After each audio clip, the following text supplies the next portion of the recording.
Up next on the next episode of Behind the Wheel, more bloodbath from the Nurburgring.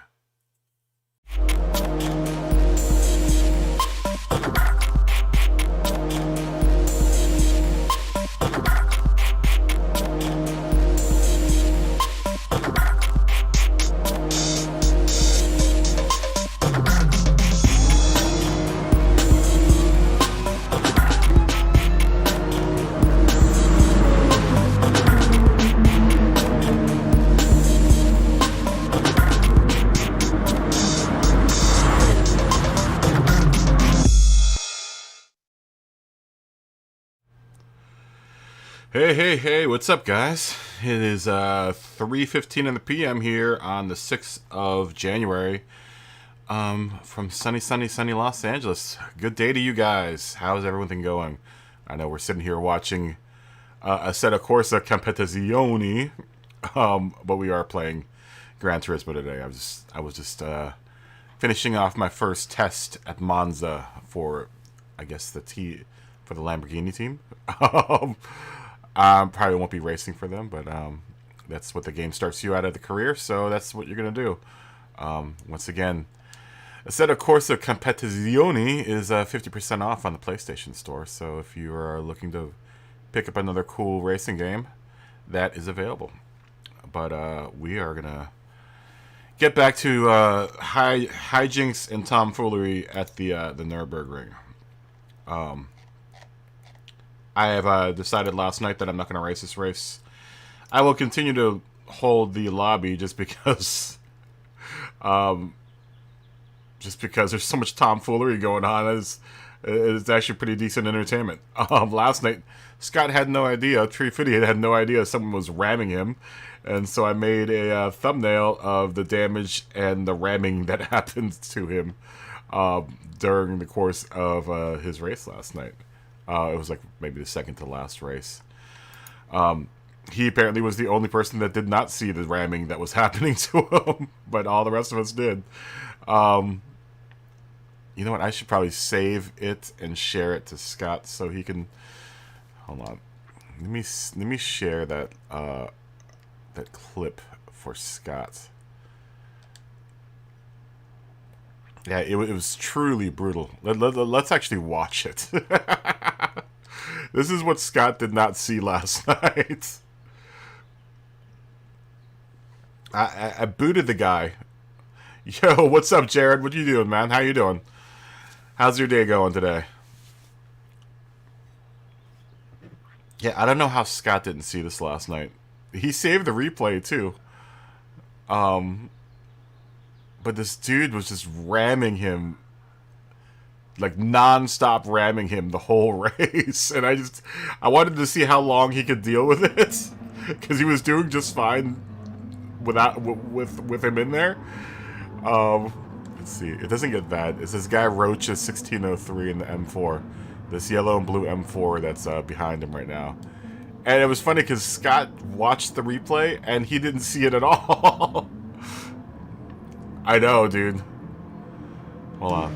Let's see. Watch this. Watch what happens to Scott. This dude literally...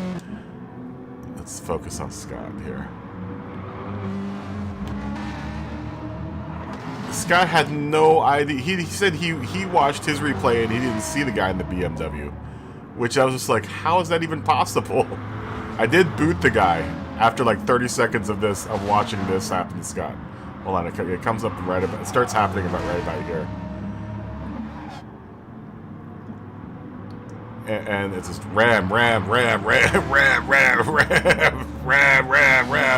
it just continues to ram Scott. Look at this. I don't know how he didn't see this.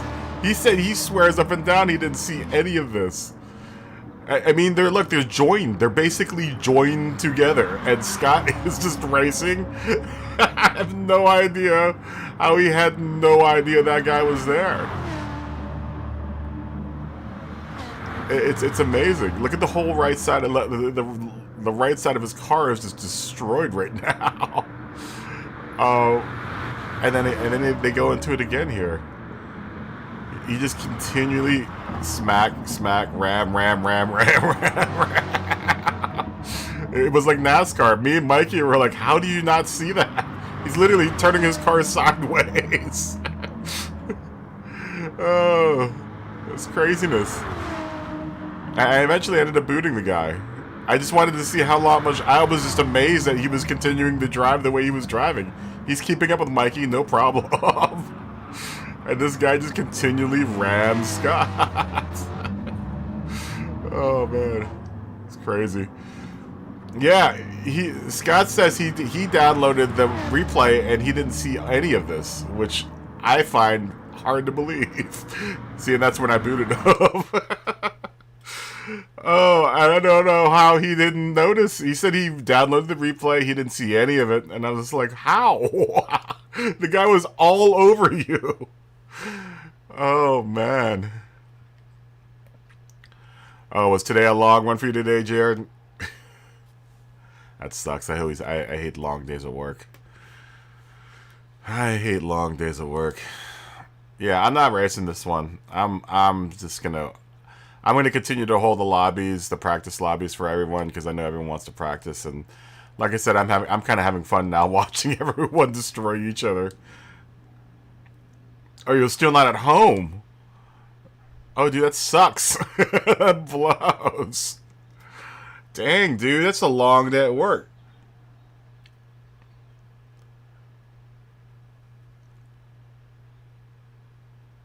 I type my name into the tag and watch it. How do I do that? Hold on, did you see that replay, Scott? Did you see the thumbnail? Okay, cool.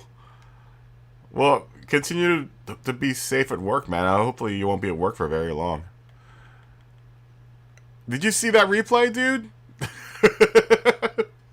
That dude was all over you.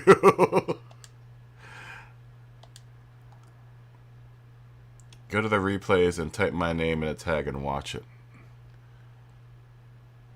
Here, we'll watch it right now. We'll watch it right now. Look, check it out. We'll watch it right now. I don't know how you didn't see this. There's no way. I mean, it's for a good quarter of the lap. It's like I just wanted to see how long you were, because you were still sticking up with Mikey. I have no idea how you kept up with Mikey during that whole exchange. Here you go. Watch this.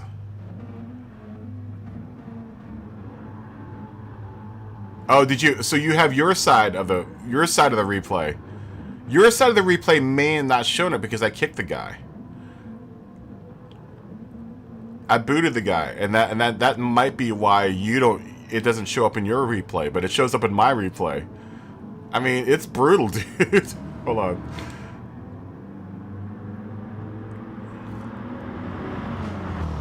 Yeah, look at this. You didn't see any of this during the race. How did you not see any of this during the race? Hold on. See, there's the yellow and blue BMW, right? Hold on. It doesn't start happening up until about right here. I mean, you guys are almost like one large car here for a second. It was much worse than Solo versus Roush. Ralph's. I watched that last night, by the way. Ram. He rams right through you. Ram. Continuing to ram. Now you're going sideways. Ram. Like, during the race, you didn't see any of that? How did you not see any of that during the race? Ram. I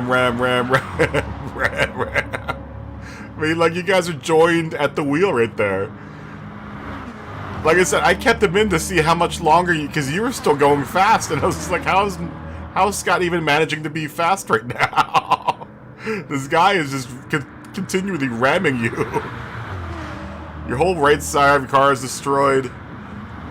Your whole left side is destroyed. Ram. He rams you off the road. You go sideways for like a couple hundred meters. Then you snap out of it.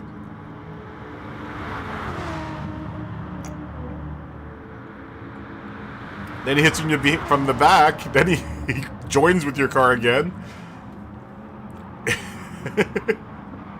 And he just keeps on ramming you. Oh my gosh. And then he eventually gets around you.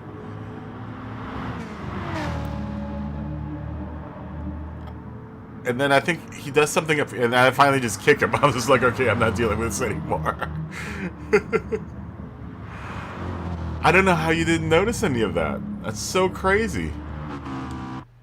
All right, let me type my name here in Discovery. So you saved it. Let me see your end of it.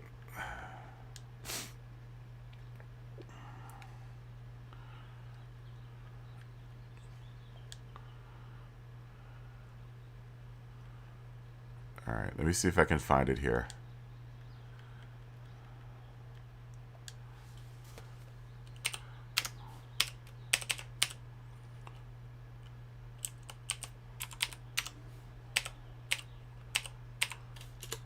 Oh.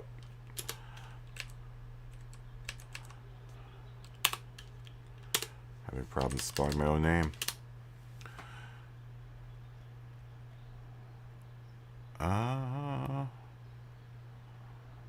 Okay, there we go.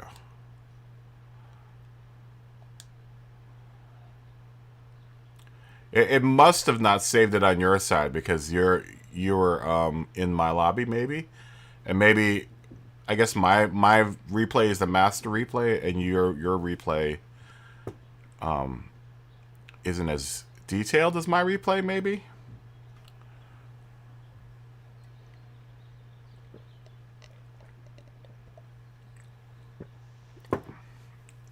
Yeah, let me see this. There must have been a gap then between you and... It must have gone first, second, and then fourth because there's... He was clearly in the race. I mean, that was my replay. What? So you didn't see him at all during the race.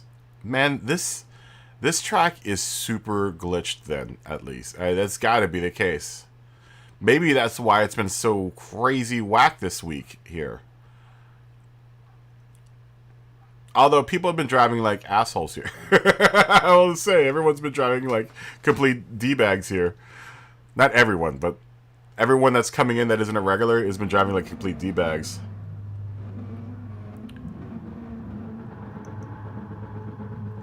How is that even possible?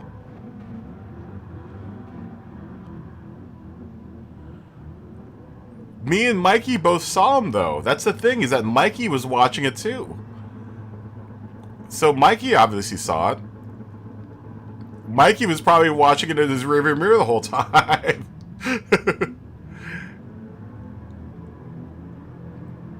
Yeah, that guy isn't even in there. That doesn't make any sense. That makes zero sense whatsoever. Really?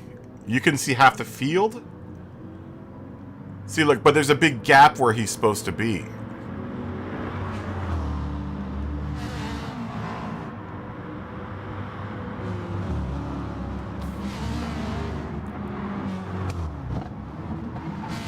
There's a huge gap where he's supposed to be right now.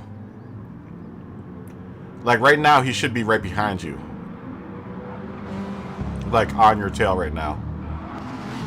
And the ramming, I think, starts... That makes zero sense whatsoever.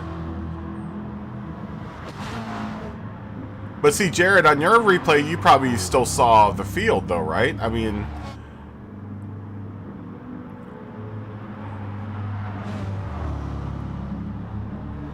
I don't get it.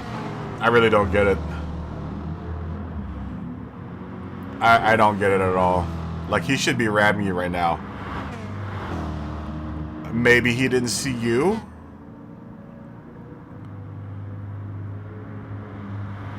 Yeah, you should be getting rammed right now. I don't see how. Maybe it's something with the servers. This is a completely different race here.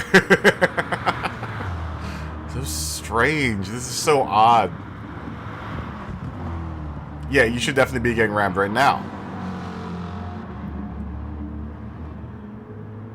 Yeah, that's the weirdest thing, dude. That is so effing weird. Maybe I've been booting people for no reason.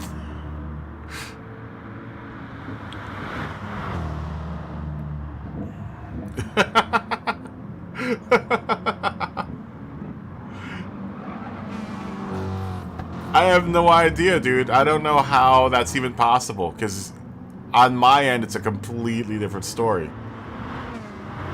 And there's no way that because Mikey saw it too. So I don't know how that's even possible.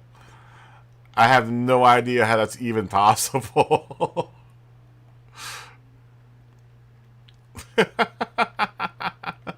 It's either you can't touch this or your card just defies all logic whatsoever. All right, just to be safe, I'm going to clear out my network thing. I watched that clip, by the way, that BTCC clip that you sent, that you told me to go watch. That was a good race. That was a real good race. That was a really good race. Talk about a last-minute win. That guy like pulled through. But you know what showed up after that was BTCC highlights from like 1994, 1995. And that was honestly like my favorite set of years, because that's when Volvo decided they were going to enter their 850 turbo station wagon into the BTCC, and everyone was super mad about it. And what was that? The Ford Mondeo was in that one. Yeah, it was. Yeah, it was way more, so much horsepower back then. What else was in that series? Alpha with the 155.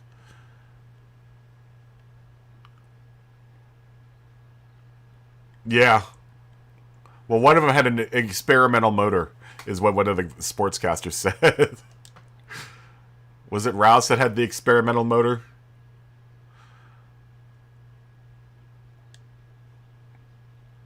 Let's see here. Load that guy up.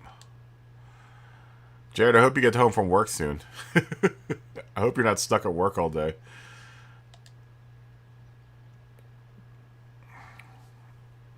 Yeah, my favorite years, I remember, I can sort of remember back then, but honestly back then I didn't have cable, I don't think.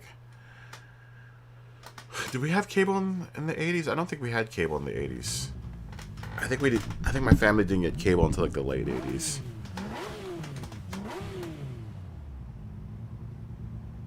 Oh, really? Interesting. Yeah, we didn't have cable until until like the late 80s, like early 90s, I think.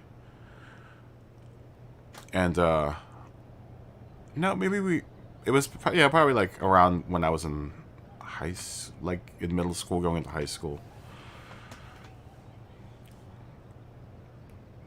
Yeah, I like the Texaco. That Texacar car was dope. That Texacar car was dope. Um, what else was there? But yeah, the mid '90s was what I remember the most out of BTTC. Because of this Volvo station wagon. What else was in there? There was a Vauxhall that everyone drove. There was a Nissan that everyone drove. Or that a bunch of people drove. The Ford Mondeo. Alphas. The 155. I actually have a model of that one car. I'm actually building a model of the 155. I'm like halfway through it right now, but I lost a piece. And the company that I need to get the piece from has not been open since the beginning of the pandemic. So I am putting that one on the back burner until they get back into the office so I can reorder the piece that I broke. Um, but they had that red Jägermeister, or was it a Jägermeister? I can't remember who sponsored that one Alpha 155.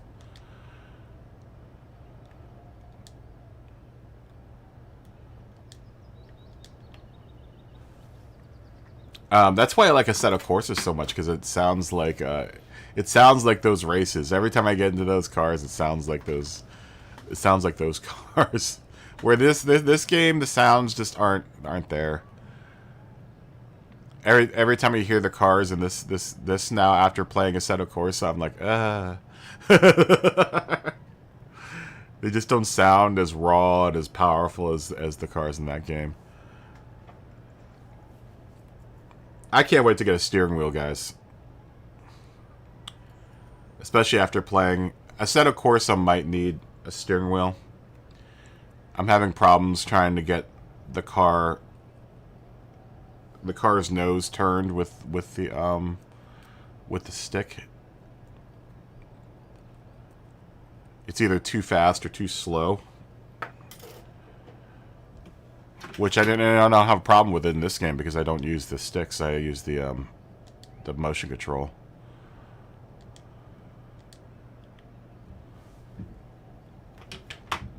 But the lobby's open if anyone wants to jump in. I don't think I'm gonna race tonight. I think I'm just gonna spectate and see what other craziness happens tonight. Like people not seeing people ramming them. I still can't believe that. That's crazy. It's absolute insanity. Ooh, we've got is that a Belgian? Is Brookman a Belgian? Or Brockman? That's the Belgian flag, right? Yes, it is. It's one of your neighbors, Scott. Belgium.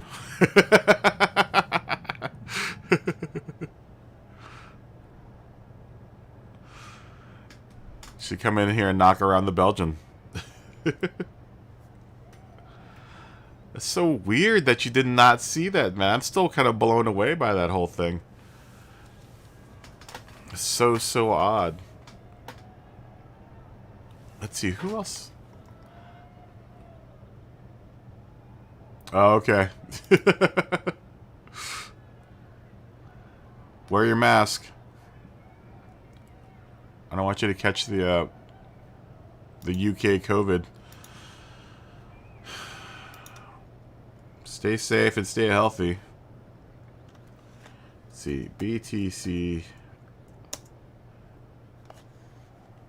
1994. That's when I was introduced, honestly, to the BTCC. It was about 1994.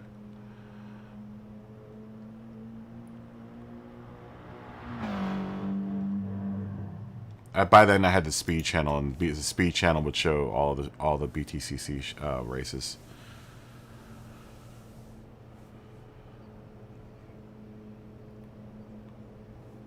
How's everyone else doing? How are you guys doing today? I know Jared's still at work. How are you doing today, Scott? Aside from having to walk the dog.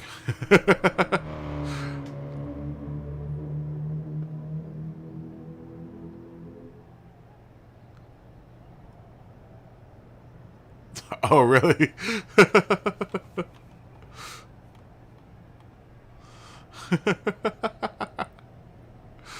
That's so crazy, dude. It's super, super crazy. Oh, music. Let's listen to a different... Let's try the hip-hop. Let's see what the hip-hop Stream Meets thing is like.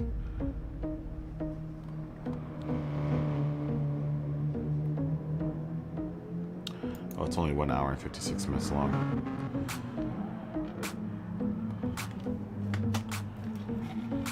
Arlu 928. Ooh. Are they Swiss? I don't think we've seen a Swiss person yet.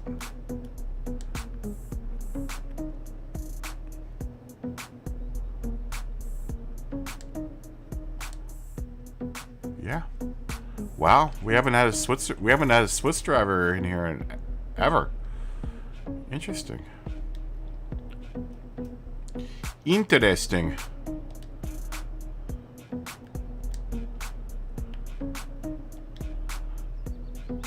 Interesting. Guten Morgen to you. Or they could possibly be the Italian Swiss. Or, what is the other company or other country that borders Switzerland?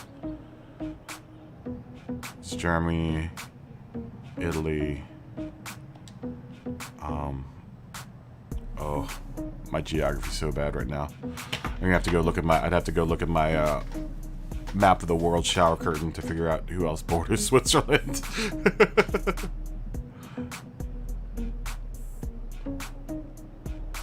Yeah, I've been looking at the Fanatec wheel and the Fanatec setup. So expensive. I might just go Thrustmaster. I know, Jared, you've got a Thrustmaster, so... I know a lot of people have the Thrustmaster. I worry about the Thrustmaster, though, because I've heard a lot of nightmares about their customer service. Like, and the lack thereof of their customer service.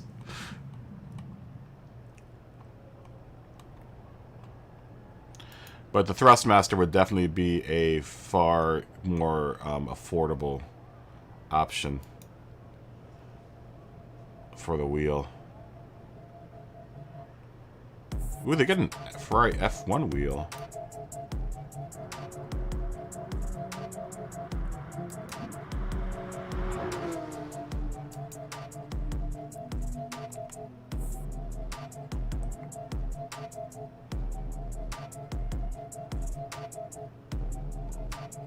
Yeah, their F1 wheel is only 179 bucks.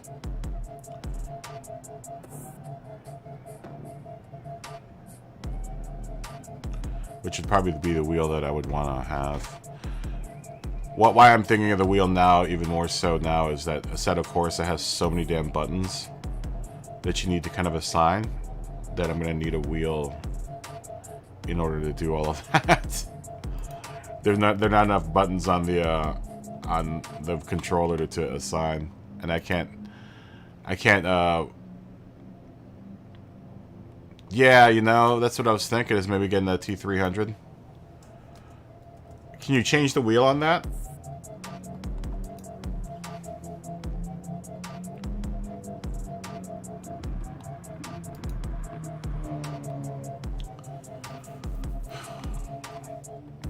Yeah, it's only $3.99 too.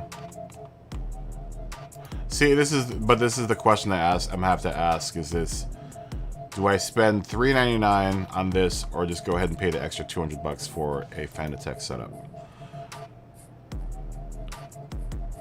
I guess that's a kind of the question I have to ask myself is: do I just go ahead and buy a Thrustmaster, or do I just save up and save up a little bit more and just go ahead and get a Fanatec?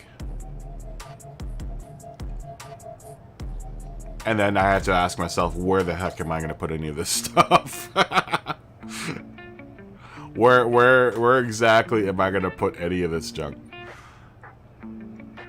Because I still haven't solved that issue. Is like, once I get all of the stuff, where do I put it?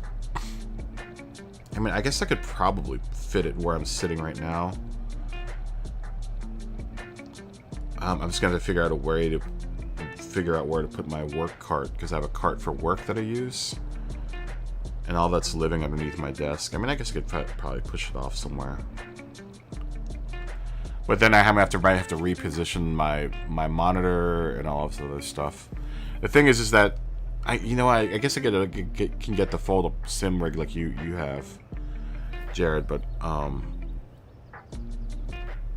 yeah, I have to be able to store all of this stuff, because I still have my music set up in my... This is my desk where I work and stuff, so... Decisions.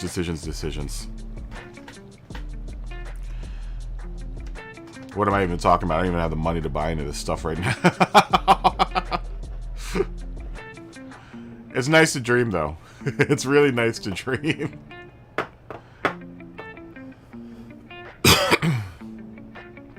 I don't think a lot of people are racing this race. Honestly. The lobby's been really dead this week. I think for the first couple days it was busy, but like lately, as of the last couple days, it's been really light. I think a lot of people are skipping this race. I'm gonna go refill my coffee. I'll be back in a second.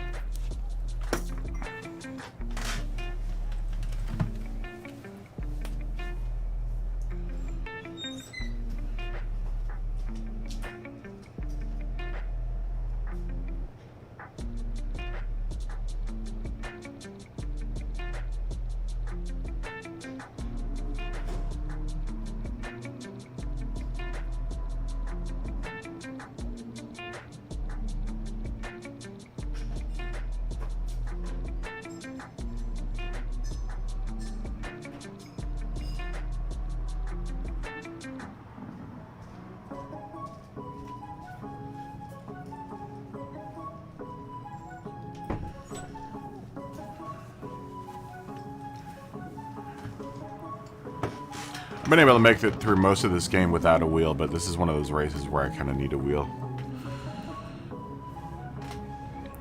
You know, for the length that it is. We'll turn some laps.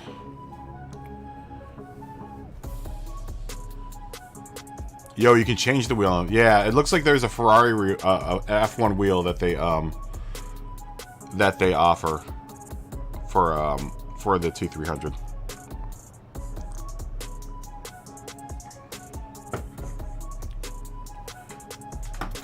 But see, at that degree, though, because I would want to change the wheel, especially for Assetto Corsa, because the Assetto Corsa, like I said, has a ton of buttons. You use the open wheel. So you use the, that's the Ferrari wheel, right? Hold on, I'm looking at it again.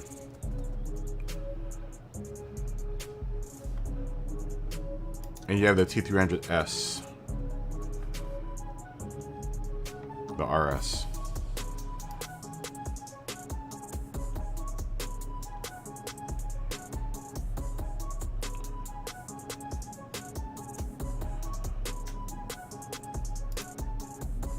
How much is it? $585.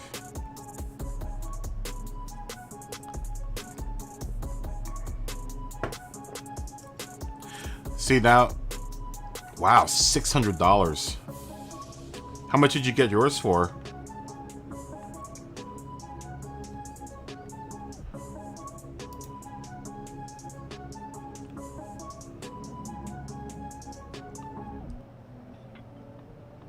Oh, dude, they're expensive. You got yours for $399. They're like $500 online right now on Amazon. Let me just make sure I was looking at the same reel.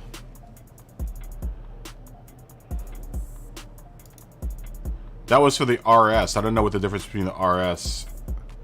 Yours is the RS GT? Okay, well, it's weird because they range from $399, $484, $349. See, but this is the question. The Fanatec one is $499 from Fanatec, and that's with just the wheel, the stock wheel that it comes with.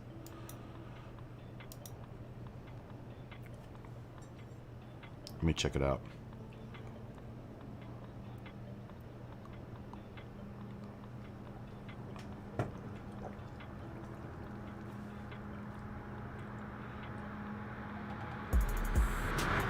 Yeah, I don't know. I don't know what to do, man.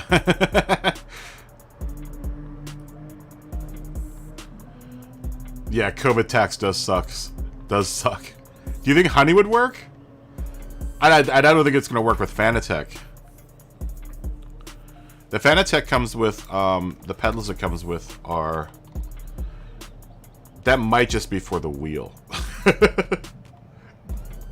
Wait, maybe it is more expensive, because I think just the wheel for Fanatec is $499.95 with the base.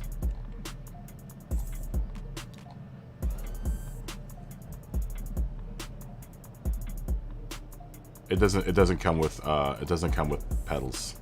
So maybe that's the big deal, right? Is that I have to actually tack on the pedals. Hold on, let me build a setup here.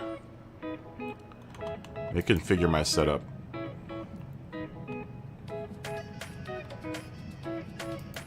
The Fanatec site's super slow though. Ah, forget it. I'm gonna do that later.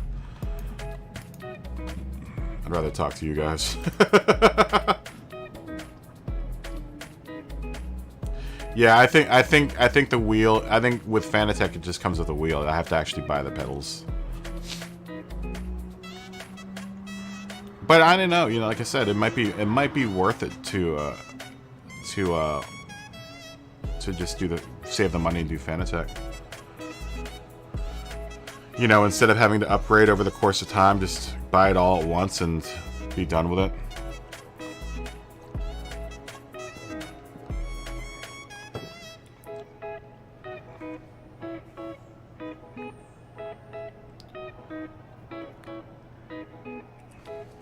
I don't know when these guys want to race. The lobby's super open right now. I know Scott's walking his dog, but Jared, if you want to jump in, you can. There's plenty of room. Did you ever get Jonah's PlayStation set up so he can, oh, there's Hamish. Hey, Hamish.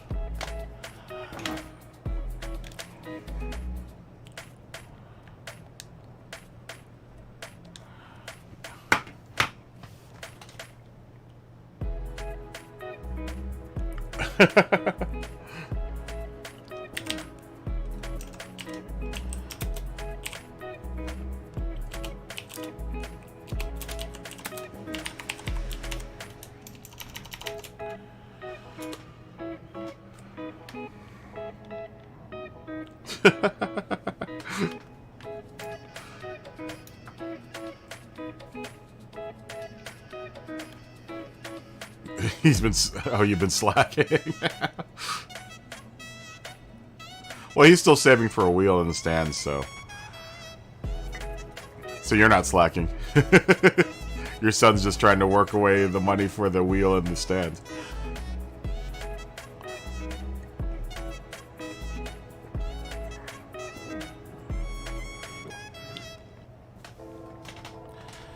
Oh man, I can't wait to get one. I want to get a setup so bad.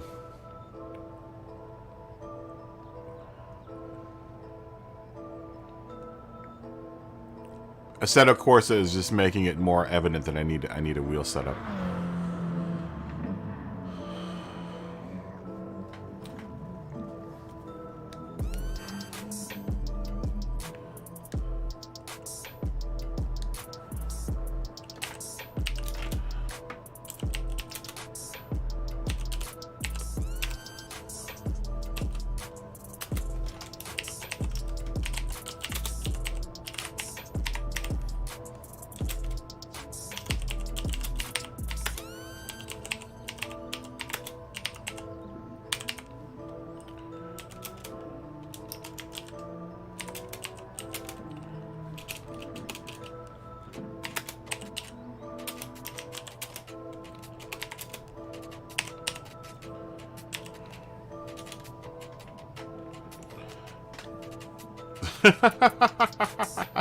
That's a good way to put your son to work. My mom and dad used to do the same thing. Like, you're coming to work with me. This is how you're gonna make your money. Actually, I did that, and I also cleaned the house, vacuum, or made dinner. Making mom and dad coffee every day. Every minute they wanted coffee. They said coffee, the coffee had to be there. You know, being a latchkey kid of Asian parents back in the 80s, basically an indentured servant.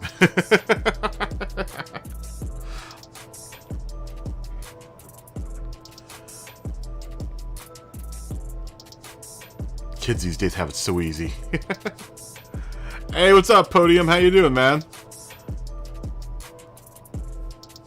Are you about to do Nations? Good luck on the Nations. Everyone go watch Podium, too, if you want to watch Nations racing.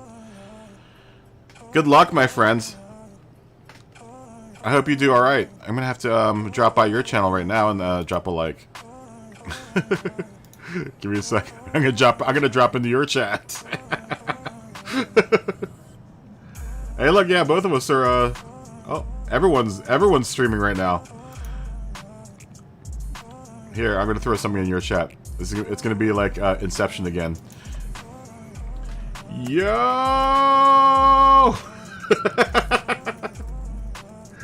Good luck.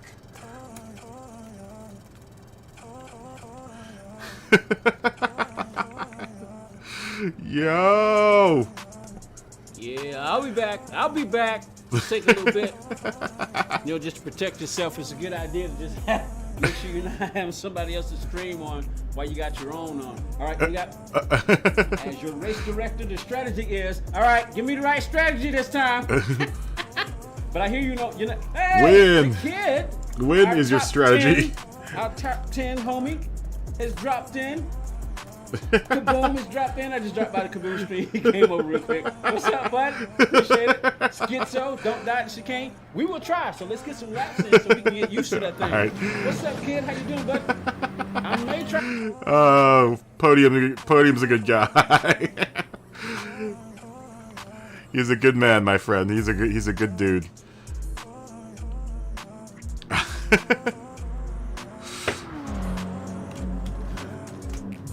I've conceded to this track. Hamish McSnorter needs to find 15 seconds. I'm not gonna do this race.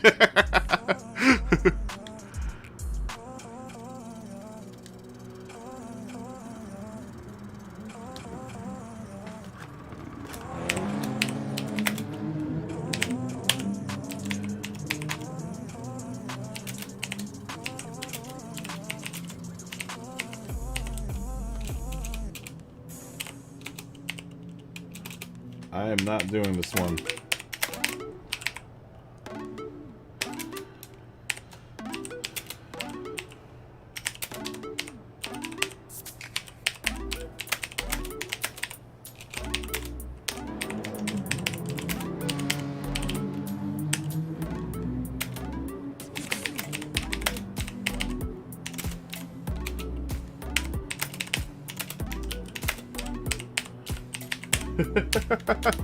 It's the truth. I am not doing this race. I am not going to do this race.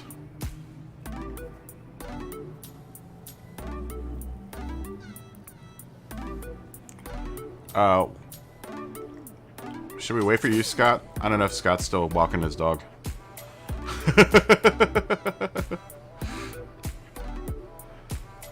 I'm sure Scott's still walking the dog.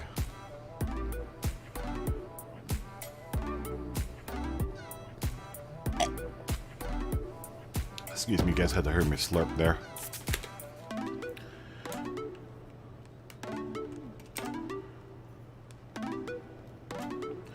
Let's see, we'll wait like another 7 minutes or so.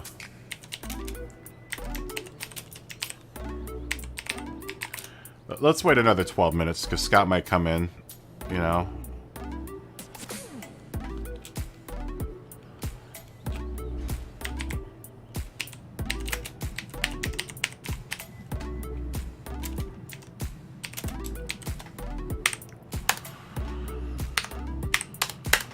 We'll give Jared some time to warm up.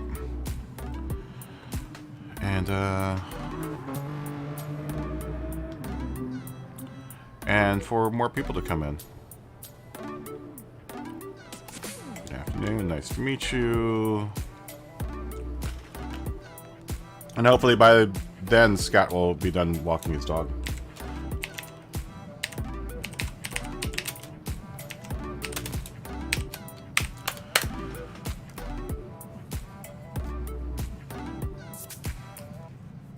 Oh man, come on, dude. You're eating brisket now? Are you gonna put your deer tacos next to the brisket? I don't even want to hear it. Damn you and your food.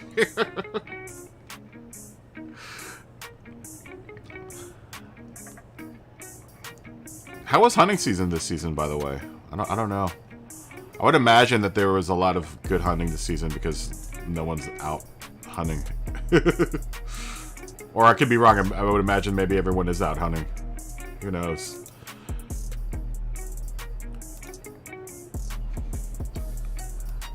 Drop him a like. It's us last time.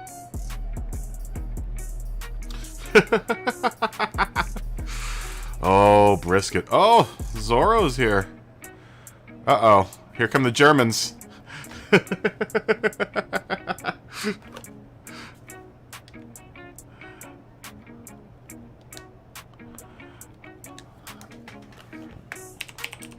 Guten Tag, my friend.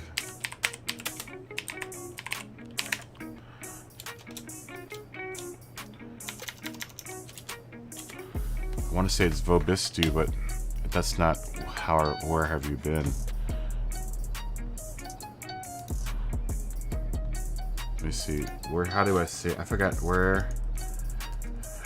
Where Vohast Bistu? Is that how you say that in German? Vohast Bistu?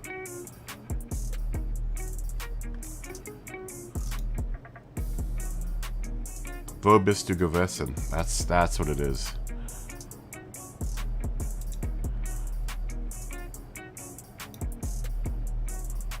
Uh-oh. Botus is in there. Not Botus.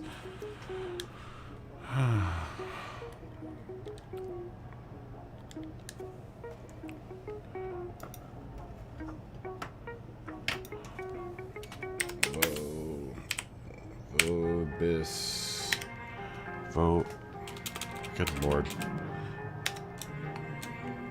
Wo bist du gewesen?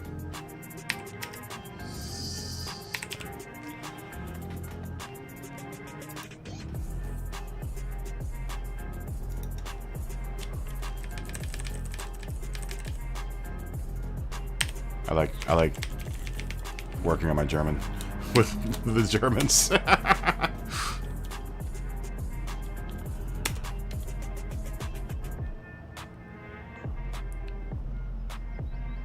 Oh, that sucks. You missed the only shot. That's the thing, dude. Is like you only get you get a really limited time to shoot that deer.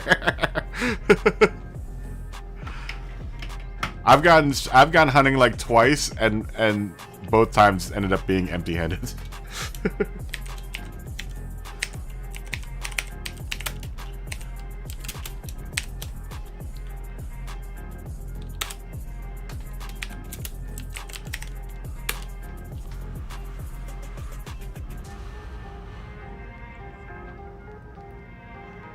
I have friends that bow hunt, and I'm like, how do you even do that?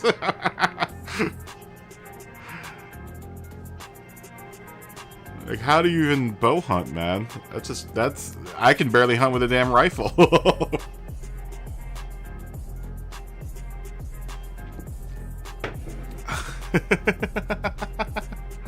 Oh, I hope he's good.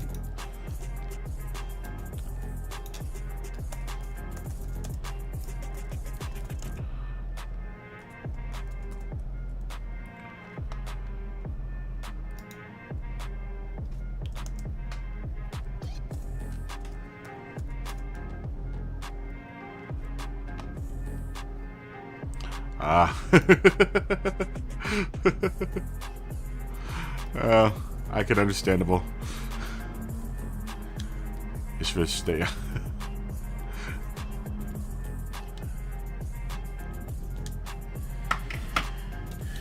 Ich verstehe.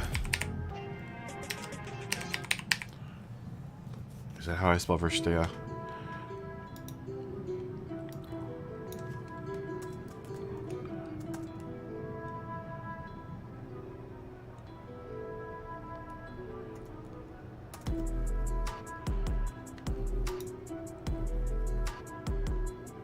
Ich verstehe.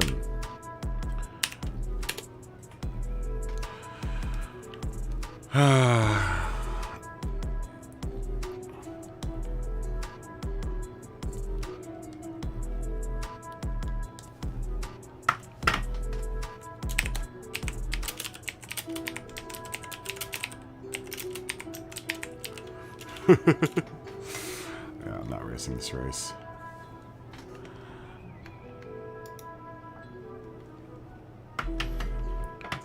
Yeah, that was always my case when we went hunting. Is that luckily I had friends that could actually shoot and hit stuff. I'm an awful shot when it comes to shooting things. I'm not too bad with target practice, but when it comes to shooting stuff that's moving and I have to hit a specific spot, then I'm not very good at it.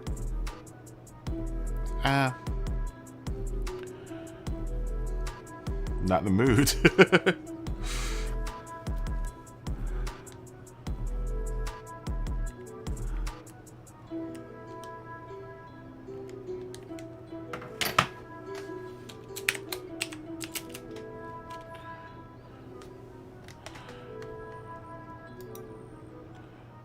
I'm Shiza.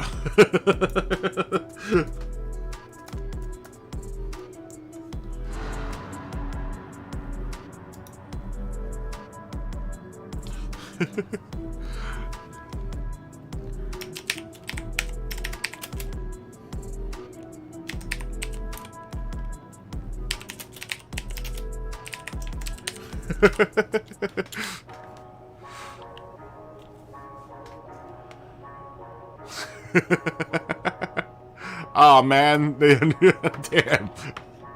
It understands.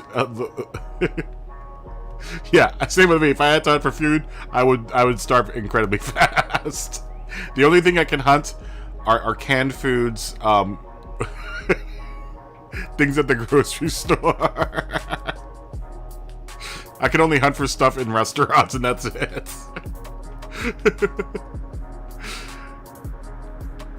I would starve if it came down to that. I would have to like resort on like eating rats and like and bugs. I would very quickly become a vegetarian if I had to hunt for my own food.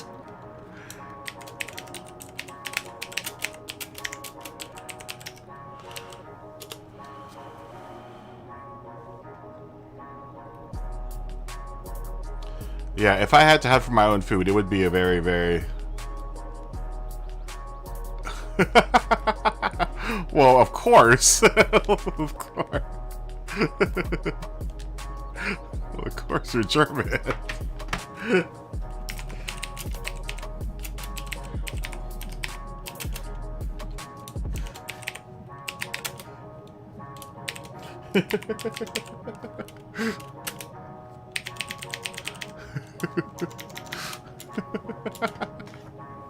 I wonder how I always imagine that all my German friends live somewhere near the Nurburgring. Uh-oh, 2 Belgians. We have 2 Belgians in here. Not only one, we've had 2 Belgians. Oh.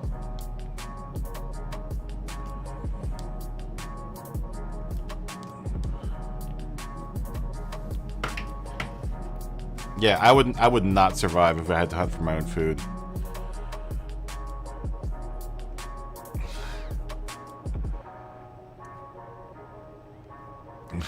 I want to see how fast Zorro is around here.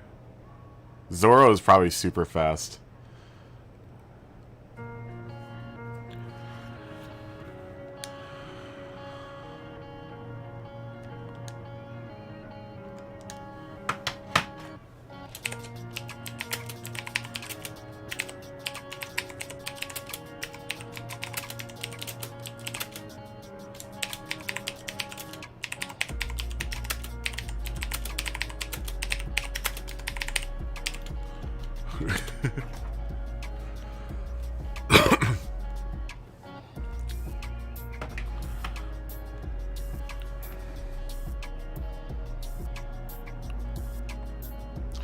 Yeah, we'll just spectate this race.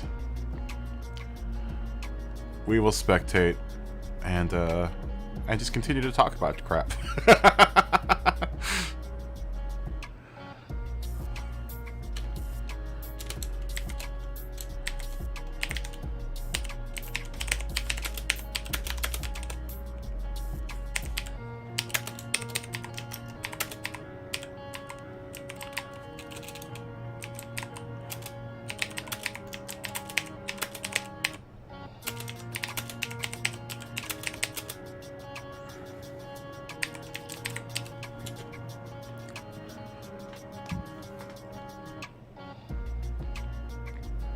Oh wait. Jared, enter the race. I'm gonna actually I gotta wait for this one guy to start. This one guy's coming in and we'll start.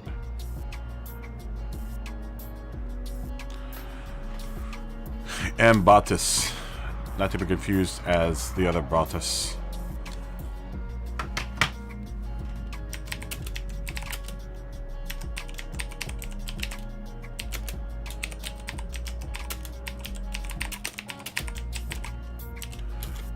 Oh. Just as I was about to start, like, people start flooding in.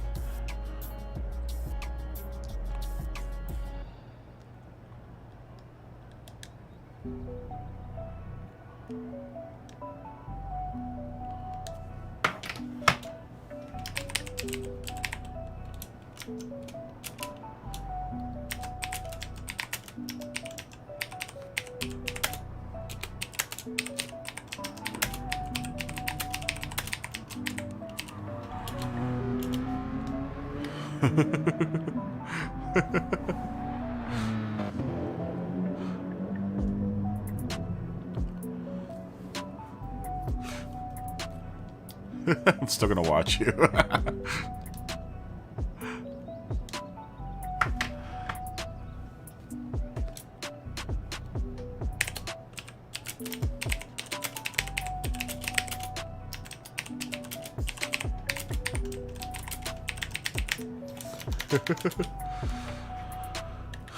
Okay, let's start.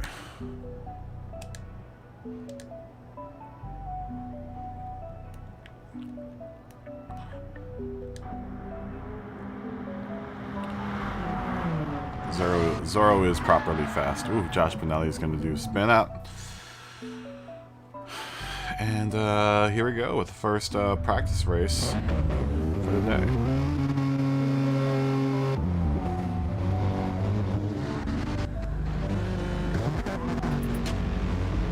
Make sure everyone... Ooh, a neon green car. Maybe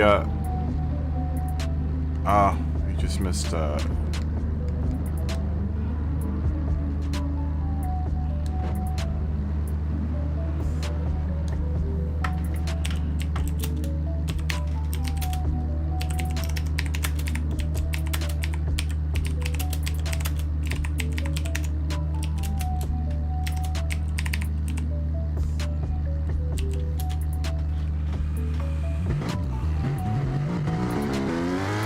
that is what we call a keyable color, that green that Zoro's car is.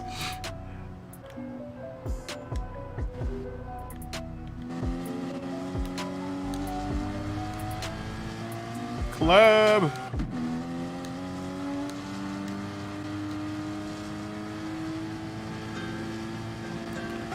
Club! You're late.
Club, club, club, club, club, club, club.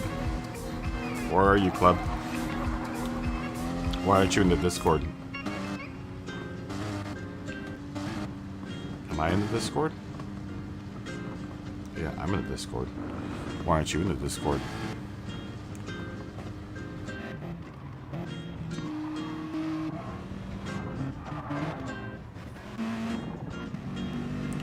Most everyone is going to... Ooh, nice livery. What is that?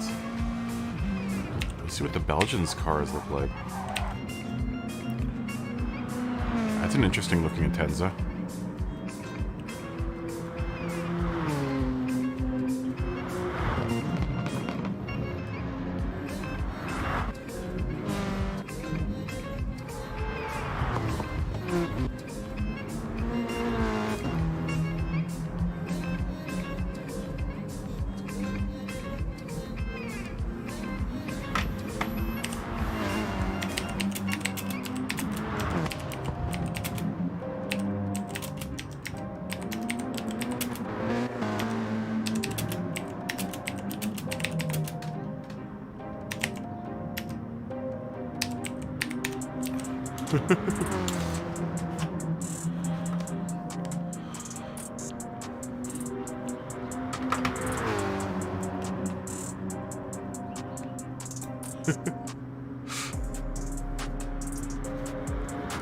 We got AGTS Franco in here. The AGTS folks are pretty fast.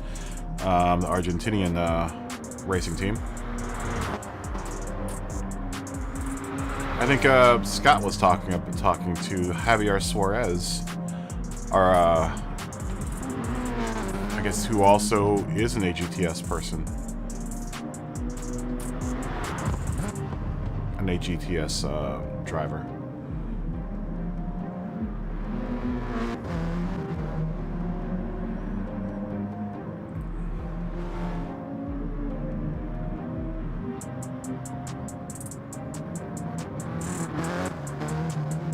I'm not sure why they're ghosting.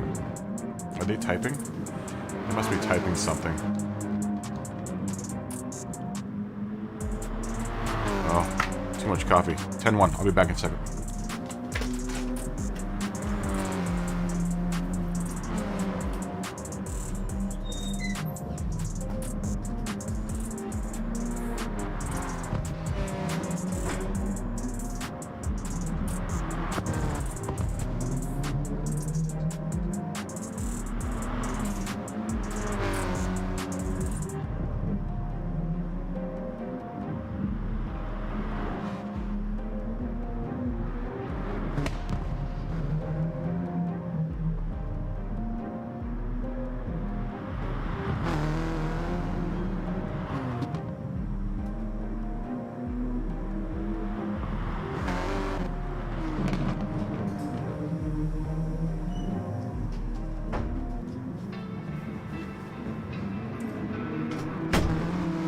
Okay, I'm back. So, while you guys race, I'm going to talk to you about how awesome Assetto Corsa is.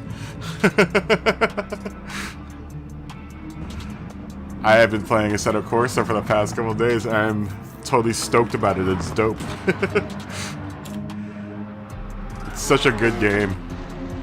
But like I said, it's making me really, really want a steering wheel right now. Awesome. Awesome.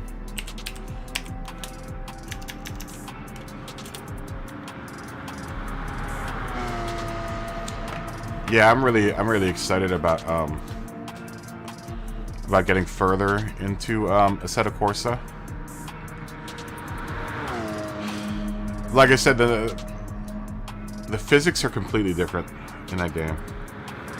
Obviously. I like the tire fit. Honestly, the tire mechanic in that game is amazing. You can actually feel, you know, as your tires warm up, your car gets better. And, you know, you can feel the sidewalls of the tires. It's really, really awesome. And like I've been racing at Monza lately, and you know, the line is pretty much the same line here, but there are differences in how you take the line in ACC. I've noticed that both about Suzuka and about Monza so far, is that the line is pretty much the same as you would do here in Gran Turismo, but there are slight differences about how you run the line. I'm a huge fan of it, though. It's a really, really cool game. I'm just trying to get used to using the thumbstick. I wish I could somehow... If I could get it to work with motion control, I wouldn't worry about the wheel as much as I am now. But since it doesn't accept motion control, it's been kind of a...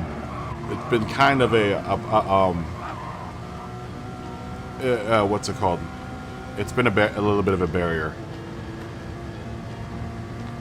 One of the reasons why I stopped playing with stick in this game is, number one, I never felt like I was turning very smoothly or enough.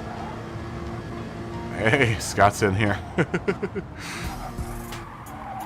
And the other thing with Assetto Corsa is that and the stick is that I death grip the controller when I use the sticks for driving games. Like I grip it so hard by the time I'm done with a race, like my wrists hurt and my hands are like in this claw shape. Which is honestly a little bit more painful than the shoulder. You know, between the shoulder pain and the claw hand at the end of a race, I'd rather have the shoulder pain, because at least the shoulder pain I can kind of work out. The claw hand, sometimes I feel like I'm not going to be able to get out of the claw hand. Although I have been able to play it with the controller.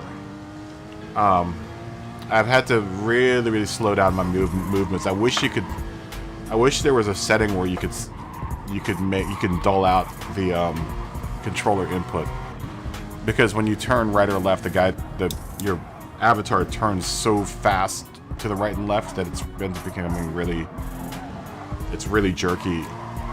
Trying to control left and right with the Assetto Corsa.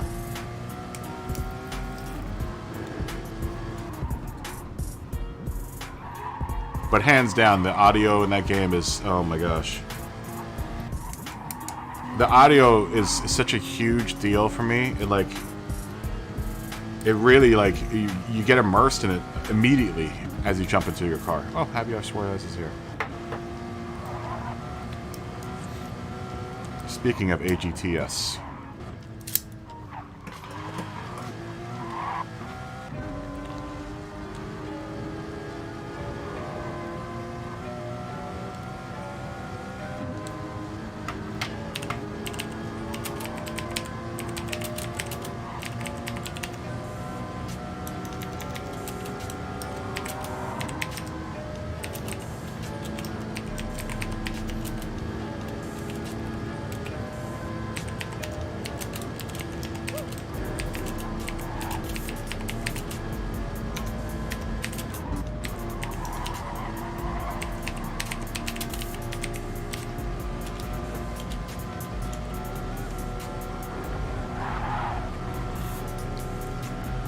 The qualifying lap on this is so long, man.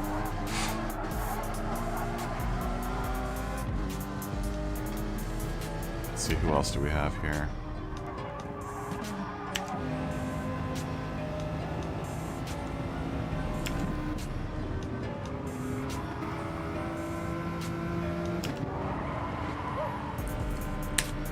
Just trying to find the fastest person to spectate on this race.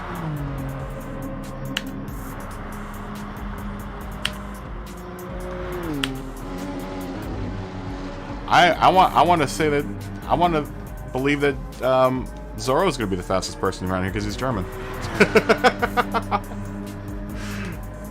I'm waiting for my other German friends to come in, Zettel and who is the other guy? Zettel and Zorro are the two that I remember the most. But there is a third German that comes in here, and I can't remember what his name is. As soon as or what their name is, as soon as I see them, I'll recognize them. Okay.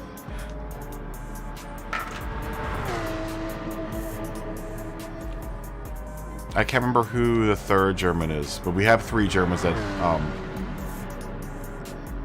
that like to that are part of our crew, our international crew of racers. We've got quite an international crew of racers. We've got the UK, German, Brazilian, Americans. We've got a couple Puerto Ricans. Well, Puerto Rican, I guess, is American, but I know it's an American territory, but we've got Canadians. And then me, who's in Los Angeles. Which is a whole other planet unto itself.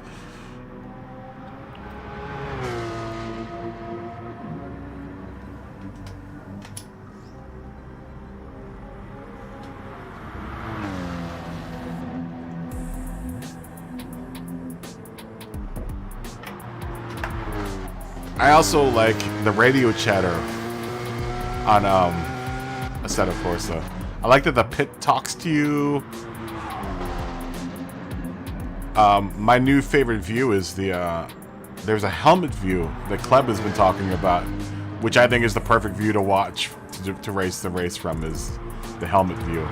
It's cool because you can see your driver's body kind of getting sloshed around, so you know which way the car is, being pushed to, because he's being, his body's kind of shifting with the G's. And then what happens when you go into corners is he'll kind of, or they will kind of look into the corner, which is really super dope. It isn't like a really hard look, but you can definitely tell that the view will shift toward where the apex of the corner is, and that's where you're supposed to kind of line up for your turn. It's the view that I race with. I tried all the other views. The regular cockpit view I can't deal with because I hate looking at the steering wheel as it jerks around, because the steering wheel animation is pretty bad in that game. I wish it was better. Bug. You're not even in the race, are you? Yeah, you're not even in the race, dude. Why are you talking about the bug?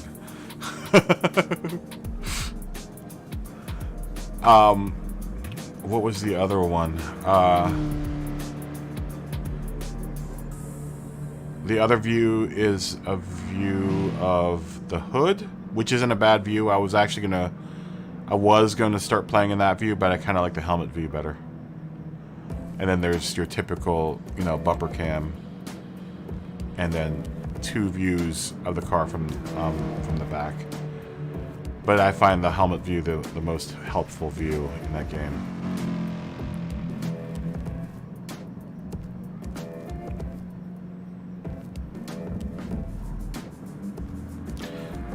It's a strange livery. I love how vibrant Zoro's livery is. Uh-oh. What's Zoro gonna bring in? Uh-oh. 708, Scott. Now you're gonna look out for Zoro. Now it's gonna be Zoro, Mikey, and Scott. Paul's coming in a couple times, but Paul's literally raced maybe about 1,000 to 2,000 meters, and then he stops and then jumps out, and then he disappears for the rest of the night. I don't think Paul's gonna do this race. And I've passed the last couple times I've passed him in the grass, so I don't think Paul likes this track, or at least Paul hasn't had enough practice around this track.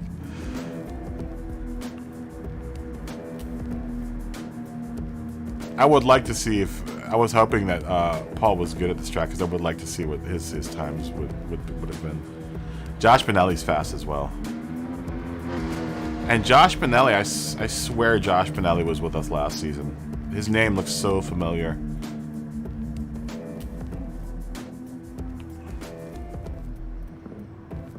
I'm pretty sure Josh Benelli was in last season.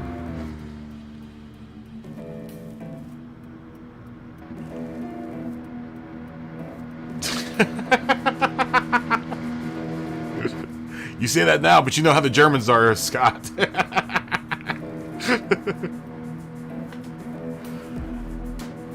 I still need to post that picture, but I think I have a picture of all of us in one line, like I said, at Interlagos, coming down off the S Senna, and like pretty much all of the whole crew is in one big S form. Do I have that on my desktop? I might actually have that photo.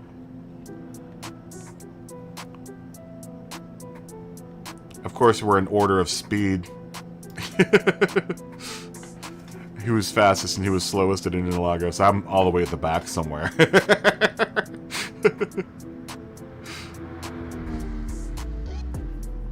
You have done a 704.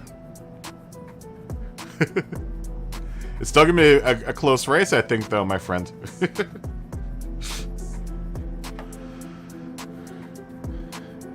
You know how those Germans are. They're quick and efficient. And brutal.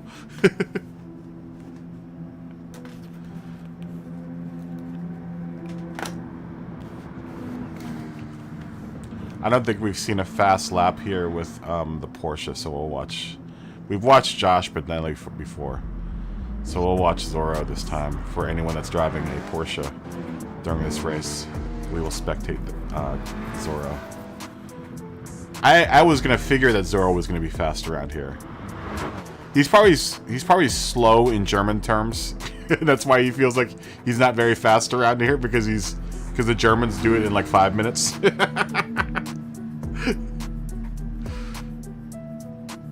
This is like a German national treasure. If you're not fast here, then you're just not German.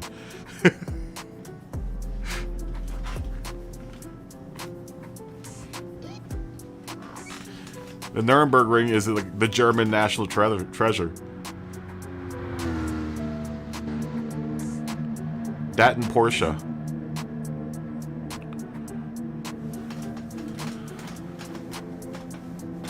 And I know, being a VW guy, that's probably heresy to say that I like Porsche more than I like VW, even though I do drive a VW.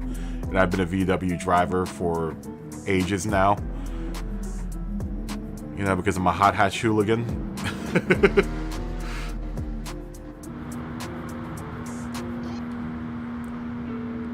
Believe you me, I had a huge stack of Eurotuner magazines. And what was that one magazine? What was the one British magazine that was just all about hot hatches and big booties? There was one really big British magazine. I can't remember what it was called, though. Was it like Dubs? No, it wasn't Dubs. Oh, it was the #1 stolen magazine in my bookstore when I worked there. Because everyone that read that magazine was a hooligan. What magazine was it called? It was really big, too. It was a big magazine. What was that thing called? They loved the Clio. The Clio was like the car of choice in that magazine. Every now and then, I'm a GTI too, of course. What was the name of that? British Car Mag.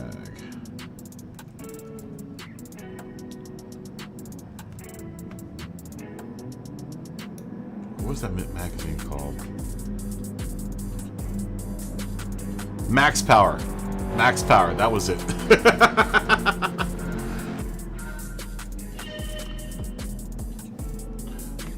A Peugeot 205 GTI with a Dimma kit. Yeah. Yeah, Max Power. Max Power, which was almost close to being a porno magazine with cars in it. That's my best way to describe Max Power. It was almost pornography, but it had cars in it, so we had to put it in the automotive section.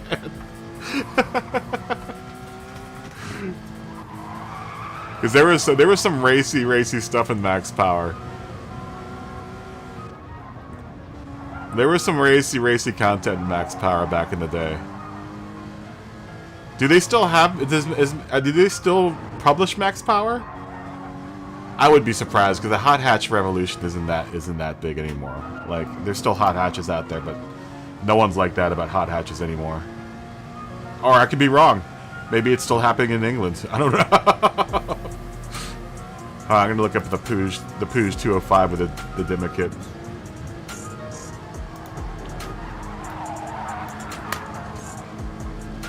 .205 GTI. Oh look, it's like the third thing that comes up. Ooh yeah, that looks dope. That looks dope. You know what would look sweeter is if you had like two 15-inch subs and some neon. No, that's a legitimately cool looking car. But if it was in max power, you know that there would be like 30 subwoofers in the trunk, a half-naked girl on the front on the hood.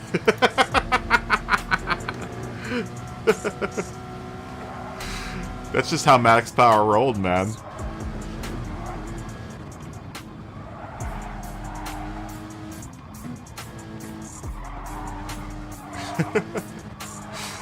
Oh, I totally forgot about Max Power. It was a good magazine, though. It was informative and entertaining.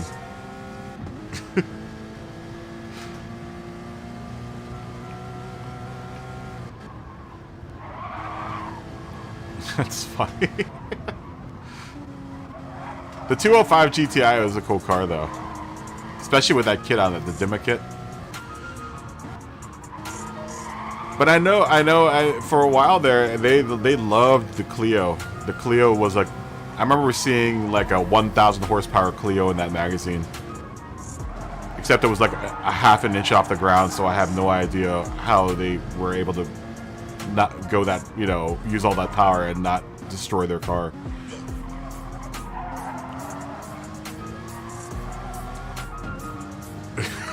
Really? See, that's what I'm saying. Max Power, aside from having scantily clad women, also had information about cars like the Nissan Pulsar GTI-R.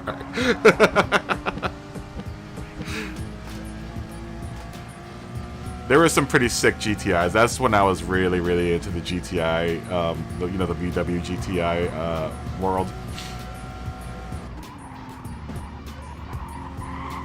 You know, because there was always that ubiquitous guy with a GTI that was super dope. Yeah, exactly, right? And for more, that's what I'm saying. It was informative, as well as a little bit vulgar, but very informative. I read it about. I just read it for the articles.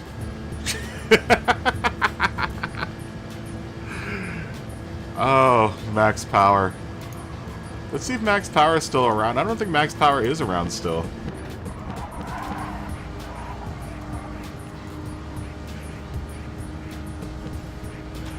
Max Power, the English soccer player, shows up. Max Power magazine.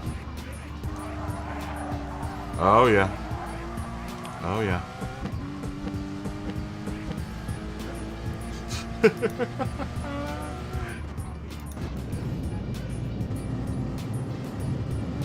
Oh, I guess it is. I guess it isn't around anymore. I'm looking at an article from the Telegraph.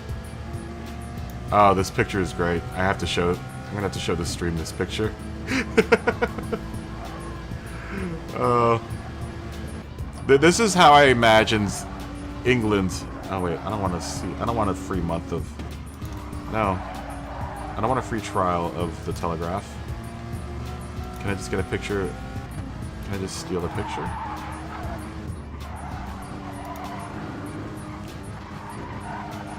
No, it won't let me steal a picture. Lame. This is like the perfect embodiment of what I thought Europe, or what England was like during the days of the hot hatch. But it won't give me... Okay, here's... here's a cover from Max Power.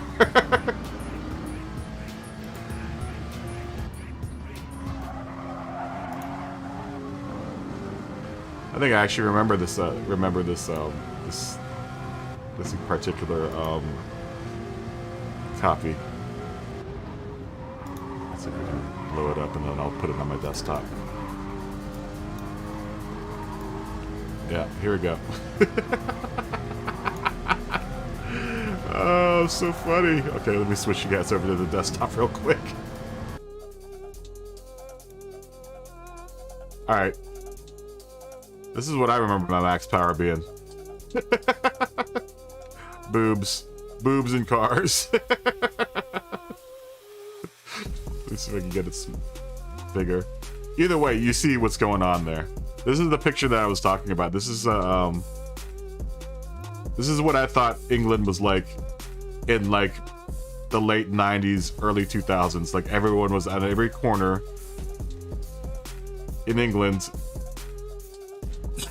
just hanging out by their Peugeots or their Clios.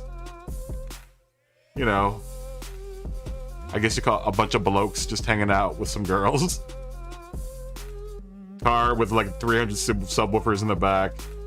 Neon, folding doors, doing crazy things. Oh, max power. And like every look at every like you have a car at like an angle, and then the girl always down here in the corner. See, ongoing theme with max power. Every issue was like that. Oh man. All right, let's go back to the PlayStation.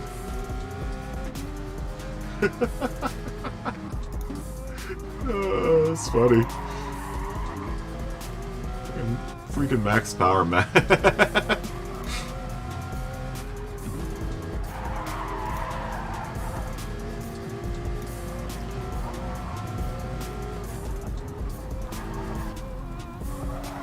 You never got them. Really? You guys never got the what's it called? The Nissan? You guys get all the other cool cars. Why didn't you get that one?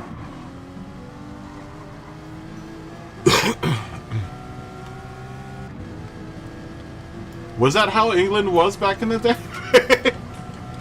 Was it just a bunch of soccer hooligans hanging out in parking lots with cars with neon lights? And you know, I know it happened in the United States, but it, you know, it's such a bigger place. You know, it could be happening anywhere in the United States, but like England is so small. I would imagine like there was only so many places where hooligans could hang out with their hatchbacks that had neon and 500 subwoofers in the trunk.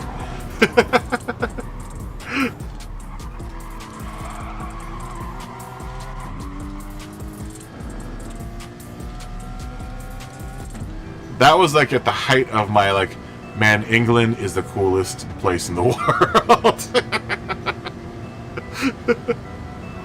If max power is the reality of what England is, it's got to be the coolest place on the face of the planet right now.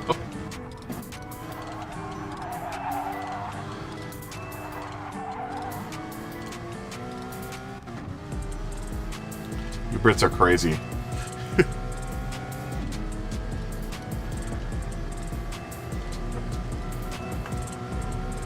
I've been actually watching this YouTube video, this YouTube channel. This British guy, who's trying to break the RC car world speed record, which I think is 202 miles per hour. So he's been building this insane remote control car that can almost go at 203 miles per hour. He's caught it on fire about 2 or 3 times. It's hilarious.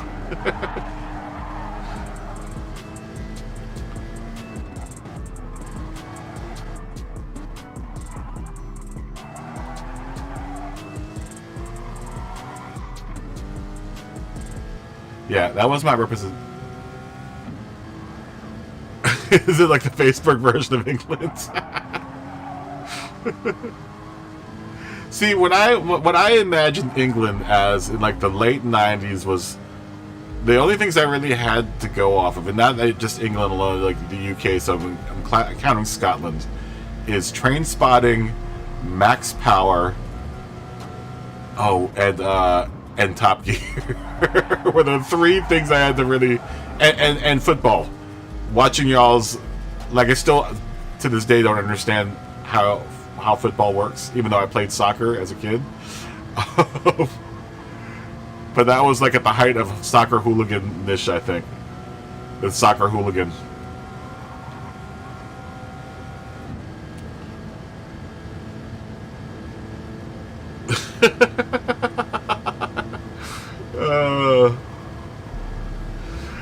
That's funny. That's funny. Yeah, that was right at the beginning of when Top Gear started becoming good. Was like the late 90s. I remember when Top Gear came, it started off and then it died and then it came back as a revamped Top Gear. The earlier Top Gears were not as good when they were just a straight auto journal show, like an auto car show.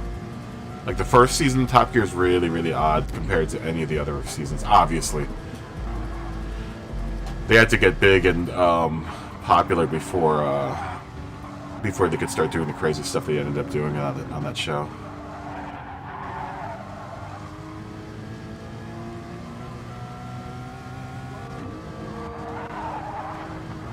That was y'all's national treasure. Was Top Gear for a while. The most televised show in the world, I think, at that point, when at its height, right? It was being shown in almost every country on the face of the planet.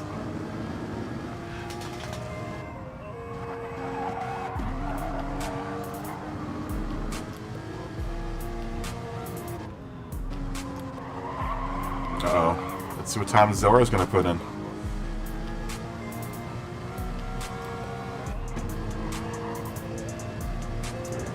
He's putting a pretty decent gap between him and Josh Benelli.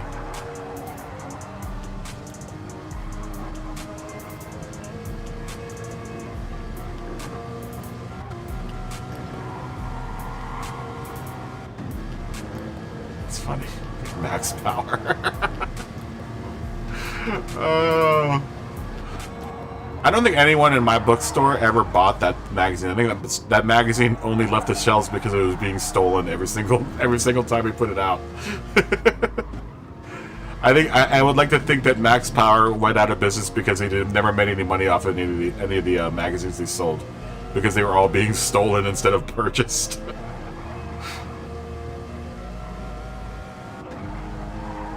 I was part of the loss prevention team on my in my store, and I remember Max Power being at the top of, like, very close to being the top of the list of things that were being stolen out of the store on a regular basis.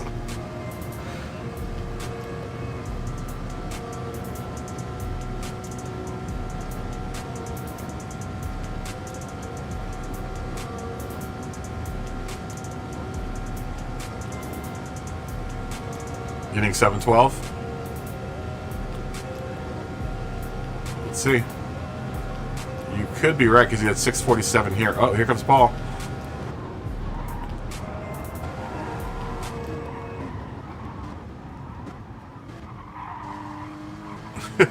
Josh Benelli says mistakes are made.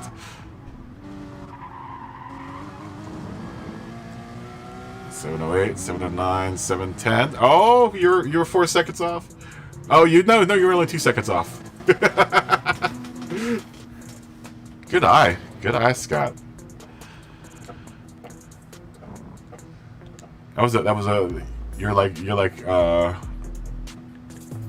You're psychic, man. You're really close.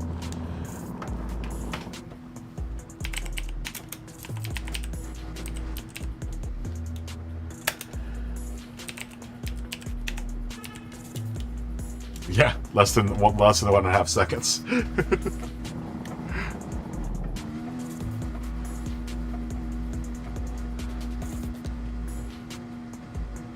Where have you been?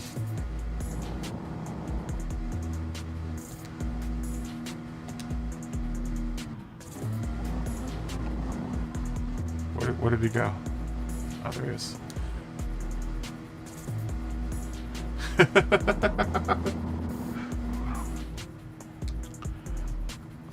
Well, of course you do. You're like the track pro right now at this point. You had Mikey asking you questions on how to run the track last night. You got this place memorized, man. Oh, where did you come in, Jared? Oh. It's so bright green. Here, we'll see. We'll see here. What? Oh, I don't even see. Oh wait, race results. Yeah, you came in 7th, dude. With not a too bad time. But I figure like 14:30 is what you wanna like shoot for, I guess, around here. Yeah, and you ended up being behind the HETS guy too.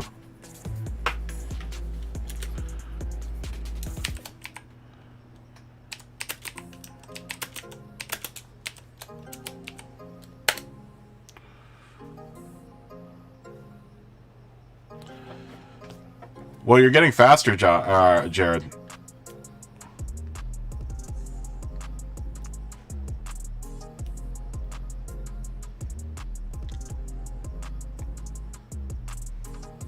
I don't know. I don't know if a set of course is 50% off for you guys in Europe.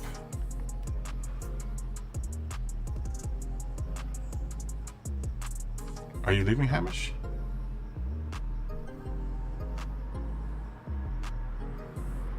Okay, so the gantry is where you want to be at 617. Or wait. Okay. So if you're under the gantry at 617, you're on for a 707 or 708. Everyone remember that. Scott knows what he's talking about. See ya, my friend. Hold on, where are you?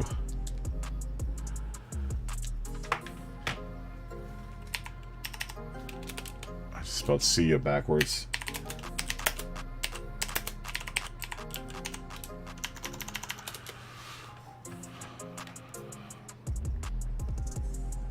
Guys, I'm super psyched about the end of the season and starting to do ACC.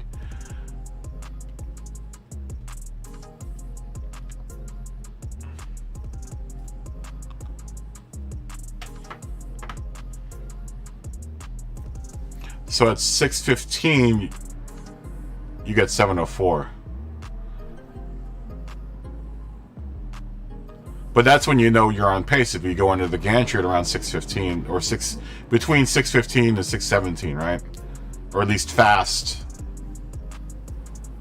And that's that last gantry that you pass, right? You're talking about on the big ass straight.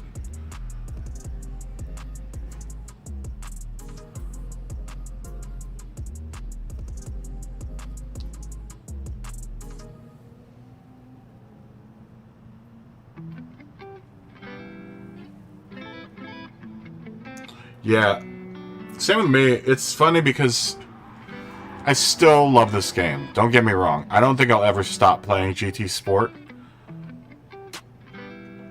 But I'm really glad that I picked up ACC. You know, because I kind of wanted something that was a little bit more of a simulation. Someone's gonna have to check. Someone in Europe's gonna have to check whether or not to see if it's on sale there too, because it's worth it just for the 50% off. Even if you don't buy the DLC, the tracks that come with it are still worth it. I think I only got an extra 3 tracks for my DLC. I may have gotten more with the season pass because I know. Oh, really?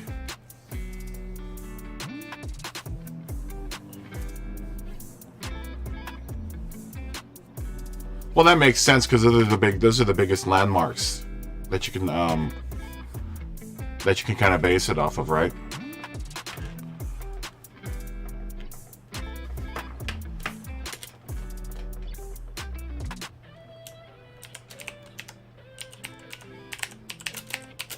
That's good to know, though. That's good to know for anyone that's racing this race.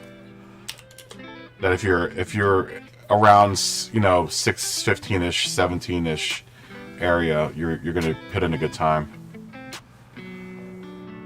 Yeah, we've seen a 14:30.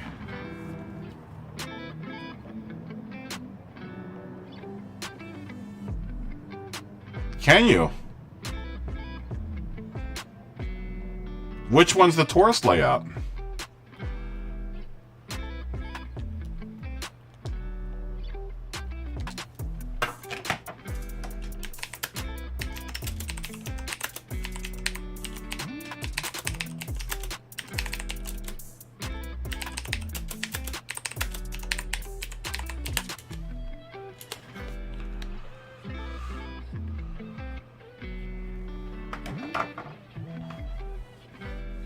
Howdy. Club. What's up, buddy? Good day to you, my friend.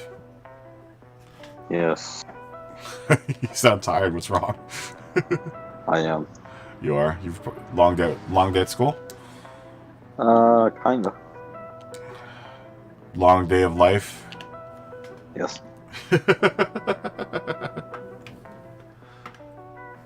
Tourist Ferriton layout? I'm gonna have to look for that. The tourist and Ferriton layout. I haven't seen that. I've only seen the Scott's talking about the layouts they have for this race in this game. But it says that there's the tourist version is in this game. I've never seen it. Yeah, it's just the NORDSCHLEIFE with the tourist entrance on the main street. Really? Yeah, and that's like the technical pit. Is it? Like So this is the tourist you layout. spawn there. This is the No, tourist. this is not. This is the normal one. We use pit. We use the actual pit. The tourist one, the pit is in the middle of that straight. Oh. Yeah, I didn't know that. But it's like it's the real tourist entrance in real life. If you ever seen videos of people just like pulling up, swiping their card, and running a lap. Yeah, I watched some dude on. I regularly watch this guy that does taxi drives around there. Yeah. So yeah, it's just that normal entrance. Yeah, and he's a I want to say he's a Czech dude. He's either Czech or Croatian. Yeah, it's funny because I was just telling Club I watch a guy on YouTube that does regular trips around the NORDSCHLEIFE. I'm gonna try the Corvette because everyone's doing good in that. Scott does amazing in the vet. Scott can't even feel people ramming into him in the vet. Is Mikey in here? Mikey's not in here Nope. yet. No. Dang it. Let's get in here. You know, hey, Cleb, guess who else has ACC? Mikey. Oh. Wow, that's terrible. Guess what we're doing in the off season, baby.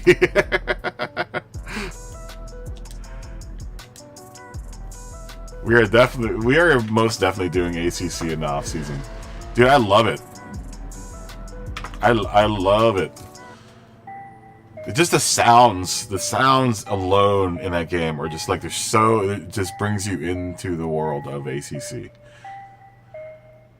And you're right about the helmet view. The helmet view is clutch.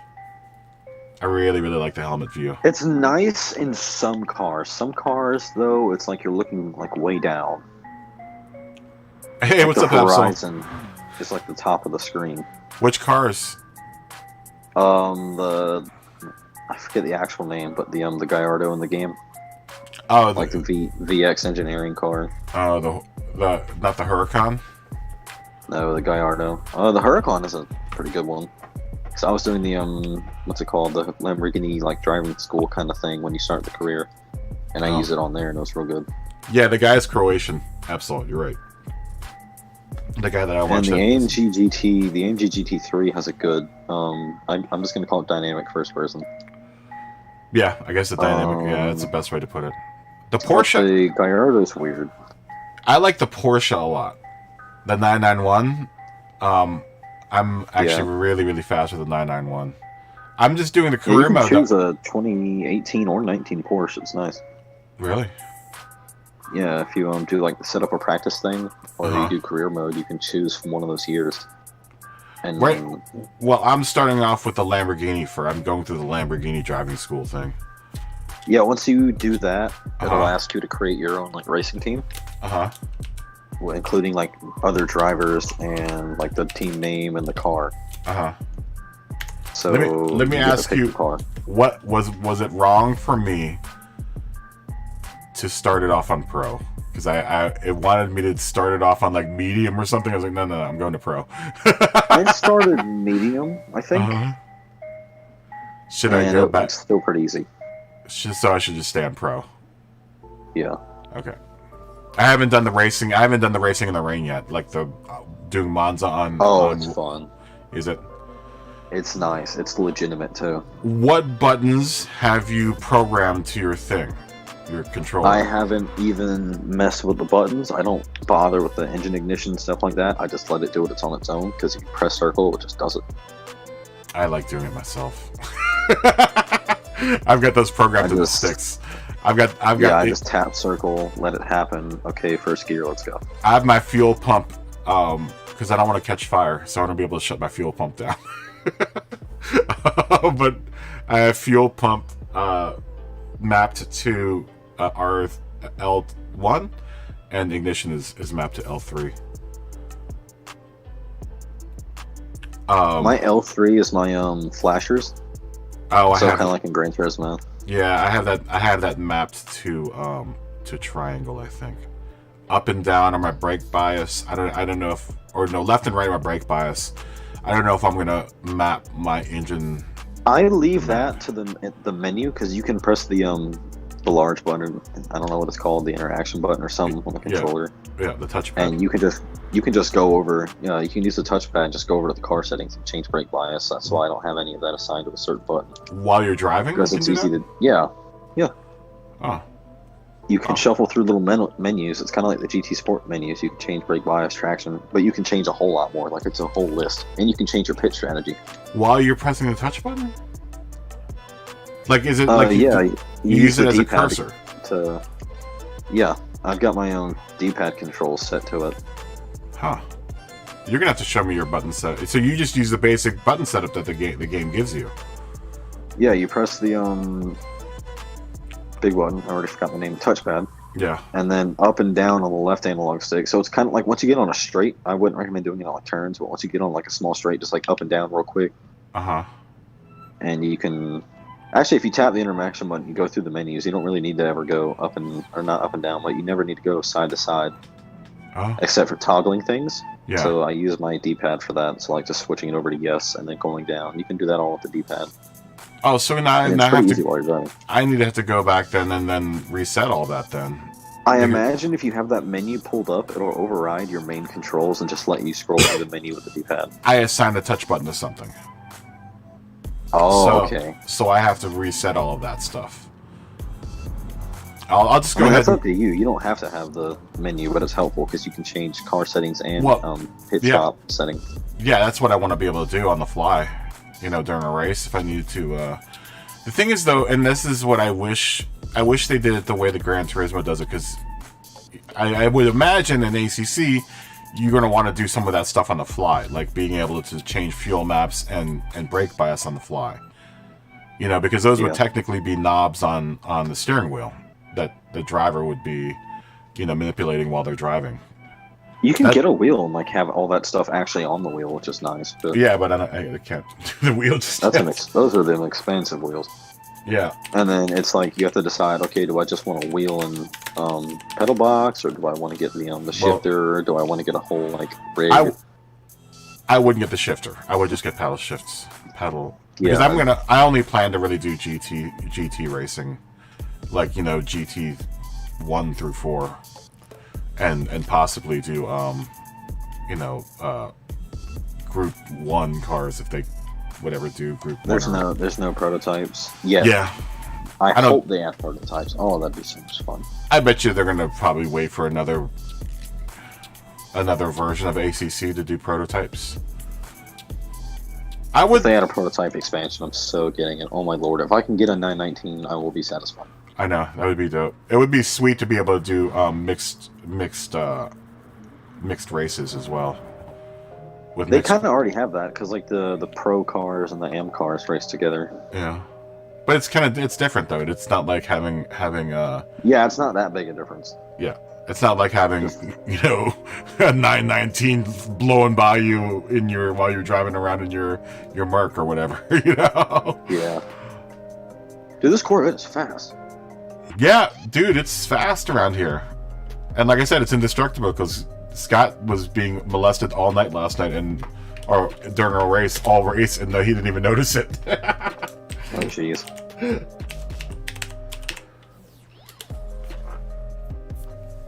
Okay. So let's watch someone. Let's Watch me. someone. Oh, never mind. Where are you? Spinning. Okay. Oh, what do you got today, Scott? What's on your car today? Do we have the green? Is it the green tiger stripes today? I thought I saw green tiger stripes. Oh, no. Oh, you're going bold. You're going with the baby blue.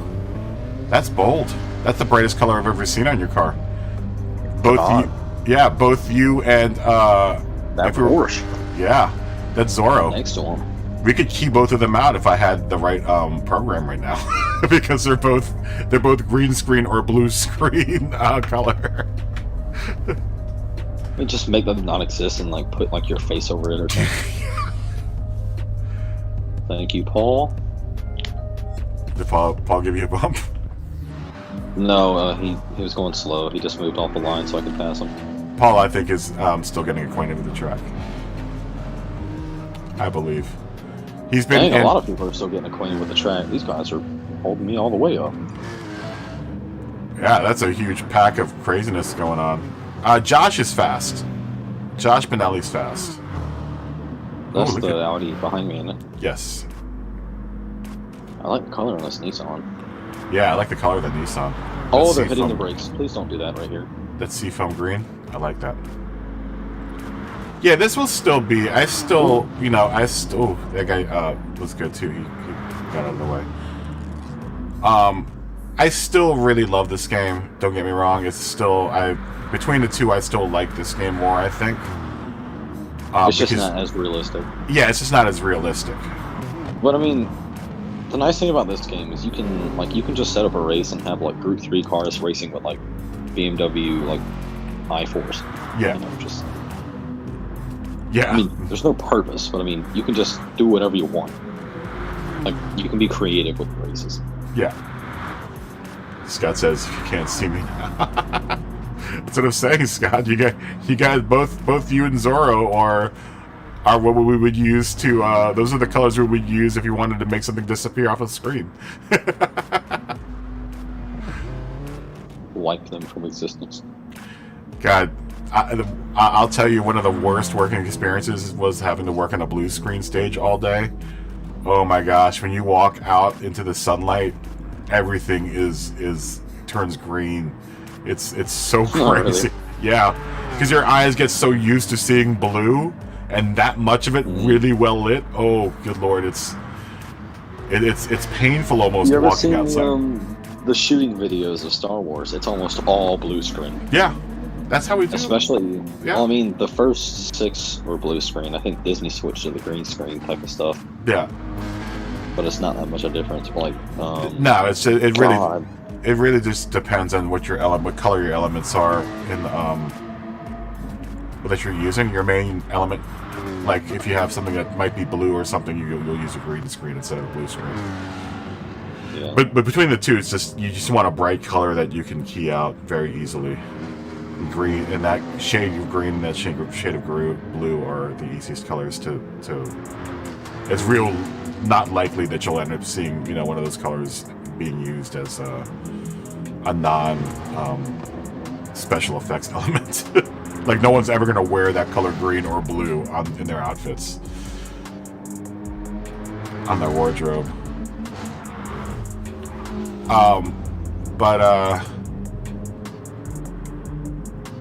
But yeah, it's crazy. Ooh, Pleb's doing some yeah, I looked at my phone real quick and then I mowing the lawn. Off-roading. Mowing the lawn there. Yeah, it's not like what was that one track that we were all off-roading on? Willow Springs. It's not like that desert. Yeah, it's not like Willow Springs where you can just drive across and do some jumps. There's not much off-road time here. No, there isn't any off-road. There's too many barriers. There are things to look at, though. Oh, okay. I'm going to kind of miss not doing this race. As soon as this is over, I'm just going to go to the Nurburgring and LMP1. Yeah, My goal was 522. I want to say that this game is fun factor. I think is higher with this game because there's just so much more that you can do with this game. Yeah. And I'm just speaking on the side of like the you aren't going to see shifter carts driving around on the Nurburgring in a setup. No. And that was an actual daily race. Yeah, I know. God, that was so much fun. So someone was laugh of like the shifter carts. That was awesome. Yeah, someone told me about that. The amount of carnage was so insane, and like no one cared because it's a daily race with shifter carts. Who cares about being clean? No, I think the fun factor for this game is much higher than Assetto Corsa. Absolutely.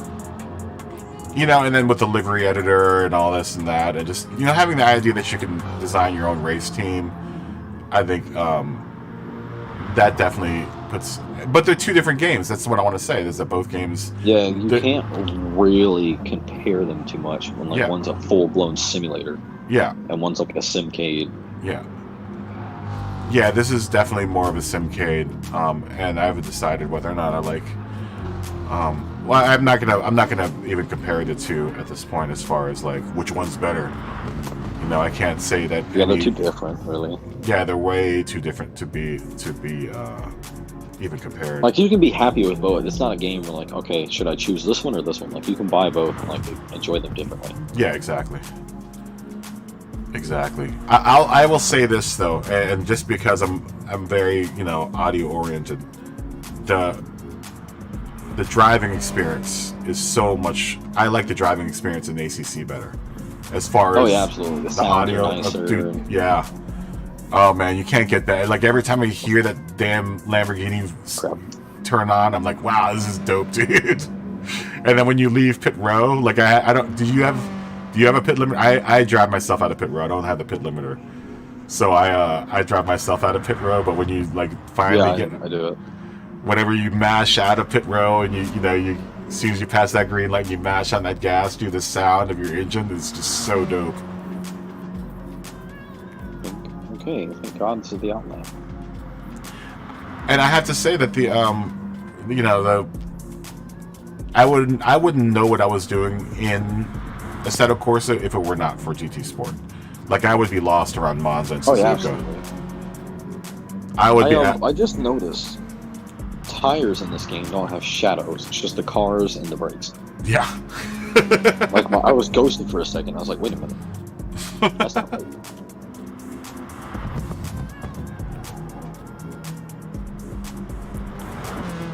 You know, like I said, I'm still gonna be a huge fan of this franchise, but yeah, and we have fantasy tracks on here.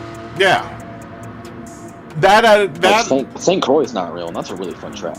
Yeah, that isn't much of an issue for me because I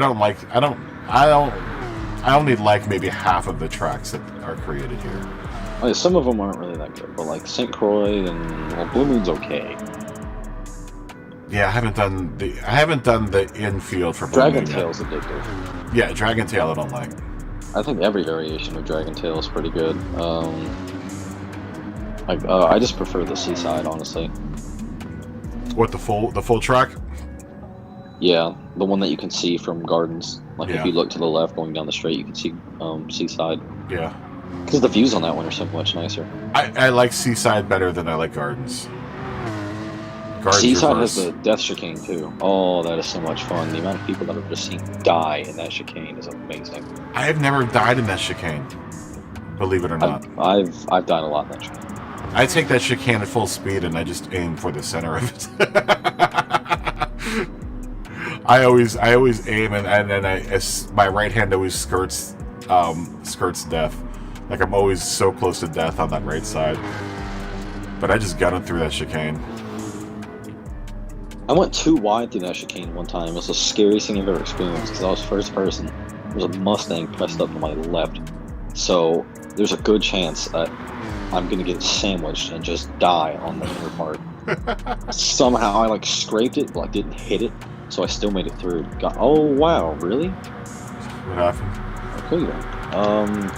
I've never had to brake there, but the Corvette wasn't having any of that. Maybe carrying too much speed? I mean, I guess. I mean, this seems to be a lot faster than the Porsche I was driving in terms of top speed. That's probably why.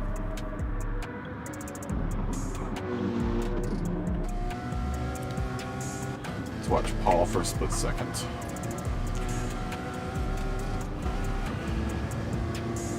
I've noticed that, like, on here, even, like, the race cars, like the GT3s, sound a lot more like their street car variants. Yeah. Than they do the actual race cars. In Assetto, they just sound full-blown race car. Yeah.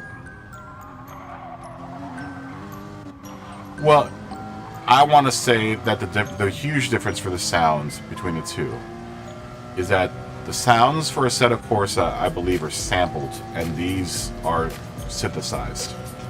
Clearly synthesized. You know, But these are pretty good. I mean, for synthesized sounds, these are pretty good. They're generalized sounds of the car, but yeah, everything, at least from what I can hear, and I hear it more clearly now after listening to both of them, is that the sounds, you know, for Assetto Corsa were clearly recorded at some point, and then sampled into the game.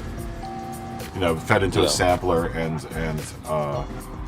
they were put into the game. Whereas someone built the sounds for this game, you know, through the power of synthesis. They did a real good job with some of the cars. Like you hop in like any of the Lamborghinis and they just sound like accurate. I mean, like even the Aventador idling sounds good. Yeah. I don't like that a lot of these cars you can't even hear them idle, like at all. No. Well, the Porsche you can't. Well, the Porsche you can if you're outside of it.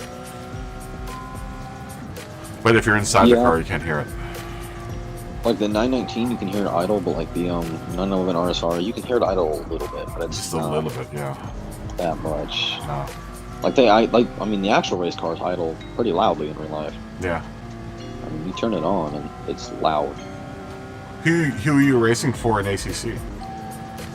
The VX Engineering Lamborghini Gallardo. Oh, you're doing the Gallardo. Because it's not like you sign with a manufacturer; it's like a customer racing team, basically. You just get a customer car. Oh, and you just swap cars all the time? I haven't been able to change my team's car. Because the career mode, you actually play through a season, and there's like events. Oh, really? Like you'll do like 2 practices, and then okay, here's the race, free practice, qualifying 1, qualifying 2, race 1, race 2. It's like the actual race weekends that you see, where it's not just like one race, like Formula 1. Yeah, it's like races. IMSA.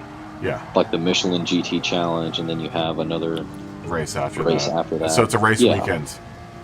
Yeah, basically. It's a race weekend. It's 2 races instead of 1, and then like you'll do another practice, and then it'll be like, Michelin has requested a wet weather tire test, which is actually something that happened to me. I did that, and then like a week later, okay, we're racing here. What? How long does the season last? Do you know? I'm not sure. I'm only like 30% into the career. That's what I'm wondering is how long does the career? That's probably just one season, I guess. I imagine, and then after that you can start the championship thing I think whenever, but there's a championship mode. Yeah, I wonder. And I imagine you can also make your own team on that too.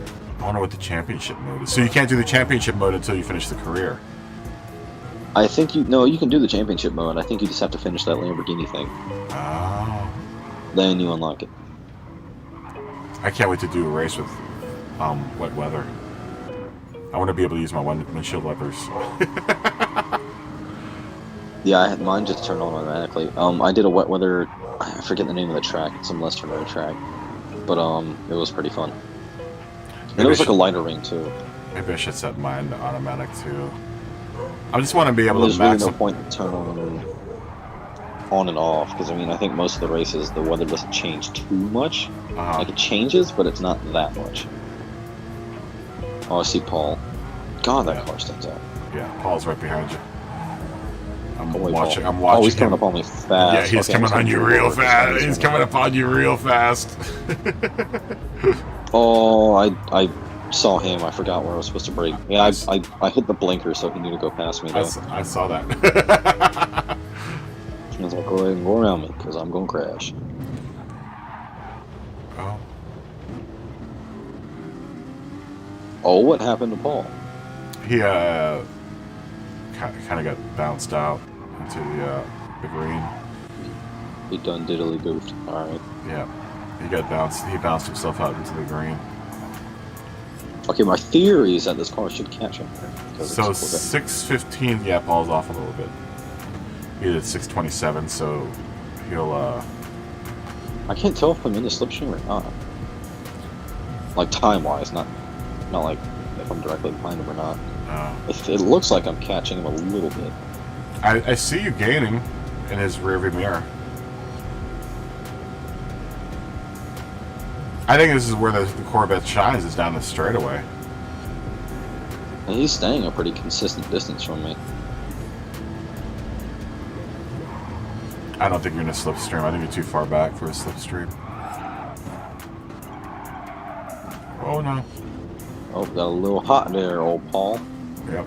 Paul got a little Yeah, hot. sir. He'll come in 7:15 or 7:16. Oh wow, 7:30. That's not good at all. That is not good. I'm not used to this Corvette at all, but it is pretty good. No, it's fast. Scott's been fast in it all week.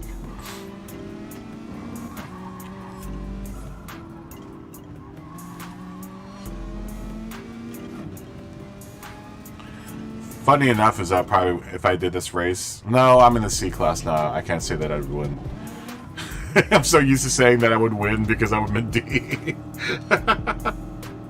I'm no longer in D. I'm halfway up C. That's why I'm not doing the race. This, like I said before, the point of the season was to get me out of D, and I've done that. So I'm gonna take a break and not do this race because I think it would hurt my score rather than help it if I actually ran this race. So this week we're just gonna spectate and help other people that might not have the opportunity to practice. They might be stuck at work or doing whatever. So we'll just spectate different types of cars and see how fast, and those drivers that are fast. And hopefully someone out there in the YouTube world will find some use out of it.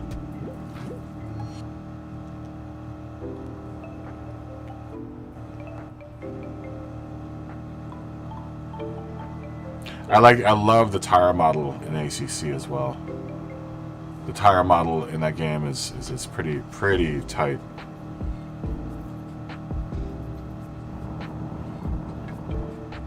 It's so different though. Like the line, like I said, it affects how you drive your line in there so much. I won't say that my line through Monza and Suzuka is completely different, but there are places where I wouldn't normally do in this game that I'm finding myself doing in ACC. Anyone with a stick with the game, I mean, or with a steering wheel in that game, man, I don't know how you guys are even playing this game. But like I said, they're two different games. I can see that, you know. Yeah, I can't wait till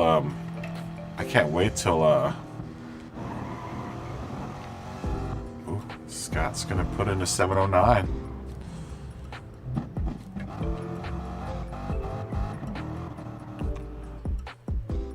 Of course he is. Scott's been the man to beat out here for the last 2 weeks, man.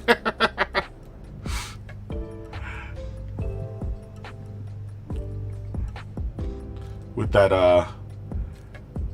Keelable blue.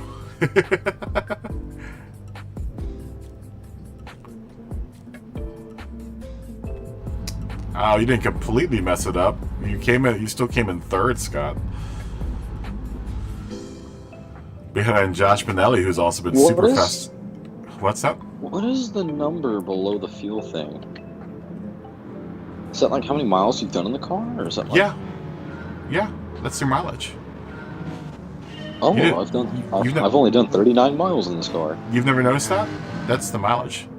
I mean, I've seen it going up, but like the way it goes up doesn't feel like mileage. Like, I feel like it's going up too fast. My Porsches had like 1,000 miles on them when I turned them in last season.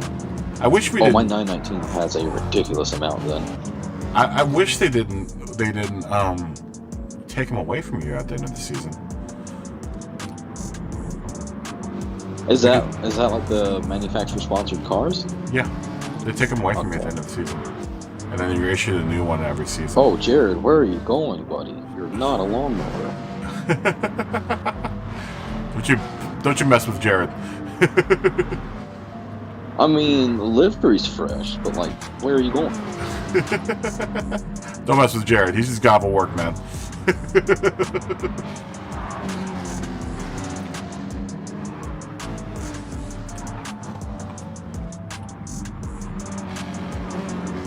Tiago Camin's been fast as well. Tiago Camin is a relative newcomer from Brazil.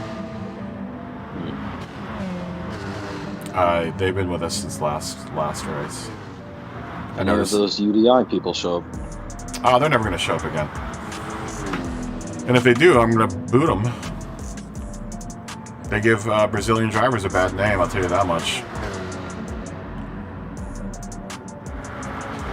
Those dudes were complete knobs. The UDI guys. Yeah. UDI team, if you guys are out there, you guys are knobs. Don't ever come in my room ever again. You give good Brazilian drivers a bad name. There was like 10 of those guys, man.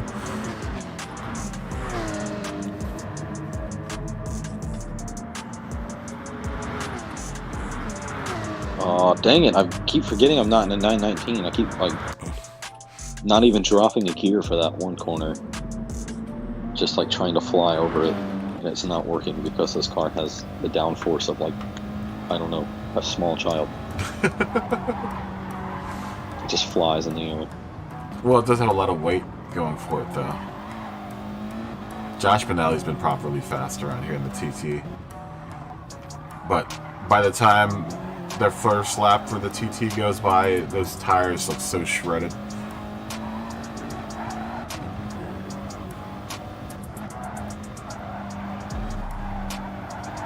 The Audi TT.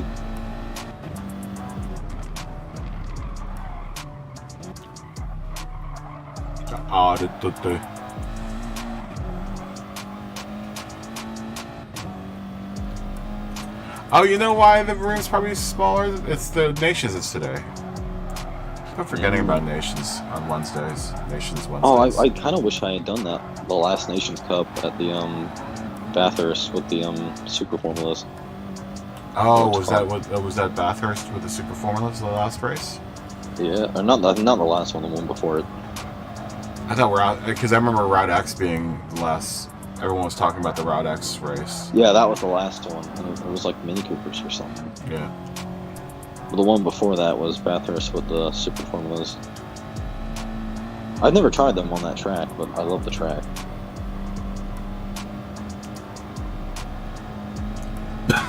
Oh, Paul's up there. Something tells me I'm going to stay in 8th place the whole race. Shoot, now I kind of want to make a livery for this car. The Vet's a nice car, man. I like the Vet. It is. I actually considered going to Chevy this season. I considered Chevy. I would consider both Chevy and Ford, but I remember what problems Temp was having with the Ford, the Mustang, so I decided not to do Ford. That's real nice about the Corvette. You can use 6th gear. Yeah. It's amazing. Now, if it was the newer Vet, then I probably would have gone with Chevy. If they had a C8 Group 4 car, holy crap. Mm-hmm. That would be like the perfect mix, because I don't imagine it to be tunable like the Ferrari. I imagine it to feel somewhat like the Stingrays. Yeah. So it would be like a nice, healthy mix. Yeah, it'd be a mix between the two. Probably handle something like a Dodge Viper, just maybe. I would think it would be something. I would think it would be more like somewhere between a Ferrari and a Porsche. Because no, that's a pretty big displacement V8 that they have in the back. Yeah, that's why I was saying maybe it'd probably just be like a mix between like the Porsche and like the McLarens. Yeah. Because I don't know if it's as heavy as the McLarens, but it's definitely bigger displacement. Yeah, it's a big displacement. want to say it's like a 368 or something like that. Something ridiculous. I know it's bigger than 350. At least I think it's bigger than 350. Oh, we got the internet in front of me. I'll find out what the displacement motor for the stock. Wish they'd hurry and release the Z06. What's that? The Z06 for the C8. I don't know. I imagine it'll be this sometime this year when they release it. Or at I least would they show it off. Probably mid-season. They've been teasing people because you know people be taking spy shots, so they've been taking off those tarps and just exposing parts of it to show off. We'll see what happens in what's the big car show? Is that Germany? It's in what's it called? Geneva? No, the big car show is I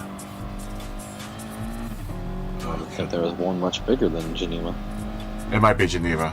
It probably Geneva, yeah. That's like the biggest, I'm pretty sure. I mean, here in America we have what's it called? It's not like Geneva. It's more like a custom build. Well, we have the Detroit car show, and then they've got the we have the Detroit Auto Show, but we also have we have S or something. Yes, SEMA.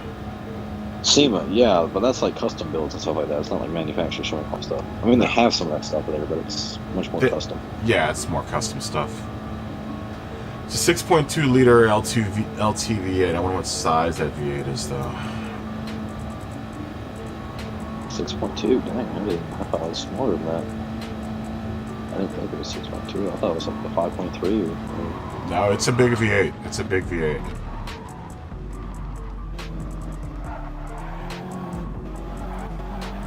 I wonder what I hope the Z06 is like a refined version of the same LTs that the old Z06s used. But there's also rumor of it being the flat plane, like the race car. Which would be nice if it sounded more like the actual C8Rs, because those things sound pretty good. Yeah. They are loud. They're like some of the loudest cars at those IMSA races. Really? Yes, they're ridiculous. I mean, shoot, some of them sound louder than most of the prototypes. Like you see your Cadillac car, like prototype driving by, and then there goes the Corvette. Yep. Well, that's and it's the perfect mix of like the classic like Ferrari V8 sound and like the kind of older Corvette, like the C6 and C7 Z06s. Yeah. That's a big displacement V8, a 6.2 liter. That's a lot. Yeah, that's fat. That's a lot of gas going into. That's a lot of gas going into that motor. At full bore.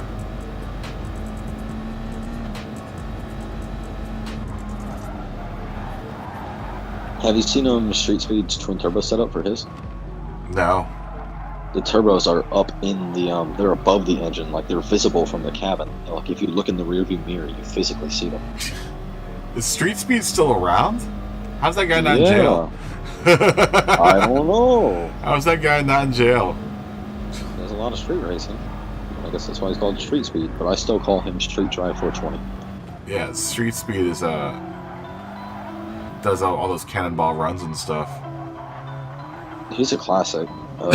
Shoot, I started watching him when he got his first Corvette after he sold the Hellcat that Doug DeMuro almost crashed. Did Doug DeMuro crash his Hellcat? Almost. He put it in track mode on a wet road. Barely stepped on it and the car got sideways, but he recovered it. And Doug was like freaking out and Mike was laughing. Well, yeah, because Doug probably isn't. Doug's insured for that, but yeah.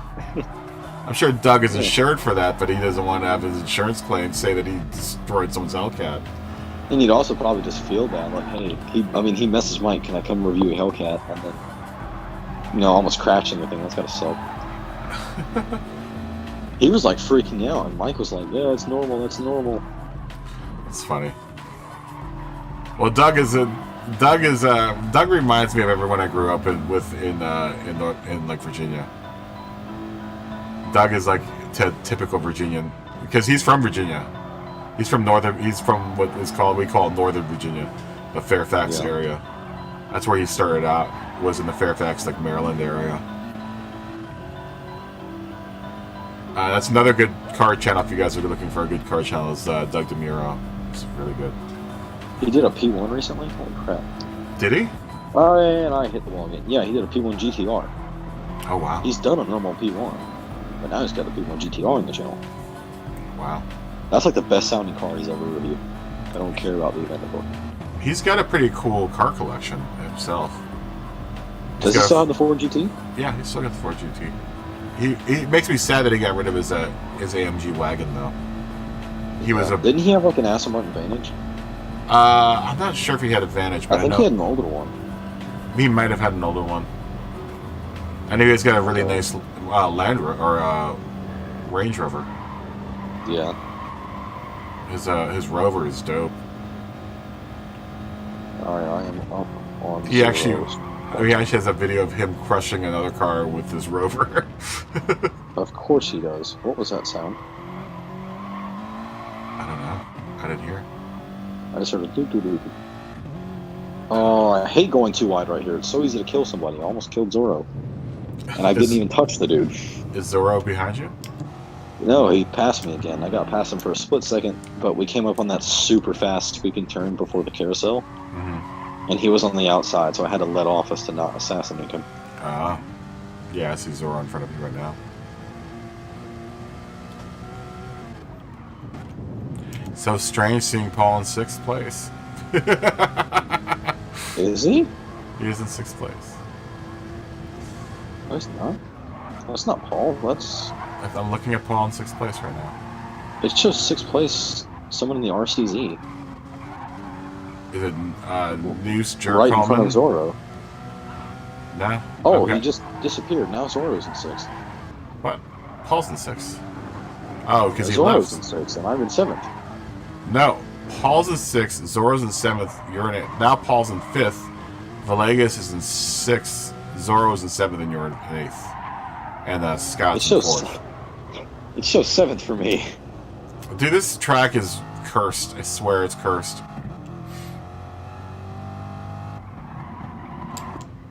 This is another reason why I'm not racing this track. I'm convinced this track is super bugged. Uh-oh. Brits are Absolutely. Brits are right behind each other. Paul's right behind Scott. Uh-oh. Battle of the Britons. Battle of the British. The Battle of the British. Oh no. Paul's gonna go off a little bit. And the Battle of the British is over. Oh, dang, that's a shame. Scott's just too dang fast. Who's in 5th? Villegas 3-4-3-5. Paul's in 6th, Zorro's in 7th, you're in 8th. Oh my god, that's so weird. It shows me in 7th. Yardine's Charlie is in 9th, Jared's in 10th, and Tiago Camille is in 11th. 11th? It only shows 9 people on track for me. The game is messed up, dude. I think this track is bugged out. My internet's been garbage today. Sometimes when you're lagging, you don't see people. That's how that remember that screenshot I sent you, the 2 cars on top of each other? Yeah. That's how that happens. Well, look, last night Scott had some dude brutally assailing him, and he never even saw them. And he saved his replay. They're not in his replay. There's a big space where the dude is supposed to be, but there is no one there. It's the weirdest thing. And I had booted the guy. Now I feel bad about booting the guy because I booted him thinking that Scott saw him, but Scott didn't see him. But Mikey saw him too. So either he was lagging. If you can't see the person, you're lagging. That's just how that works. I don't know what's like going right on. now, like my internet's making me like if I leave and join back, I'll see everybody. It's just so weird. It is. I mean, that's just typical Gran Turismo. Yeah, I think that's Gran Turismo's fault.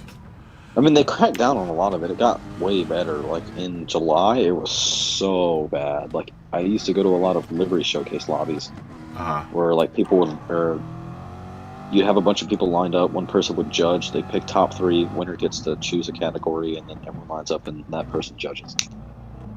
Interesting. It's like a livery contest in a sense. Huh. Well, that sounds interesting. Oh, that's first why race of my the beats day. were making Is that why you came? Where did you even come in? Fourth, fifth? Fourth? No, Scott came in fifth. Yeah, Scott, I expected more from you. He's in fourth for me. He's in fifth for Hey, me. you have my applause. You're in fourth for me. That's good enough. Good job. It can't be me because I cleared out. Everyone saw me clear out my. No, it's me. I can't see him. It's me. It's just so weird, man. Oh, I just plugged up. Oh my god, I meant to plug up the headset on the controller. Like, it shows 12 people in the room for me. It should be, yeah. Oh, now it shows 11. Next race of 55.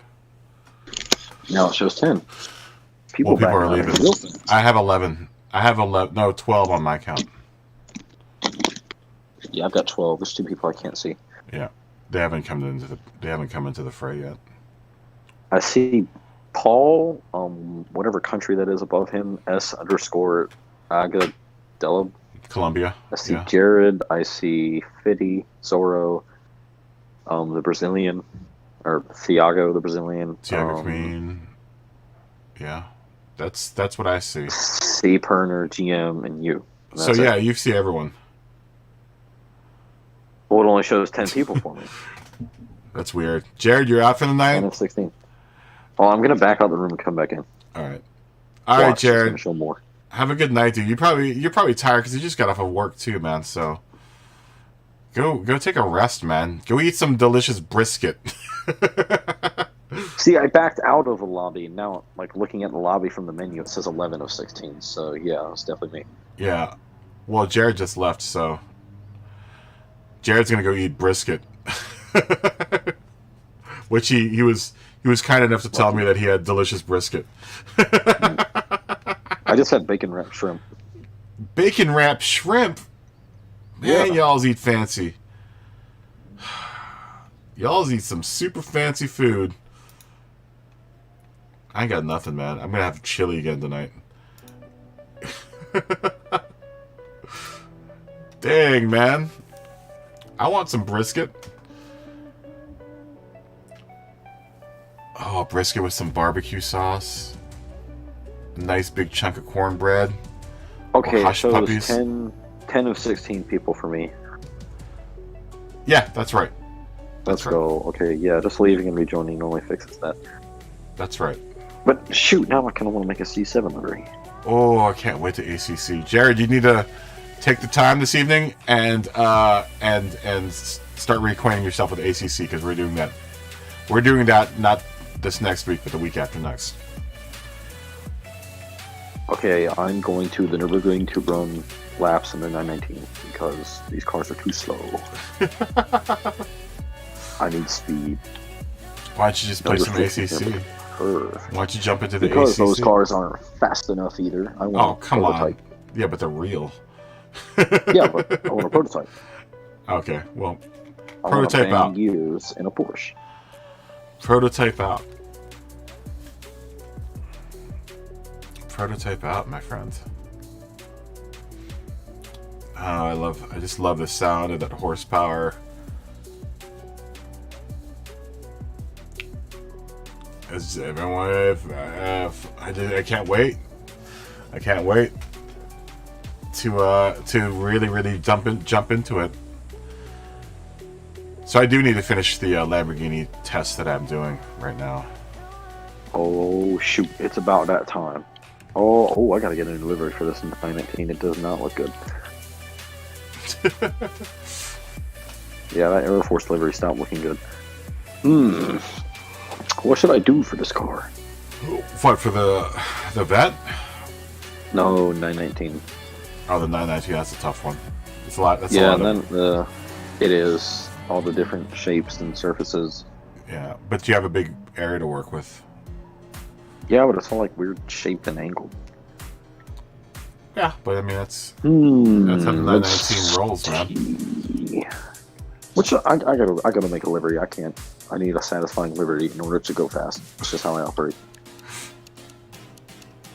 That's Well, you why I can drive always- in Kobayashi's car on Assetto Corsa. Just go download one. No. Just go download one. Yeah, I refuse to download another creator's livery to use too. I mean, I only download it if it's like totally top tier, pristine, amazing. Yeah. I like making my own liveries, so. Ooh, listen to this fun little playlist. Wait, coffee time. I'll be back in a second. Bring me some.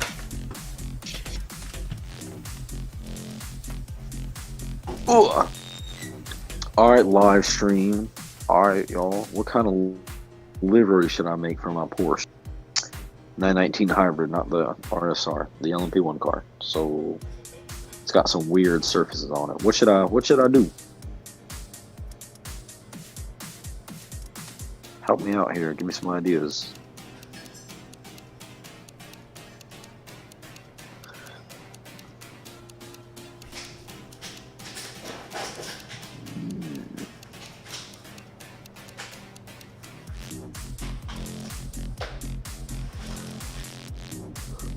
Ugh.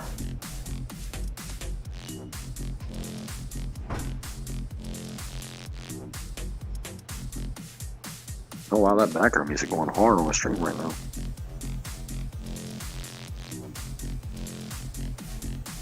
Fish scale. What does that mean?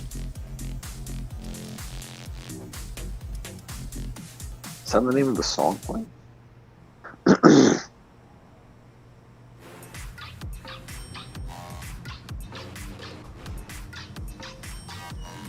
Oh yeah, this slaps, definitely. Good lord. My throat sounds nasty. Hold on.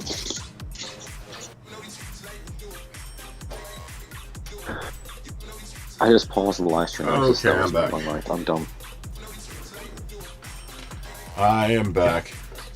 A fish scale livery. Scott was saying that you should make a fish scale livery. Yeah, I saw that. Oh, FN Kogi's back. All of my clean Brazilian drivers are here. Ooh, listen to this song.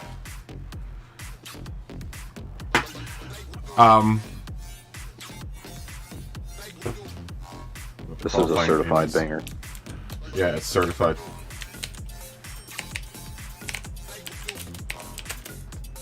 Eight minutes. And you haven't found a livery editor in ACC, right?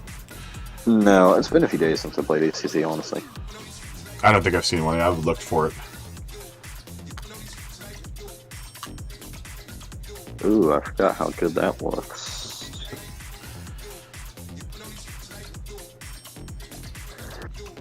Well, I gotta sneeze. Get some tight. Get Get some tight.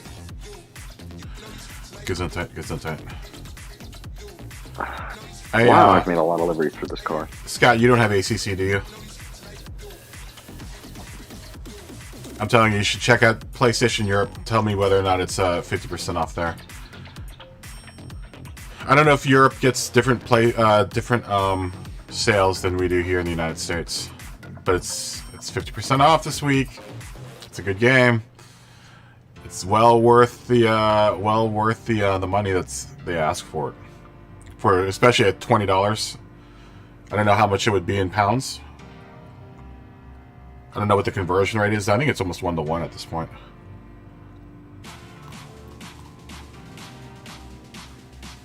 But at $20 versus its old price at $40, it's definitely a bargain.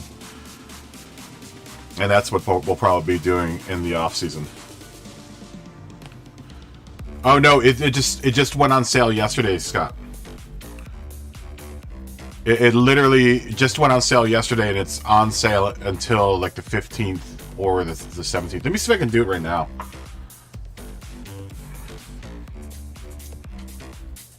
Oh, 50. Yeah, the old ACC always is. That's always been the case with that game.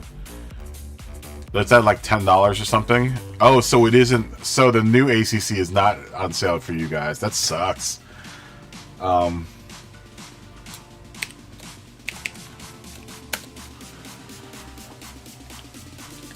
Yeah, let me see if I can steer to it in here real quick.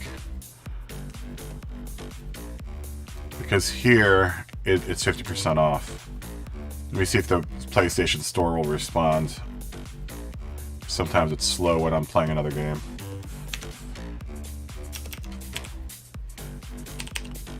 Yeah. Yeah, see, it's 50% off here in the United States. Was $39.99, is now $19.99.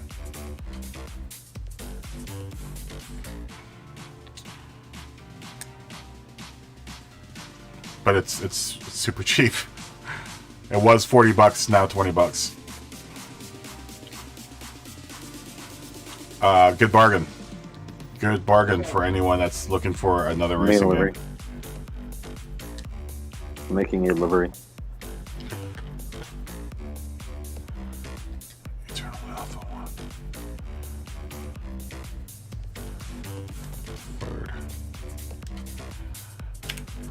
1. Word. Yeah, that I heard the old ACC isn't as good. I actually was part of the beta for that on PC way back in the day. That game is really, really old.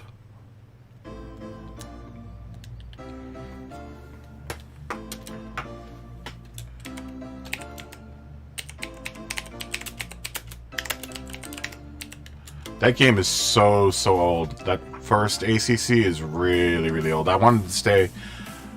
I started beta testing for that game when I had just joined Steam, so that has to have been like 2012. I know it's really cheap, but I wouldn't personally buy that game. The mechanics for that game were kind of funky.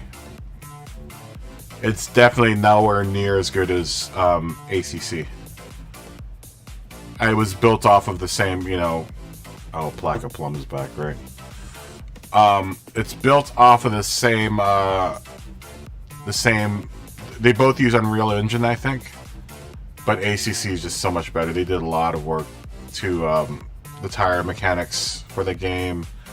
The audio for both games actually was good, but the new one is oh man. It puts you in the seat. Like, as soon as you hear your car turn on, you're like, wow, dude, I feel like I'm driving like an amazing car. Do you have a stick? Oh, it is on a sale, so $17.49. It's worth the pickup. Air Groove is back. Ooh, this guy's fast, guys. Air Groove. He only speaks to me in Japanese, but I've been talking about Air Groove all season. This guy is ultra fast. This dude is one of the fastest guys I've seen go around any track. So I'm really, really curious to see how fast he's going to be around here. We haven't seen him all season long. Yeah, this guy is ultra fast. He would always be like the ruler of the room when he came in.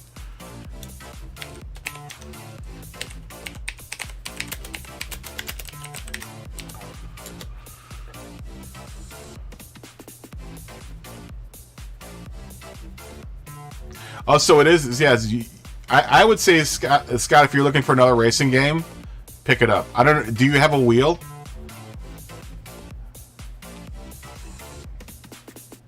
If you have a wheel, it's definitely worth the pickup.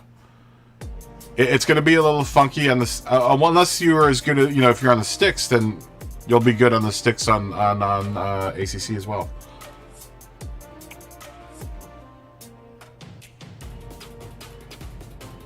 Oh, you use the pad? I've been using the pad. I've gotten really used to using the pad. So, I mean, if you're as fast as you are with the pad here, you'll be just as fast at ACC. Steering is a little bit more sensitive, and you definitely do feel the tires and the physics of the tires kind of moving around. So that you're gonna have to get used to that. but otherwise it's worth the pickup if you have the 17 pound sitting around to, you know, spend. It's worth the pickup. I went ahead and bought all of the DLC stuff. I got the season pass, which gave me the British car pack, I think, and then it may have also given me a British. I think it gave me Silverstone, Donington, and another British race. And then I had to buy the extra track pack, which kind of blew because the extra $17.99. Oh, at least in our store, it's $17.99. I bought that as well, and that gave me Laguna Seca. I can't remember what other tracks came along with that pack. That pack. Oh, are these guys racing?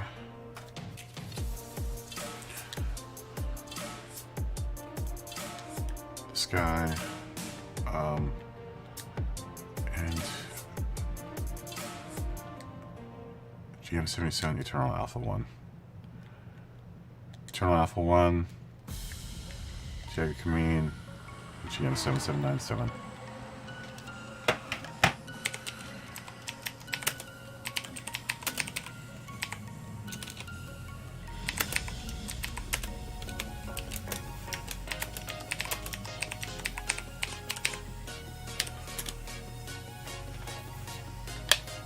Yeah, I've been learning how to use the pad too, so.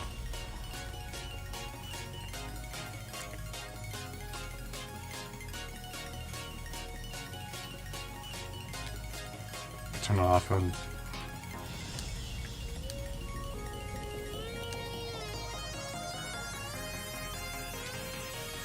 Come on.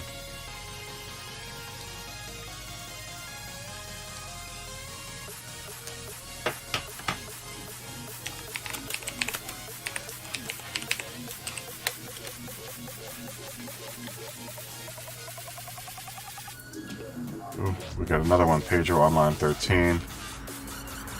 Hold on.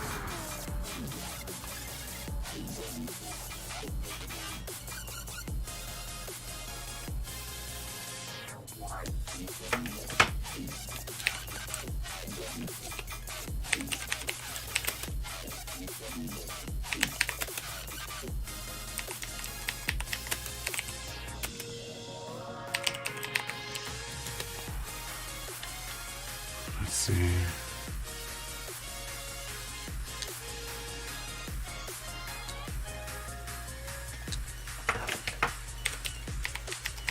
Enter the race. We are starting. Oh, come on. Are you guys racing? Tiago Camine and Eternal Alpha, are you guys racing?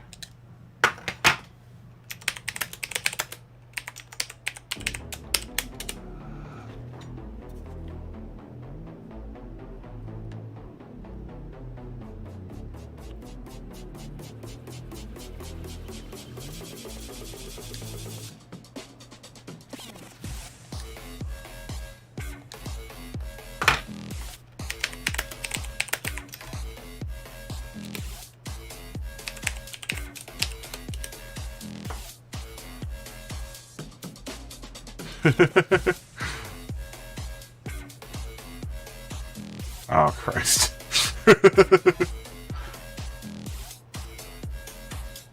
Every time I want to start this race, someone new jumps in. Let me tell Matty Ferrari, oh,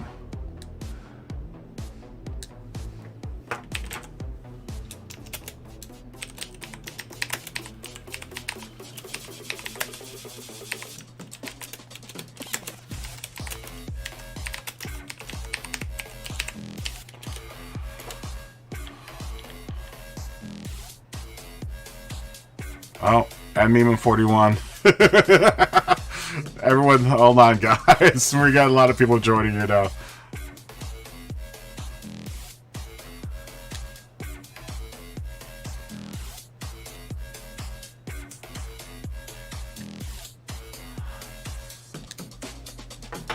Hi again.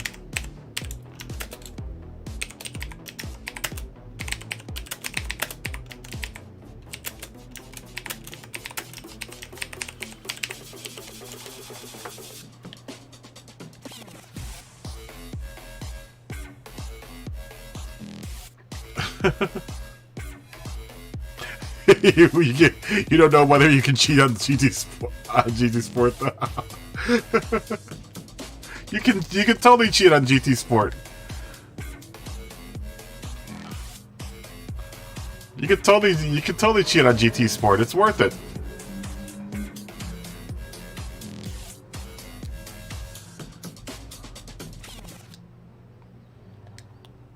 Okay, I guess Tiago Camino is not racing.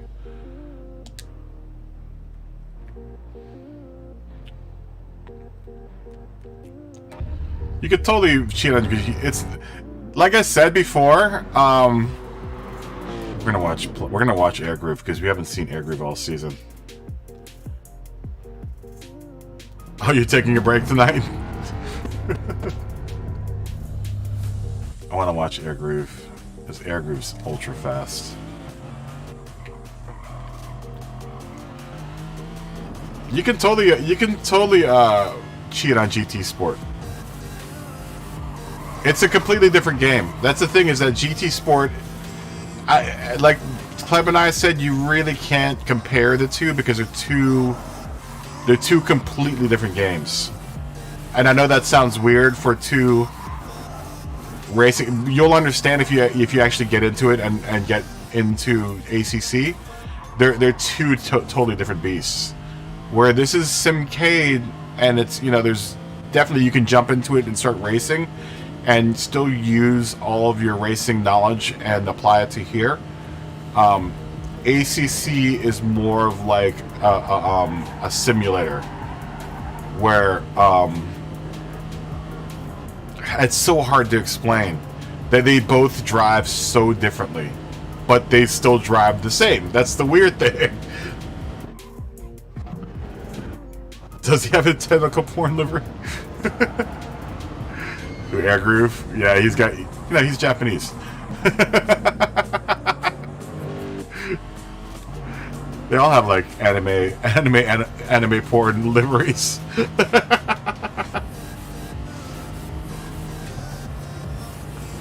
No, they're two completely different beasts. Like this game, I think you can definitely still work on, like, you know, your racing line and racecraft, whereas this is the big difference. This game I think is much better, way better online.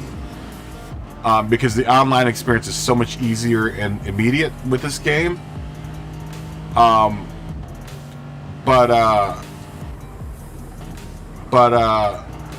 ACC's single player is top notch. The AI in that game is really, really super smart. Like, if you're going too fast, or if you're going faster than the AI in front of you, the AI will actually get out of the way, or the AI will, you know, block if, you know, you're actually, you know, trying to race against it. So it's definitely the smarter system. The AI is much smarter in that game. So it would be a good, like, single player racing game. I've heard the online can be kind of weird. We're gonna find that out in the off season, how funky the multiplayer is. I know that the lobby making is harder in ACC. Oh my gosh! Stop it, controller! Why are you doing that?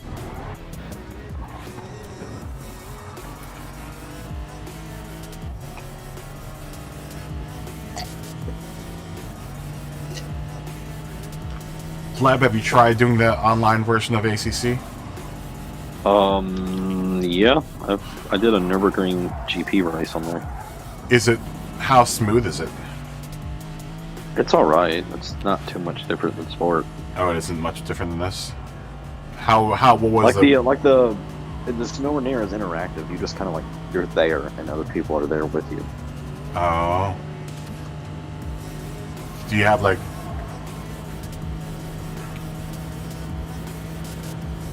Do you have a chat or anything, or can you do TeamSpeak or anything? I didn't see. There's a voice chat. I didn't see a typing type of chat though.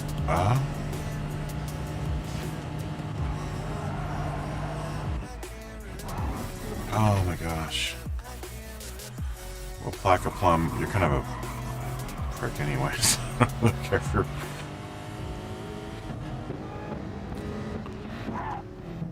Let's see. Yeah, I'm sorry, my friend.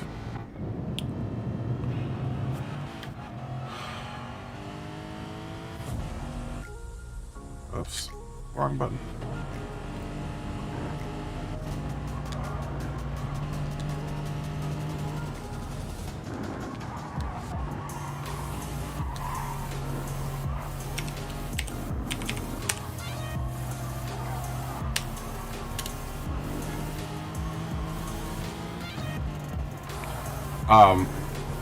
I will find out. I don't know what the lobbies are. So wait, let me ask you this: did they fill in the extra spots on the race with AI, or can you fill in the extra spots with AI? That's the other question. I'm not sure. I didn't play around that much with the multiplayer. I just kind of joined in a lobby and did a race. It would be kind of cool as if you can set the lobbies up to be, 20 cars on the track, and if people take up spots, then they could take up spots as well. Yeah, I'm not entirely sure. We're gonna have to investigate that in the off season.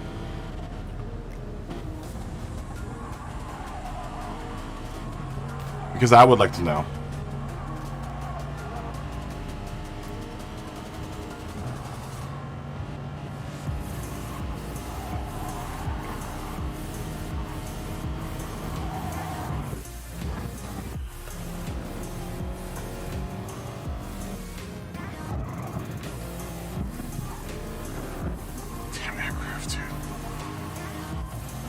Group's still on their outlap right now.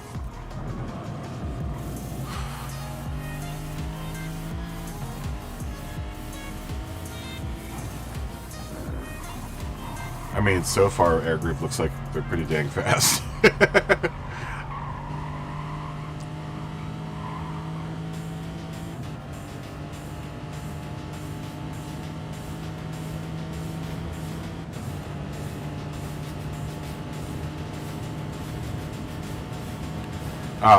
Yeah, I would like to find out how the whole lobby system for that game works.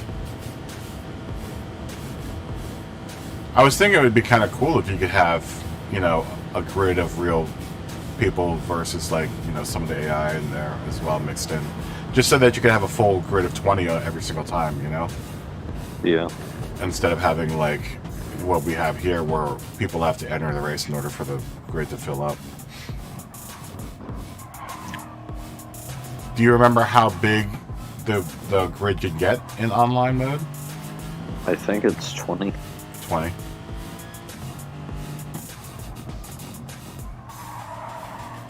What I can't wait is when I finally get a wheel doing an endurance race.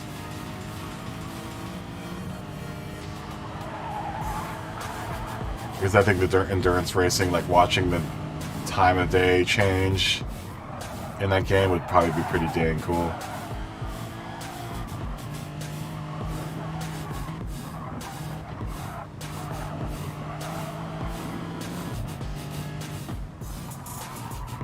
Air Groove showing some pretty sweet moves so far.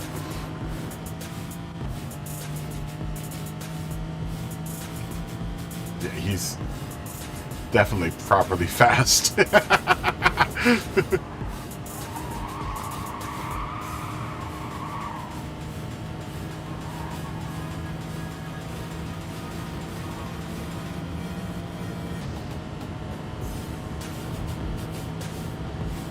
Groove, man. I missed having this guy around.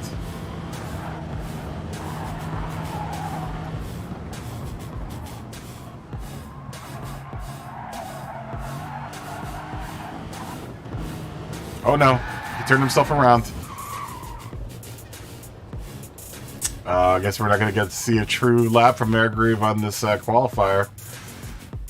That really sucks. I was really looking. He was going really fast there for a minute. They are incredibly fast when they get going.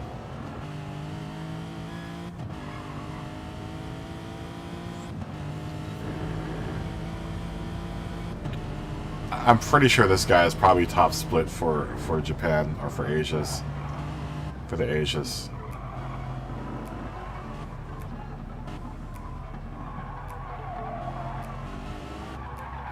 I mean, that's been the case for most of the Japanese drivers. They're all usually pretty darn fast.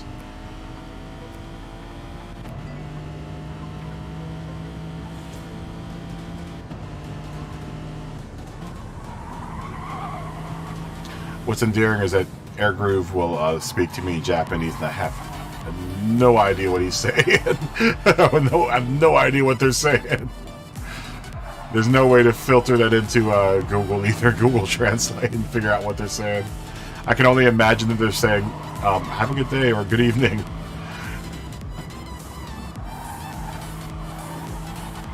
You're gonna find out one day that he just speaks fluent English, but this whole time he's been messing with you.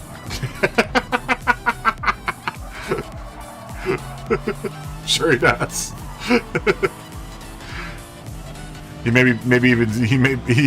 like teaches English on his time off to Japanese folks. Yeah.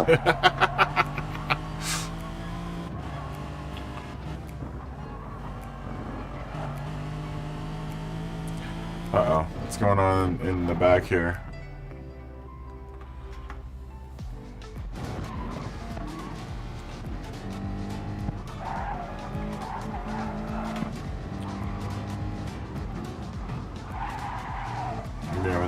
Tomfoolery back here?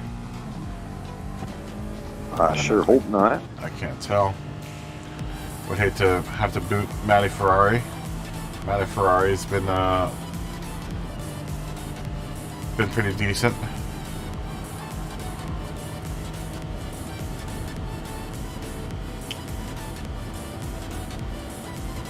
But Meme41 is a longtime channel friend.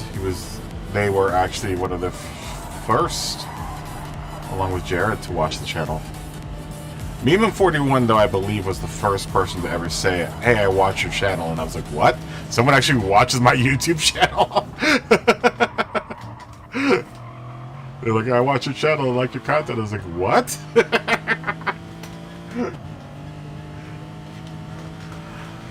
You do?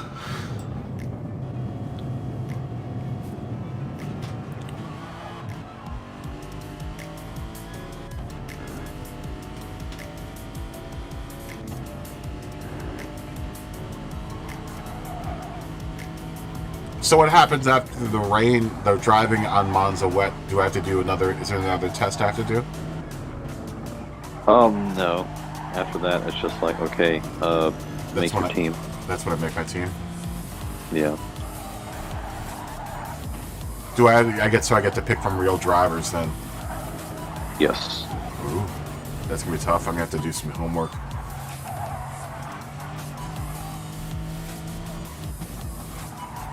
So, what do you actually race against? Do you race against your teammates, obviously?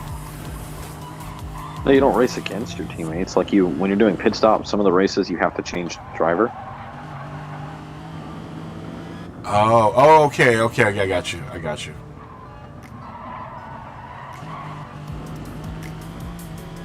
I thought you meant teammates like F1 teammates, but it's F1 teammates like endurance racing teammates.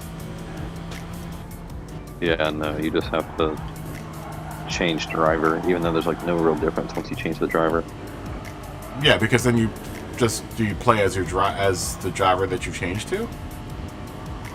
Yeah, basically, but yeah. I mean, it's not really much of a difference. You don't even see the driver change happen. It just kind of happens. Oh, really?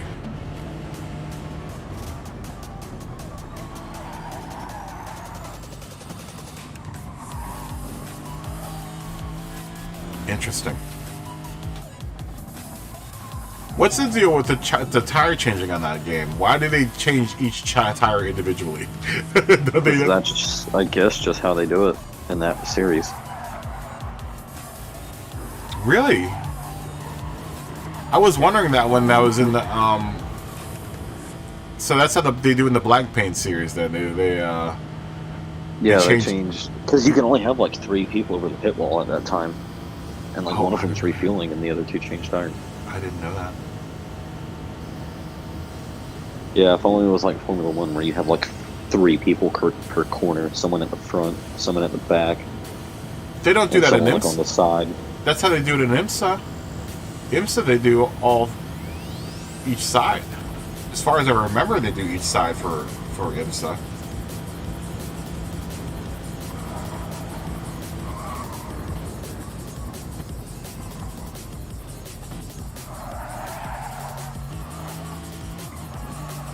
Don't they? I guess. What are part the blank pane? What league is the blank pane?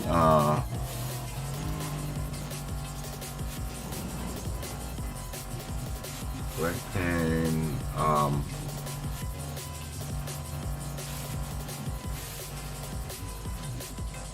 Blank pane GT series. I mean, that's FIA, isn't it? I know there is a mention of FIA in there somewhere.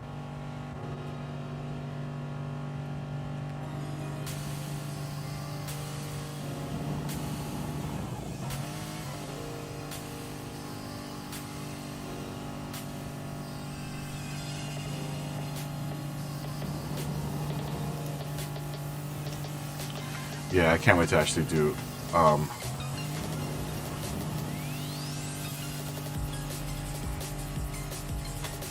I can't wait to do what's it called, like an actual endurance race in that game. Although I'm really worried about the claw hand effect that's gonna happen, because I death grip my controller. I've got to teach myself not to death grip my controller when I'm playing that game. That's why I stopped using the controller, or for the sticks for this game. It's because I was death gripping the controller. I used to do that a lot. I've got to teach myself not to do it. Uh-oh, Scott coming with the 705.676. Wow, Scott.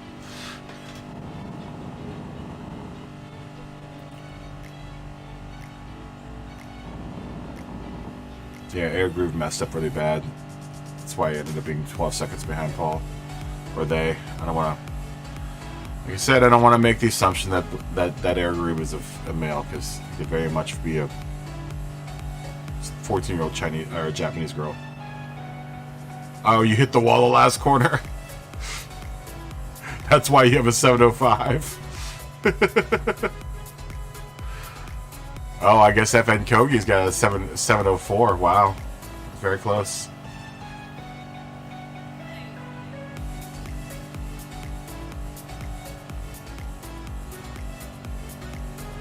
I'm surprised Air Groove's all the way back here in 6th. Oh, look.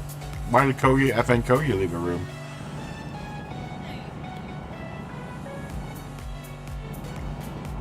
I guess FN Kogi left because he knew that Scott was going to catch up.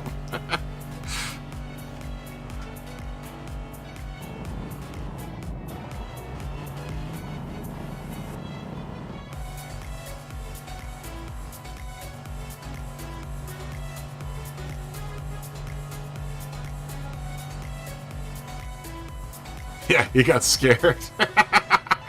They were scared. They were scared that the fast Brit in the Corvette was going to get them.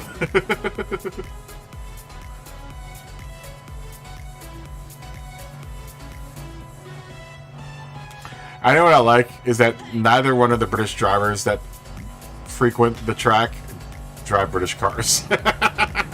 You drive an American car. Paul drives a German car. You would think both of you guys would be driving Astons and the Jaguars.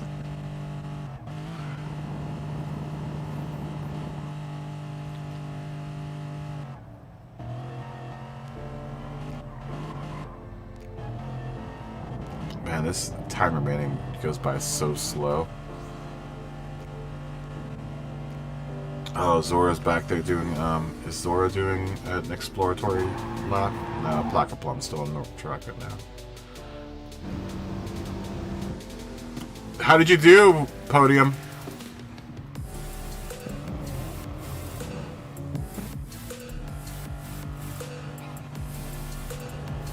The chicken killed you in the first race. Watch out for that chicken, man. The chicken will get you. The chicken's killing me in Monza and ACC right now. The first chicken. Second chicken, I'm much better going through the second chicken. But the first chicken is brutal in ACC. By the way, Podium, and I don't know if you know this, but if you don't have Assetto Corsa Competizione just yet, it's 50% off in the PlayStation Store. So check it out.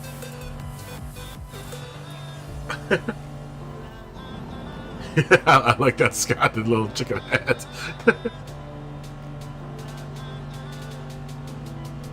Very nice. P6 to P5.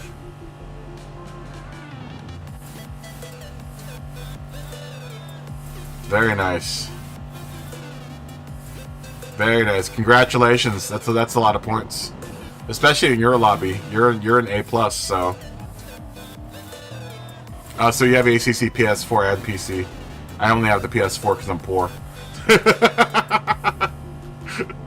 I got a PS4 Pro, but I had to wait for it to go to 50% off. That's what we're gonna do in the off season. Is we're going to that's another activity we have planned for the off season. Is we are gonna try to get into doing some multiplayer ACC races. I dig it. I'm down with it. It's hard though because I'm playing with the sticks, and I'm normally use the motion control for this game, and it's hard going back to driving a car with sticks.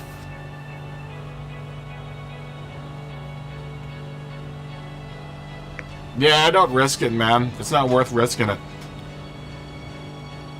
It's not worth risking it. But 193 is dang close to 200 points. No, you know, honestly, dude, motion control is so much easier. I think it takes skills to use the sticks. Well, jump on in. You're gonna be waiting for a couple minutes here, for about 14 minutes and 30 seconds while Scott destroys everyone, or possibly Josh Spinelli, or possibly Airgroove 1999. I'm not doing this race this season or this week. I'm just holding the lobbies because it's been entertaining. But I'm not gonna actually racing this. I'm not actually racing this race. Oh, okay. Yeah, I'm not actually gonna do this race. I'm bowing out. Yeah, I'm hosting the lobby, but I'm not gonna actually do the race. Forget that, man. I just got into C. I did what I needed to do this season, which is to get out of D lobby. I don't know the track well enough. I needed to at least have carnal knowledge of the track this week, and I have no idea where I'm going. I know the first eighth of the track. That's about it. Aside from that, I have too much to do this week for me to like focus on doing practice laps here to try to memorize, you know, portions of the track.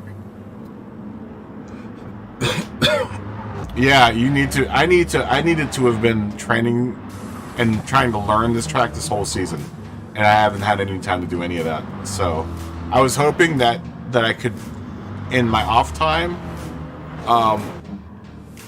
you know, kind of learn the track in between races. But I just never had the time this season. And then, you know, this week came up, and I was like, okay, well, I still don't know this track, and I just decided yesterday. You know, I just got into C class. This would be the worst race for me to debut C. I just joined the lobby and like 4 people said hell yeah when they saw my opening quote. Did you? I didn't even see that. I'm in different Nurburgring. I'm using my Porsche 919 right now. Oh, how dare you be? How dare you inhabit someone else's lobby? Until you do a group 1 lobby, then no complaining. Wow, I really need to get back used to this car. Holy crap. Yeah, it's a finesse track, and in order to finesse, you need to know where the turns are. You know?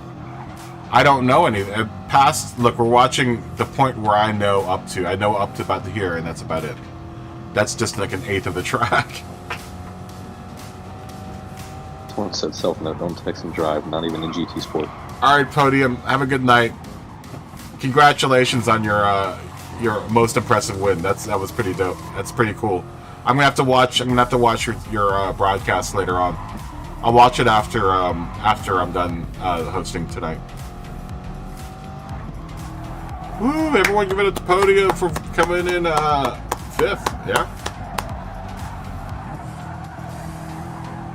Was it 5th? Did you say 5th? 4th.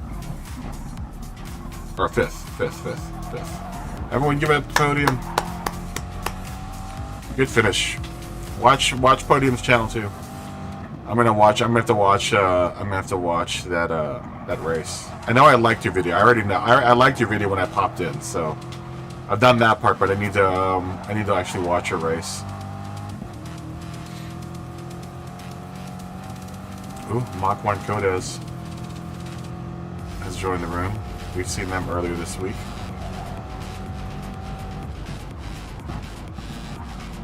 Wow, I feel like I'm in a Blade movie with this music. There's always a fool trying to skate uphill. Some fool always trying to skate uphill. I skate uphill. That's the quote. Some fools always try to skate up. I skate uphill. I think that's the quote.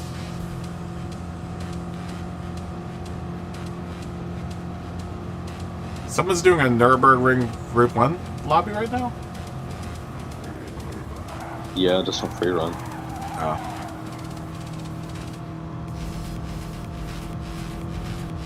I don't know, how long do other lobbies typically stay open?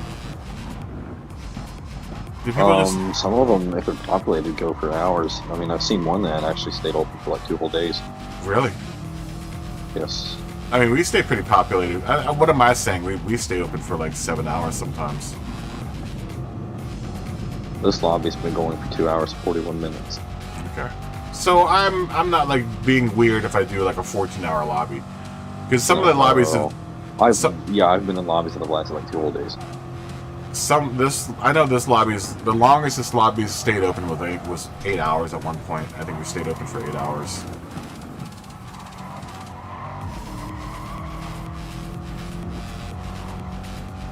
Is it like mayhem in there, or what? What goes on?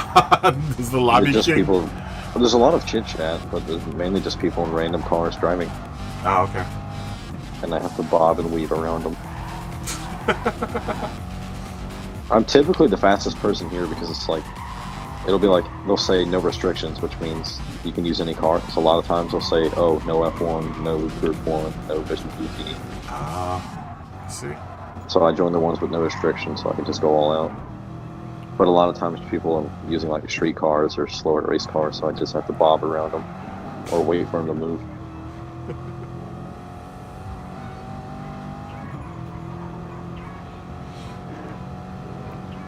One day I'm going to beat the real Porsche record, but I'm kind of far away. What is the real Porsche record? 5:19. 5:19. What's your fastest time? 5:23. Yeah, that's a lot of those last. Lot of time. Yeah. The closer you get, the harder it is to cut more. Yeah, it's way harder. At that, Like when you're like it's always when you're 4 or 5 seconds off is when it's the hardest. yeah, the 5:23 I ran too. Looking back at the video, because I have a video on YouTube of it. It's a link-only video. But God, it's like some places I'm not sure how I could have gotten faster. How I can get any faster. The fastest I've seen was like a 5:12 in the 919 on YouTube or something like that. 5:12, 5:14. 5:12, real car or Gran Turismo car? Gran Turismo, but I think the real Porsche could go a few seconds faster. The only limitation is the driver. Yeah. He got out of the car and said I could have gone faster, but the G's are hurting me. Because it was the unrestricted 919 Evo, so it's like an F1 car on steroids with a body. Yeah. Like 1,100 horsepower, weighs absolutely nothing. A ton of downforce. And 519 over 13, just about 13 miles of track is insane.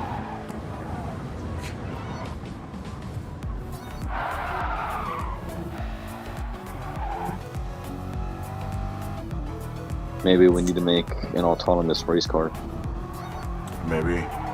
But that shouldn't be like a racing series thing, though. That should just be like a go fast, like let's show off our technology.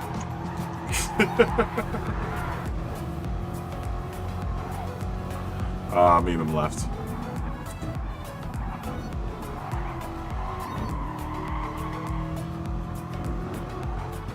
I also think that people are glitching a lot around this track. I think this, because of the size of this track tends to glitch more. Yeah. I remember Paul saying something about this track. Like right now, oh god, I'm looking at someone floating in the air, just ascending. Dude, last night we watched Go Gretty drive beneath the track for about a half a lap. What in the world? And it was funny because when they rejoined the race, they literally drove up a hill, like an imaginary hill, and then popped up out of the ground, had a little bit of air, and then just landed on the track and started driving like normal. It was the weirdest thing. It was so weird. Is that on stream? Yeah. I'm gonna have to go back and watch that. Yeah, it's toward the end of the stream. You'll see what I'm talking about. Just scrub through the stream and you'll see what I'm talking about.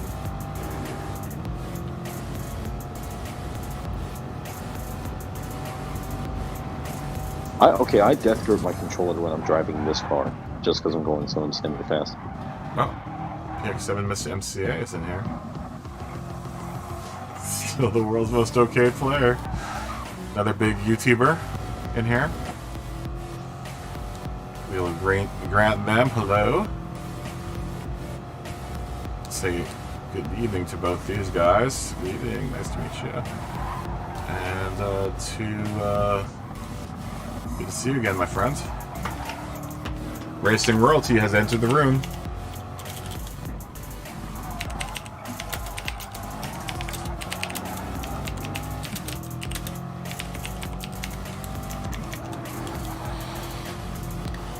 Racing Royalty has entered the room. PX7 Mr. MCA is up in the plate, up in his house.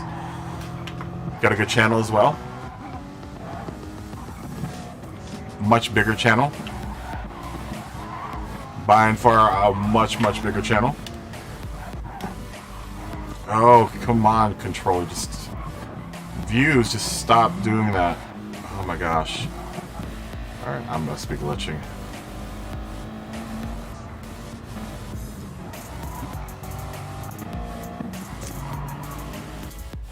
I really hate this sometimes. Oh, there's Air Groove's right behind Scott. Well, not right behind, but behind Scott.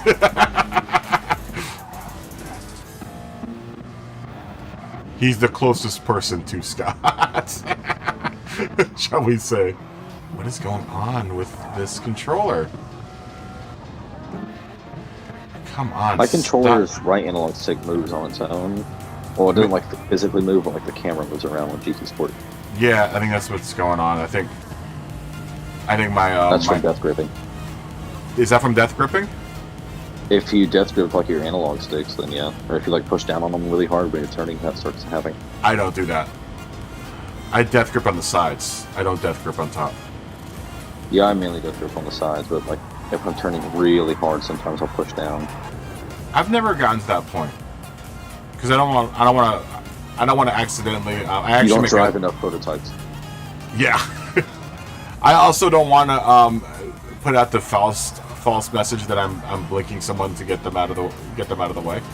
So I kind of consciously remembered whether or not or remember to not press down on my joypad or my directional or the stick thing, whatever. Joysticks, yeah. Joystick. I guess they're technically called analog sticks, but I don't like that name. No, neither do I.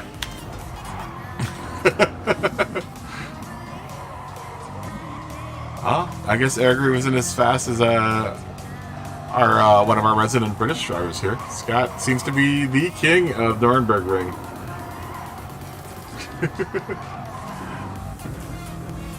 I have a decal. It's like the Burger King logo, but it says Nurburgring.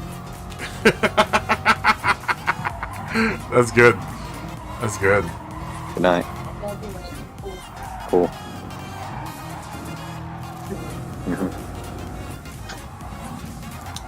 Cool. Nurburger King.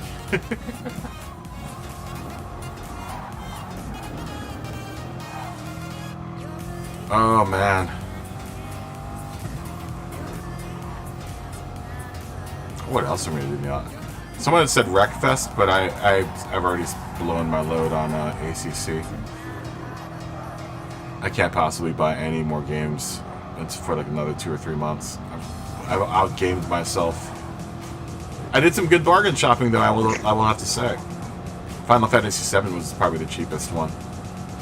I pulled that in for like $20, I think. Which is one heck of a bargain for a AAA title. GT Sport was on sale when I got it. It was like $15. I got GT Sport for $9. Dang. I got this for $9. You know, because I just bought it like, what? It had to have been either September or October when I bought this game. Oh, I had it since like 2018, so... Yeah, I never, you know, I didn't have the PlayStation until this, you know, late in this year. I think I bought the PlayStation in August. Because my buddies just randomly sold me his brand new one that he never used. PS4 Pro, like 5 or 6 games, VR head unit, and motion controllers, all for $200. I think I have 7 games from him. 1, 2, 3, 4, 5, 6, 7, 8 games. And then he gave me like 2 other extra games that he didn't have the case for. So like almost 10 games. A practically brand new PlayStation 4 Pro, the cradle and 2 controllers, and the VR head unit for $200. Nice. I'm in this lobby, and this dude just said my tires switched from medium to soft on track, and I commented, "You have a wrecked tire dysfunction."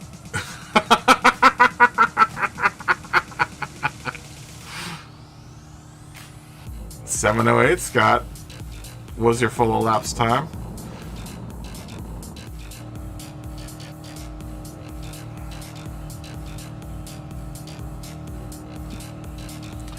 I don't know how you're this fast, Scott, with it. Now that I know that you play with a pad, how are your hands not cramped up from...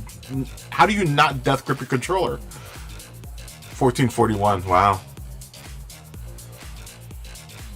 I still think the fastest we've seen here is like 1435.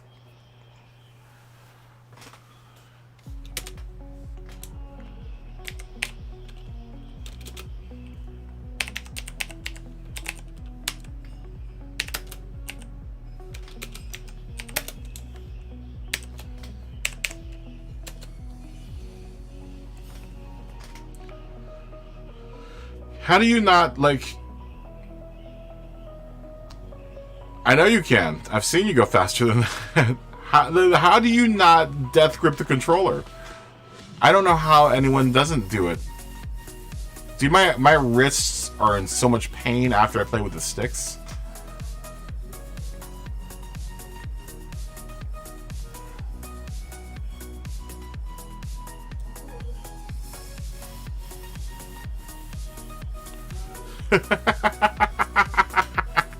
Oh, that's funny.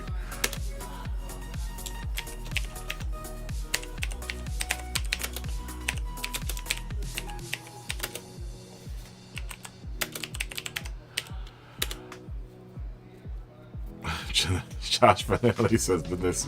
Josh Benelli's been saying mistakes. Have a good night, my friend Paul.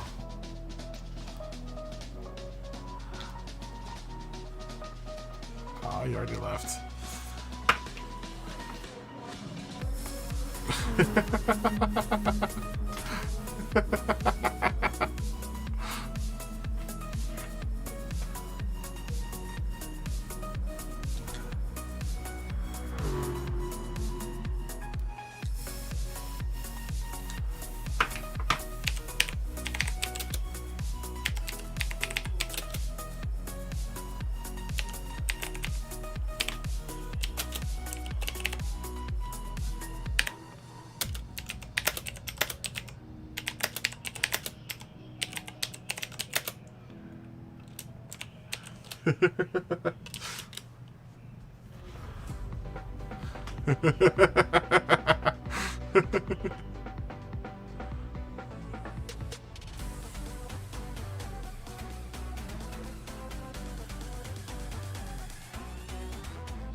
Yeah, that's gonna be a good race for PX7 Vista. Scott, you found your you found your challenge here.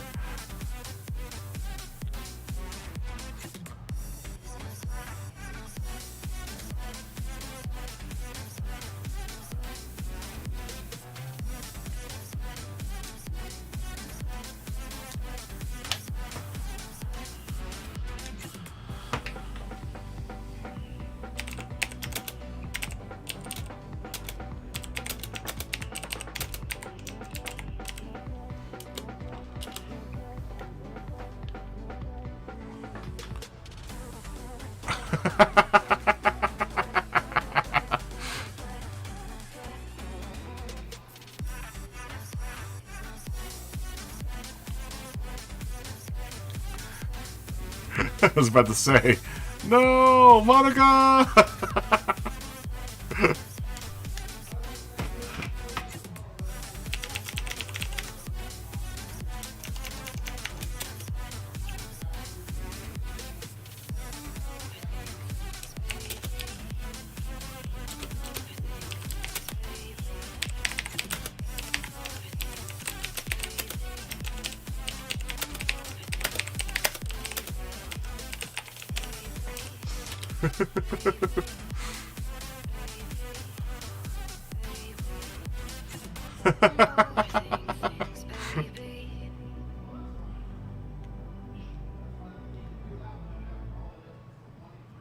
Oh, that's funny.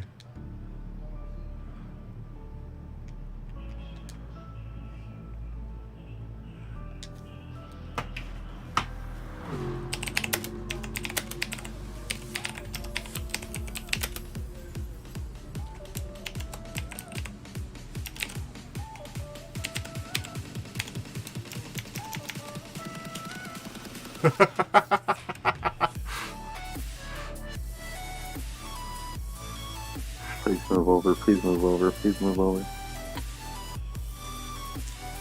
Or you can crash, that's cool.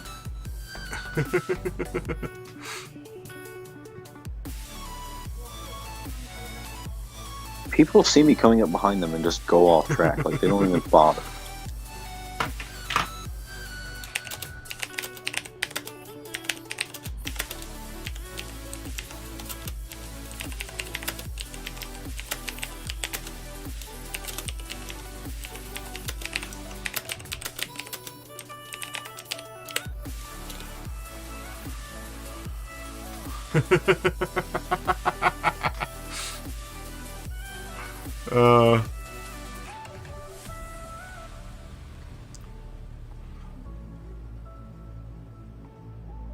We'll see. We'll see, Scott. We shall see.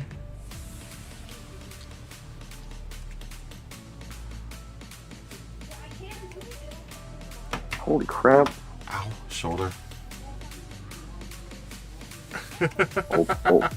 Old people problems. Getting old.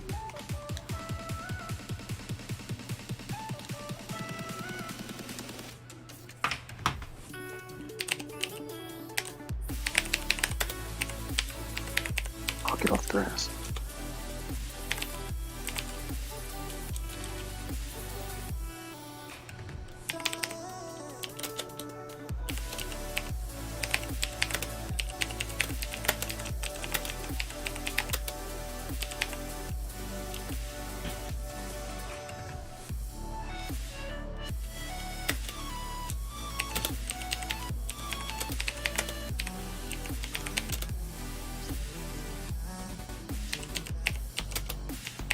Oh, come on. No.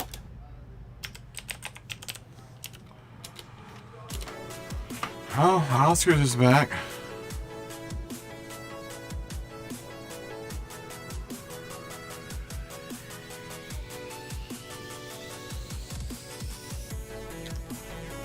Oscars. Oh, what happened? Where are you, Oscars?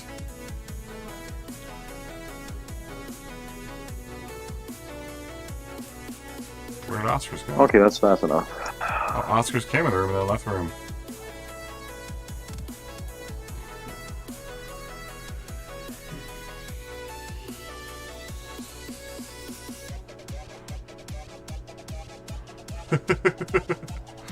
Ah, PX7 Mista is leaving?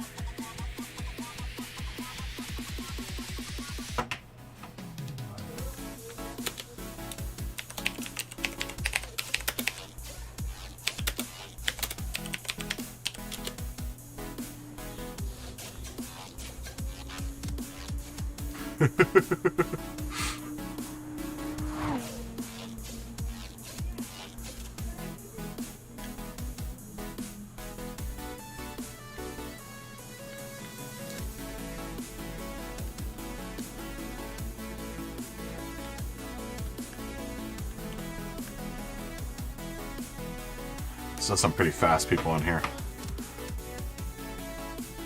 Are you in the Viper now?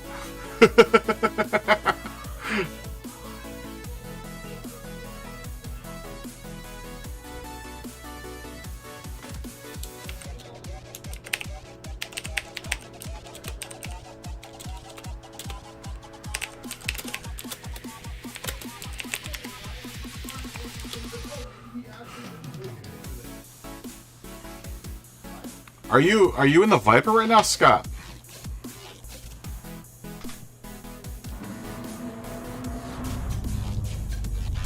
Oh no, you're in the.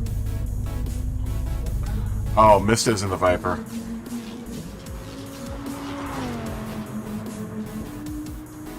Mista is just fast, dude. All the PX7 guys are fast. Remember the other PX7 guy that was here earlier this week? That dude was ultra fast, man. He was in the TT. Here, we'll watch PX7 Viper go. Oh, come on, you stupid controller.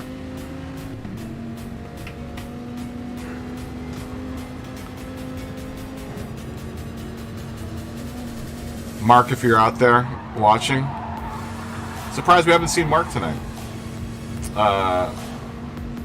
Take note.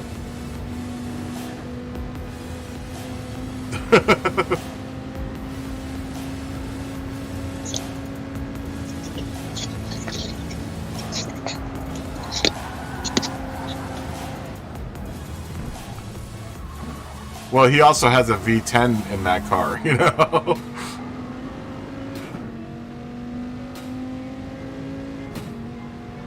It makes me wonder if they factor that in for weight and how much grip you're getting on your front tires. You know, your V8 versus the V10 and, you know, all that weight over the front tires for turning.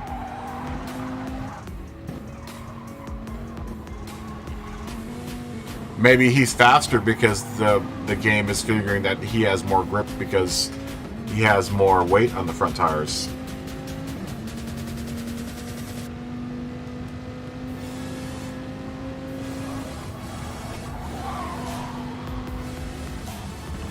I mean, that's the only thing I can think of at this point.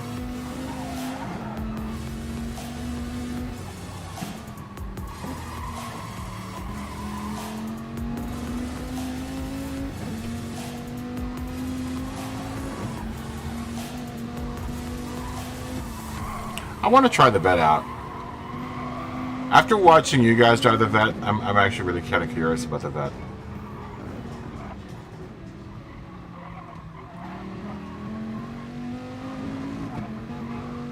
I just like driving the Porsche so much.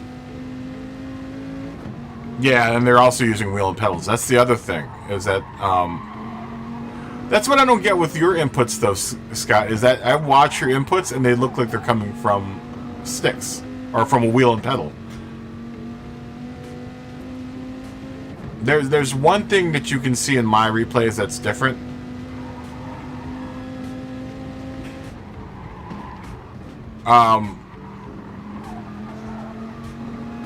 But when I play with a motion control, I was just reading that comment. when I play with motion control, when I come to dead center, it locks for a split second at dead center, and then we'll go left and right.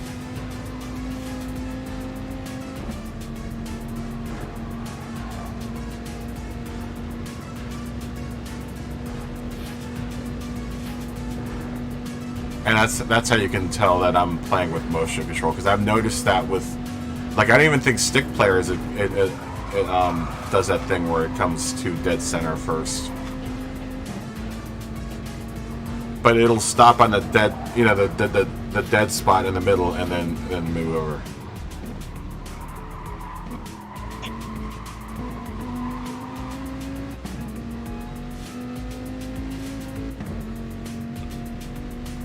Yeah, I mean, that's understandable, especially with that weight, that you would understeer really bad in corners when you're trying to get on the power.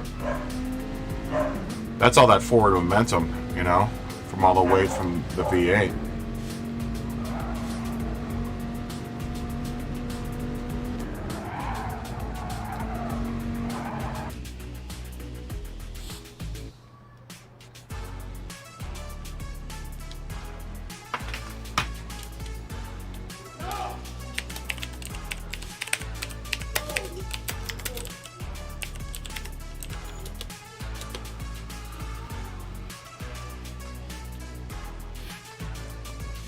But I would imagine, why do Americans have such annoying, what's good, hoes? It's just like, it's so annoying.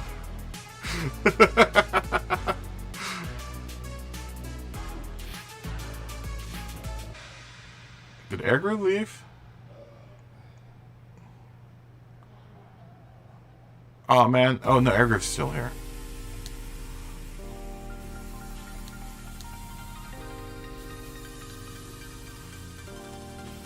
Americans have the most annoying, like, room entry things.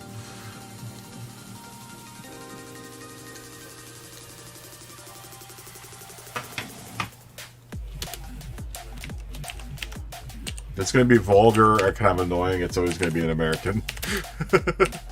Where is Zora going?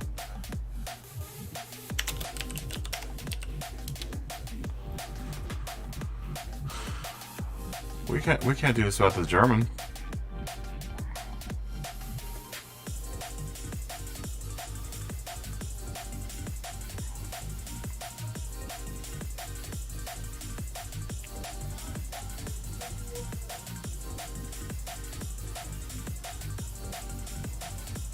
$702 from Mach 1 Codes, huh? Wow. Wow. This is going to be a fast race, man. But Mach 1 Codes is oh, I guess maybe they're spectating now. This is going to be super. Who am I supposed to, who should I watch here? Because Airgrid is really fast, too.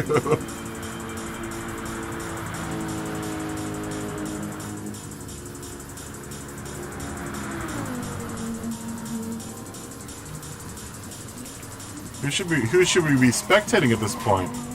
Oh, ooh, this is 655, 66, 57, 58, 59, 702, 701, 701. Wow. Wow. Wow. That's fast. Oh, look, we got a fellow Brit in here. You've got another British fella in here.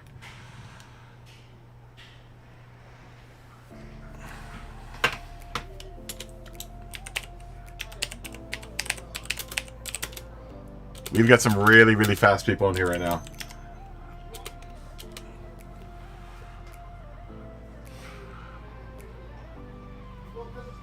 So Mach 1 Codes. I haven't seen Airgroove be fast here. But Airgroove I've seen be insanely fast before. But they might just not know this track. Josh is fast. You're fast. Yeah, and Airgroove, like I said, Airgroove is fast as well.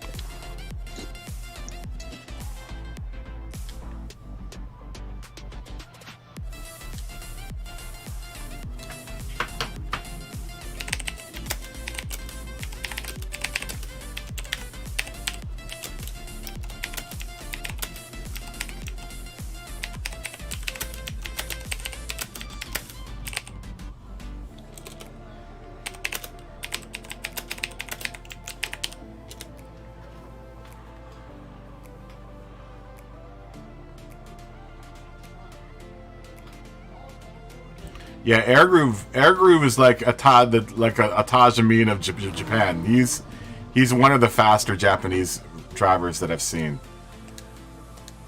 Last year he was unbeatable. At any time he was on the track, no one could beat him. And we had really sickly fast people last season as well.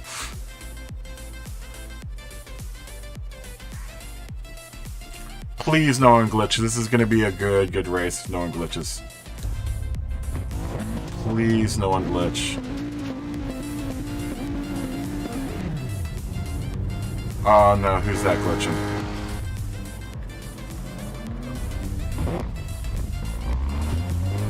Oh. No, Josh is making it out.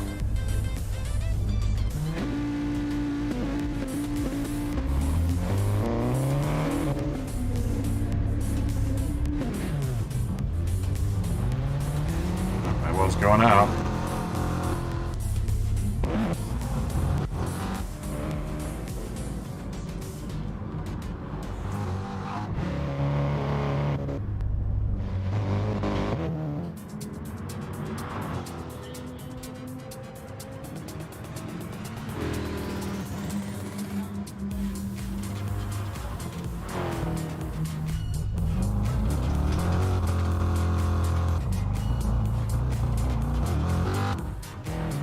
Looks like everyone made it out healthily.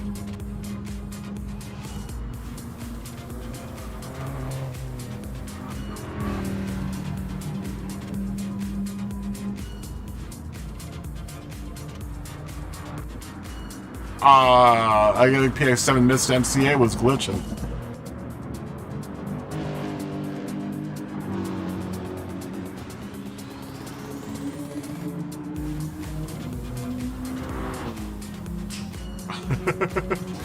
Let's see who did.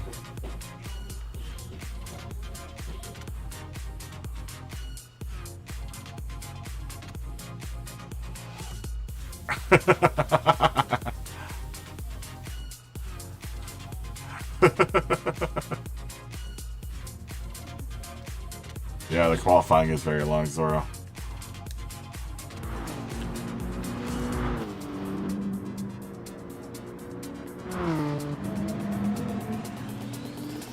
Yeah, I think PX7. It's either that or he was just flexing. Boot Mach 1 so you can get the win. Did you glitch? Were you glitching?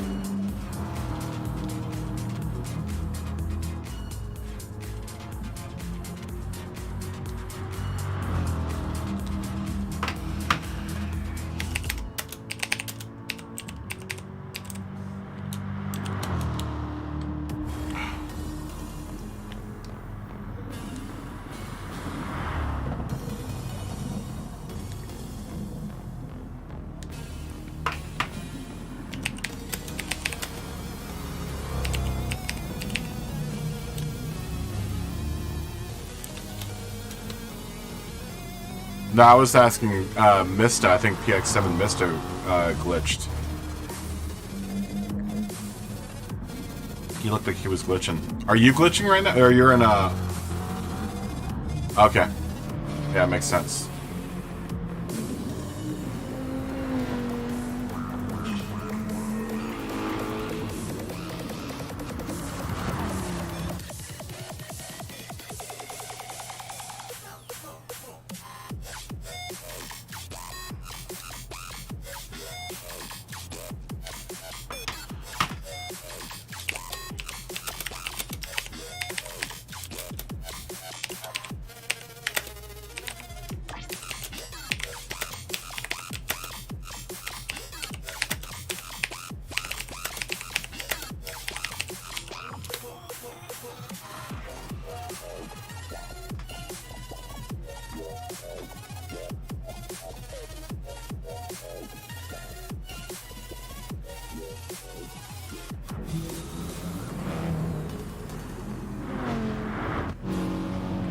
I'm gonna watch.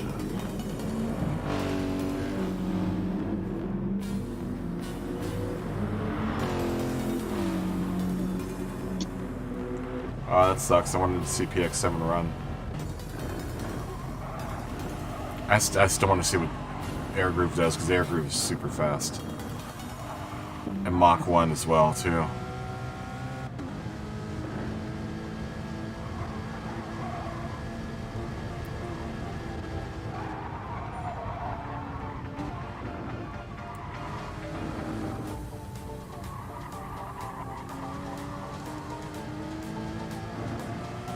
I guess you can't spectate while you're in auto drive.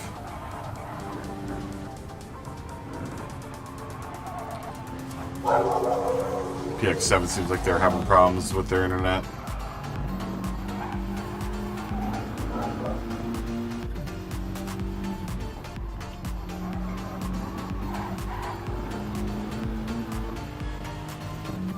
Mach 1 Codez is fast as well.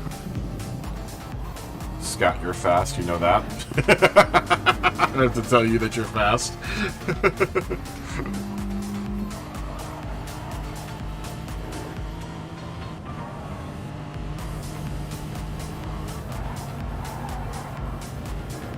I always forget that Lexus has 7 gears. It's one of the 7-gear cars.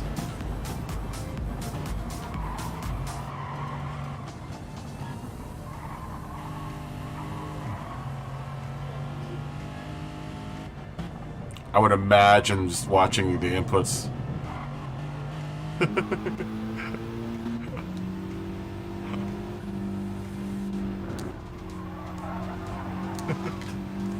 Thank you.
Josh Benelli's fast as well.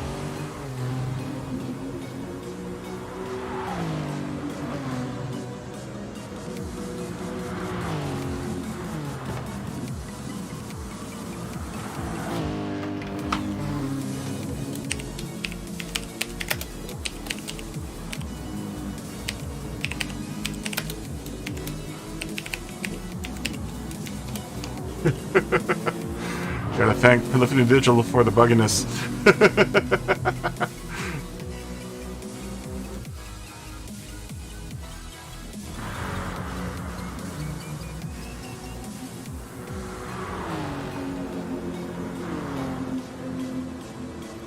Why is Josh Benelli creeping there?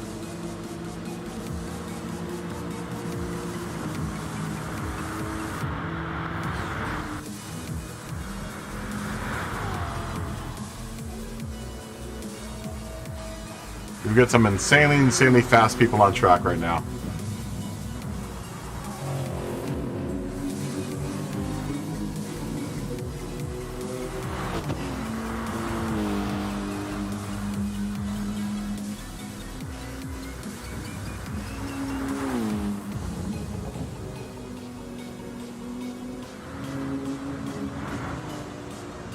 Let's see.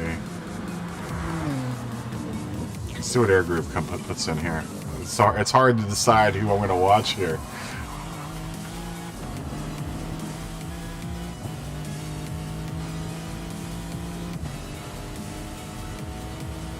I don't want to put my money on Air Groove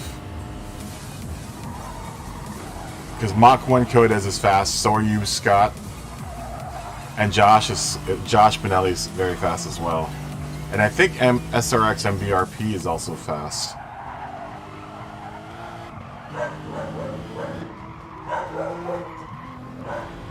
Oh, there's the Terminator.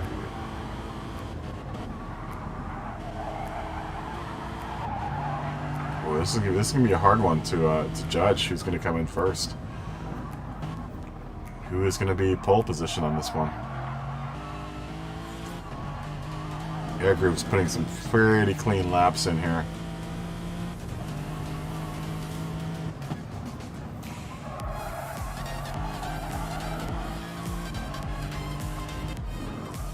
I think the night that this race happens, I'll probably do an ACC broadcast, and then you guys can race your races and come in and check me check me out doing ACC.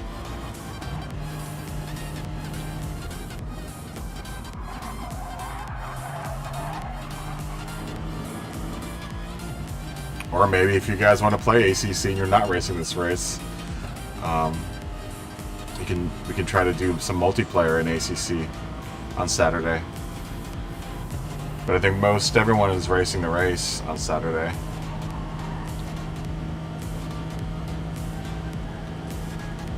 I think Chris Timberhawk said he wasn't going to race the race.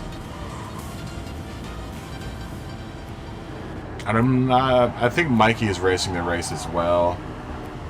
I'm sure he's got stuff he's got to do. That's why we probably don't see him tonight. I know he's dealing with some things, so I'm not sure if we'll see him racing on Saturday. I would hope he does, because Mikey's fast as well. Here.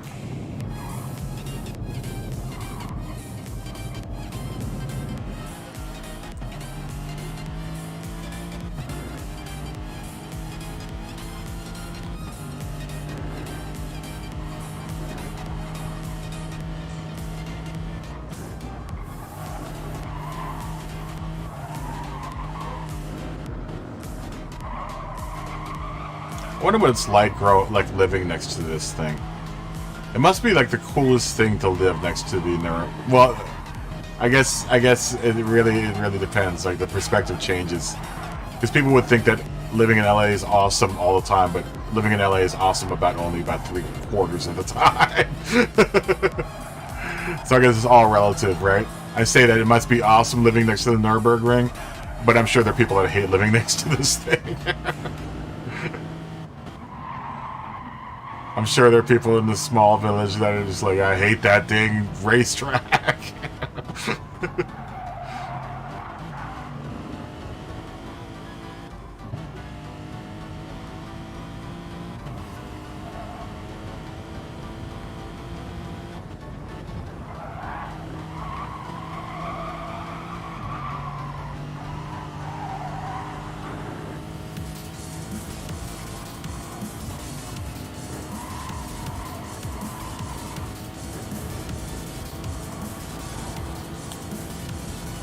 About 38 and split.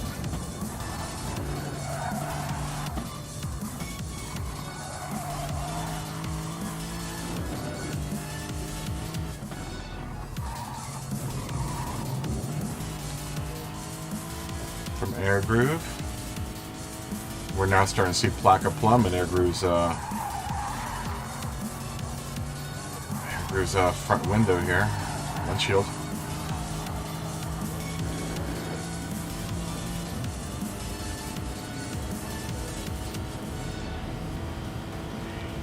.615 at the next split here.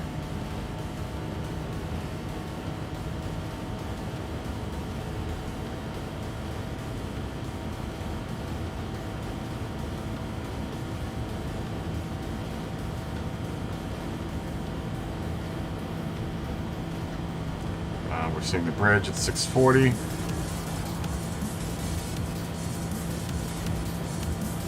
The Bilstein Bridge.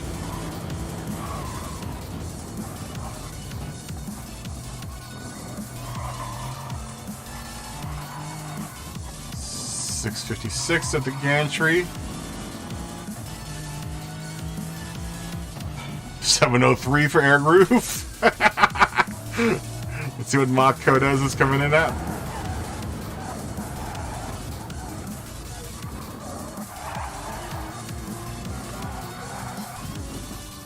$655 at the gantry. 701. Wow. Wow.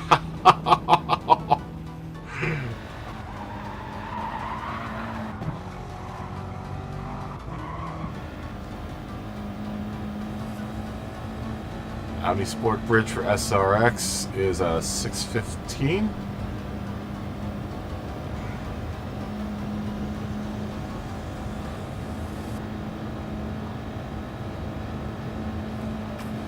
I think this will be a slower time.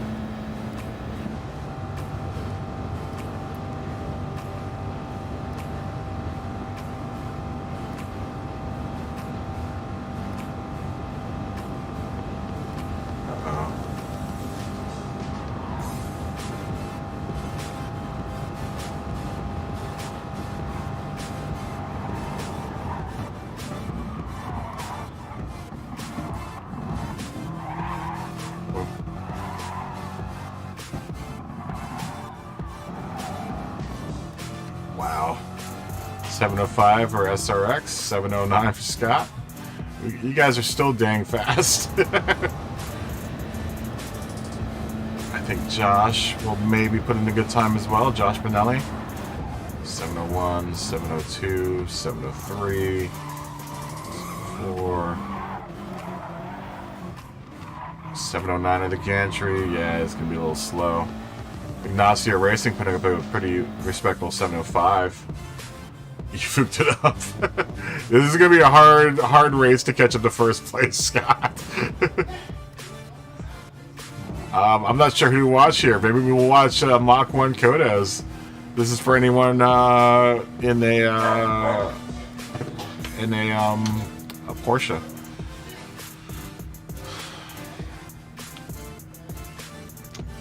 Dude, the groove, the gap between Air Groove and Mach 1 is like 1.5 seconds. Wow. Wow.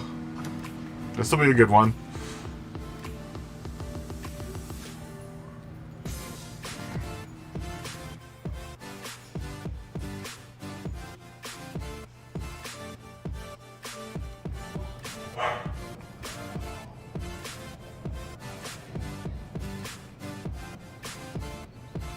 Oh, Josh left the room. Josh was so disgusted with himself he left the room.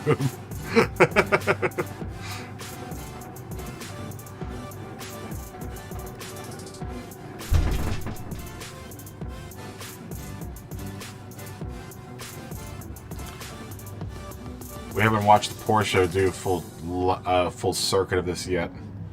Just gonna make sure that you guys get off here on the right foot, and then I'm gonna try to find a snack to eat, because I'm now really hungry. But I will be back in just a second. Looks like everyone is behaving themselves. Yep, no auto drive glitch. So we will spectate Mach 1 Kodes, because we have not yet seen a Porsche do this. Oh, and Air Groove wipes out early in the race. Let me try to get you guys on the interior view for the Porsche of Mach 1 Kodes. Very fast Australian, who just qualified at 701. I will be back in just a second.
Wow.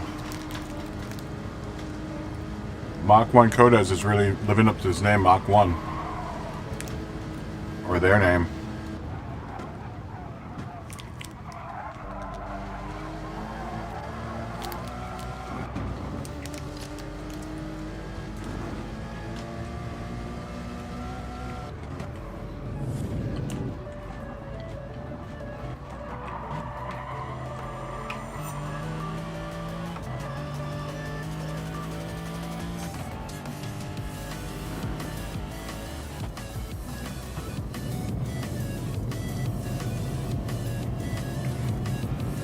Spectating an air group right now in the Lexus.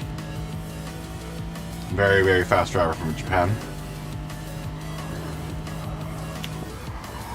And back to Mach 1. Very fast Aussie.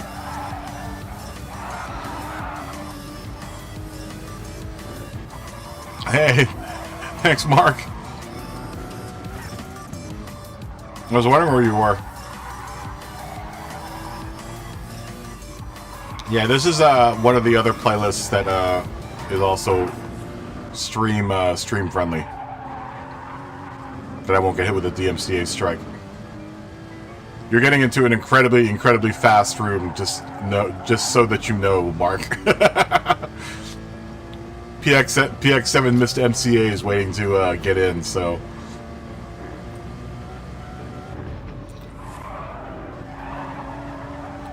Apparently, Ronin47 has a problem with wheel users. Oh, half a second penalty on Mach 1.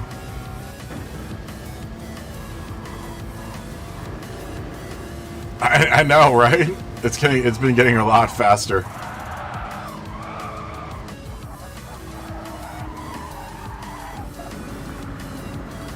I think also everyone's getting on a Nations Cup right now. I think a lot of people were doing Nations today, and then I guess they're jumping into here to try to learn this track before Saturday.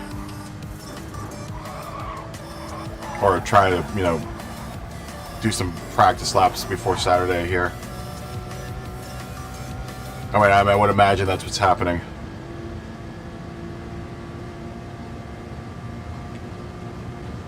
You missed the between Air Groove and Mach 1. It was like a 701 and 702. PX7 missed MCA, put in like a 7, very, very, very low 701 when they went around track. And he's in a Viper, or they are in a Viper. Well, yeah, I know that he's a he. So he's in a Viper.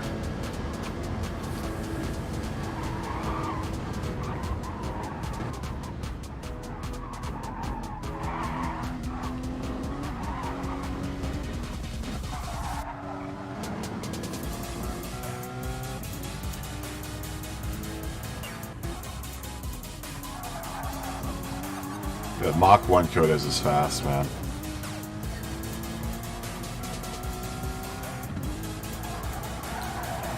But SRX MBRP is hanging in there. They're only 2 seconds behind. This is gonna be a real challenge. Scott's already made his way up to the 4th.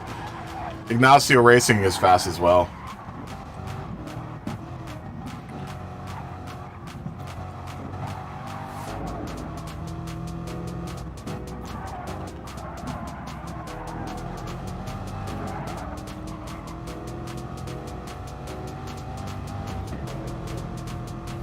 Watch out for plaque of plums, Scott. They can tend to be dirty from time to time. But plaque of plum looks like they passed relatively easily right there, or passed relatively all right there. I've just seen plaque of plum get a little bit dirty from time to time.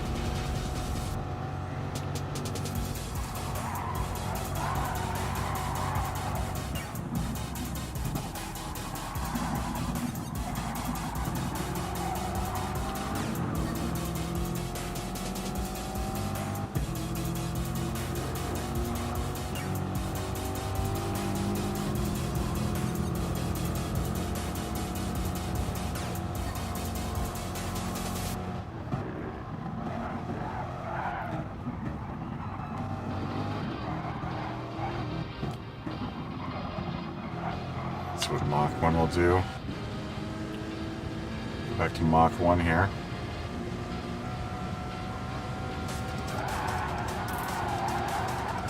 Oh, Louise Breezy. I remember them. I think.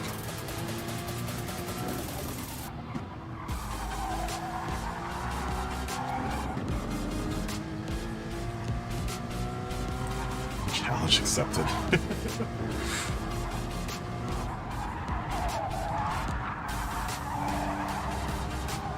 Oh, no, we haven't seen Louise Breezy before.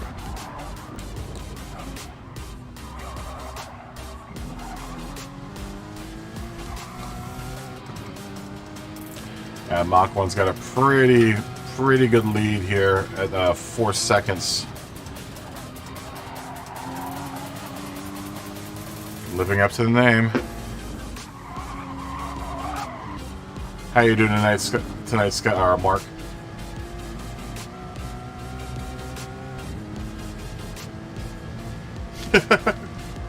We'll see.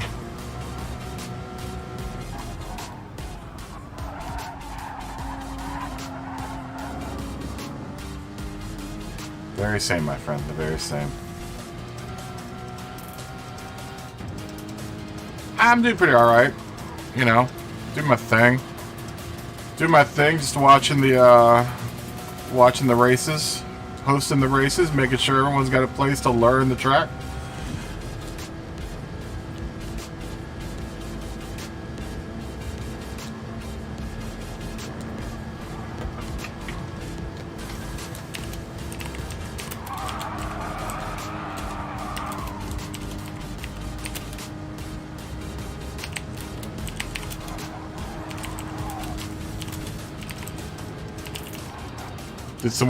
Did some more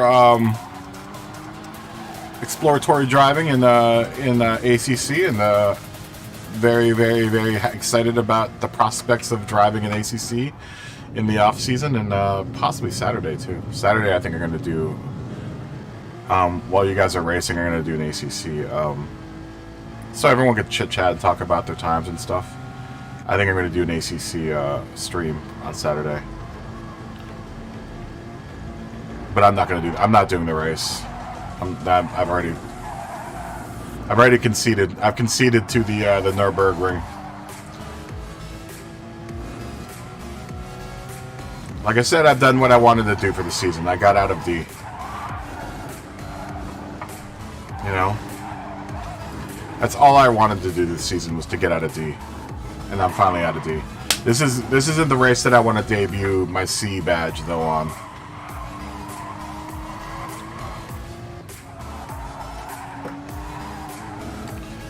You know, this would be a bad race for me to debut on as a C driver. Mainly because I just don't know the track. I had to have had a decent amount of knowledge about this track before this week in order to actually run it proficiently, and I still don't know, you know, most of this track. The part that I even know I can't run fast, so there's no reason in me like trying to like practice it. That doesn't mean that you guys can't practice it. I'm more than happy to post the lobby so you guys can practice. And it's kind of nice. It's kind of nice not having to drive over the course of this week. I've been going pretty hard for the last 2 weeks, so it's nice to not have to do this week at all. And I've got a lot of other pressing real-life issues for this week, so it definitely takes a weight off my shoulders, knowing that I'm not going to really do this. That I'm not going to do this race.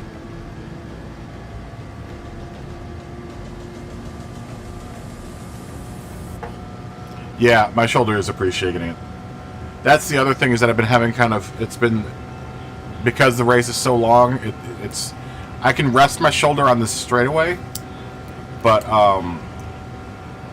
you know, for the most part, I really can't rest the shoulder during the race. Normally, you know, I have regular intervals where there are parts of the a racetrack where I can rest my shoulder.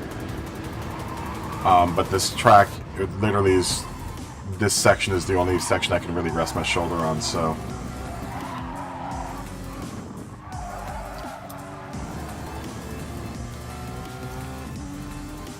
Ooh, Mach 1's gonna put in a 705, 706.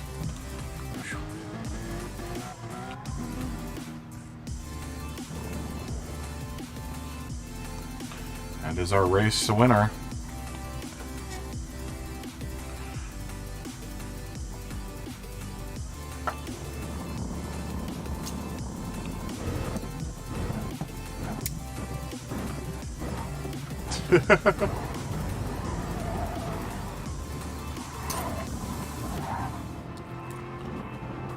Scott put in third. Plaka Plum in fourth. SRX BM MBRP 01 is fifth. 6 is Air Groove, and 7th will be Scrapster. 8th will be Bamahar. Alright. And Josh Benelli did not finish the race. Congratulations, Mach 1 Codes, for being a fast driver around the Nordschleife.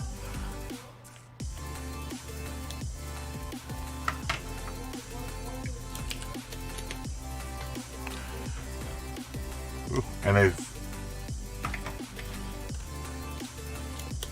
luckily finished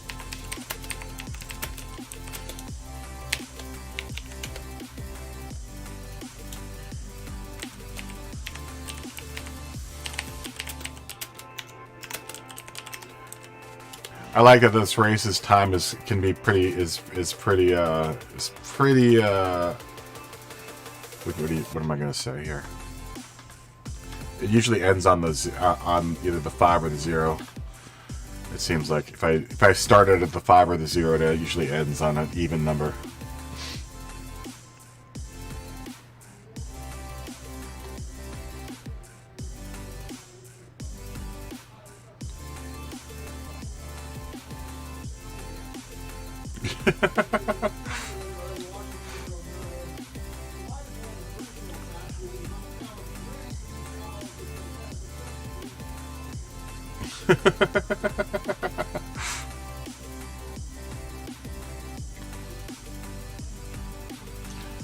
The Aussies are fast.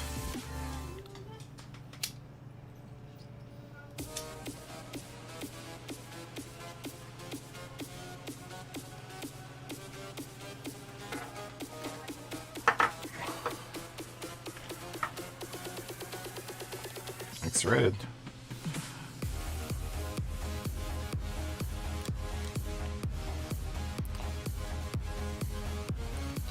Ooh, Mitsushi Hughes says Prost. Malzite, huh?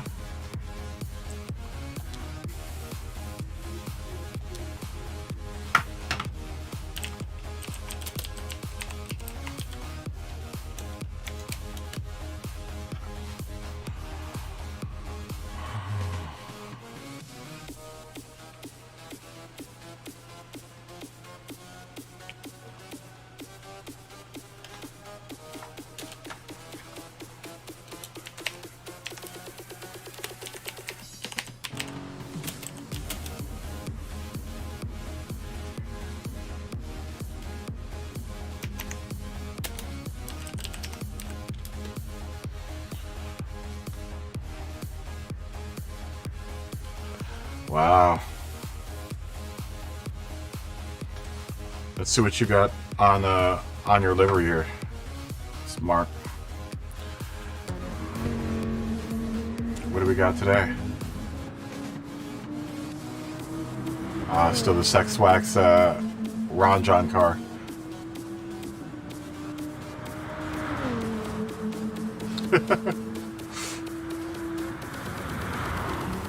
I love the color. I love the pale blue that you chose for that car.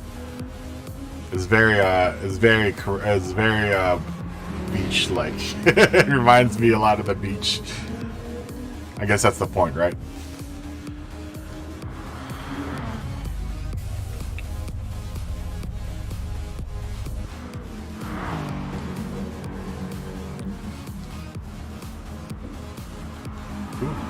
It's Mitchie Hughes got a very nice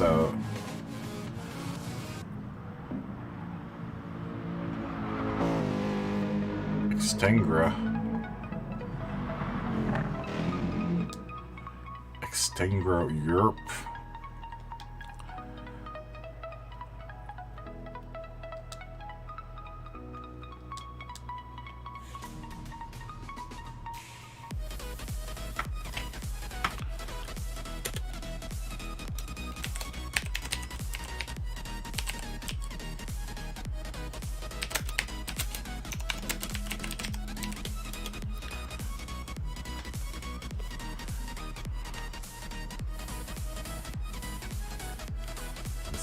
Let's see if PX7 Mr. MCA is on track. They are insanely fast. Nope. The PX7 guys are all super fast.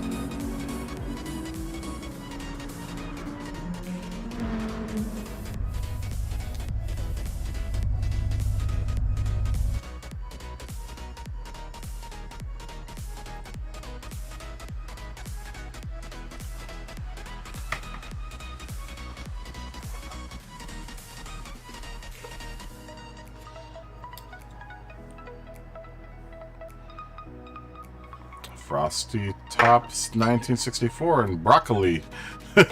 Broccoli. Oh. Broccoli is on Twitch apparently. That was a good race. That was a good race.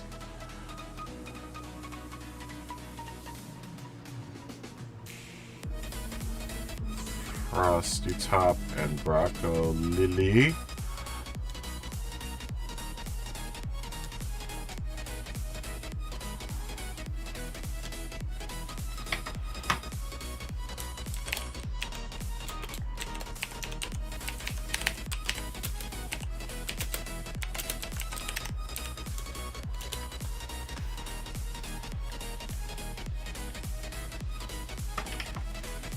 This might be this next race might be a full race.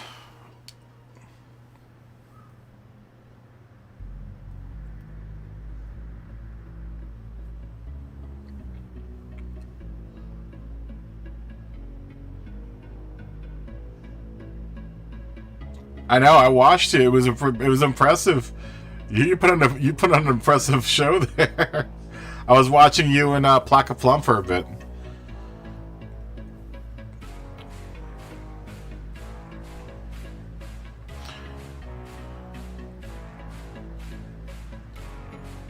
Uh-oh. TMKR is in the room.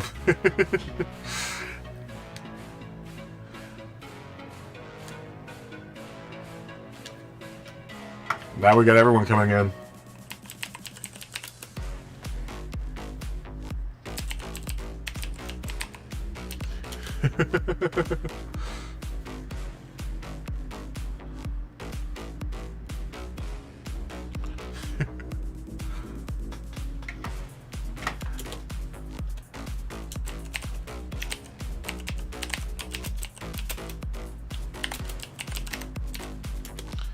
I was hoping that he would pick up ACC because TMKR 77 is a real, like, really races on tracks. He's like a real road racer. So I would have loved to seen him on ACC.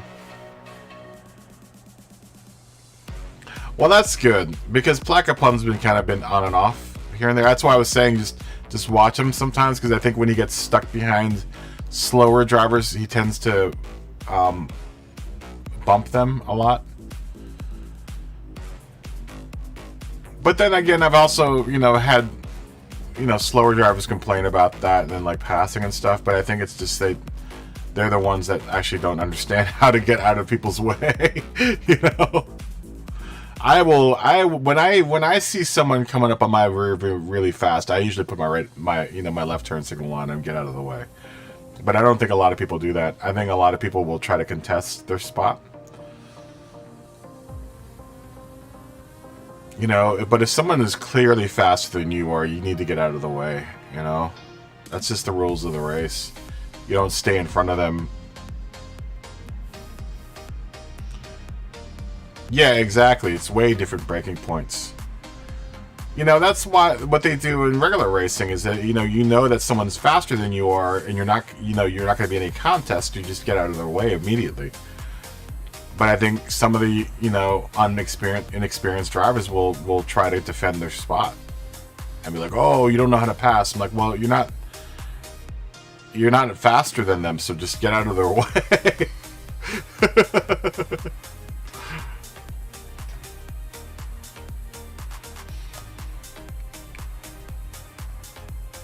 Especially specifically in the practice lobby. But like during the FIA, I usually defend. I'll defend because I know I'm faster than most people, and at least I was faster than most people in the D lobby.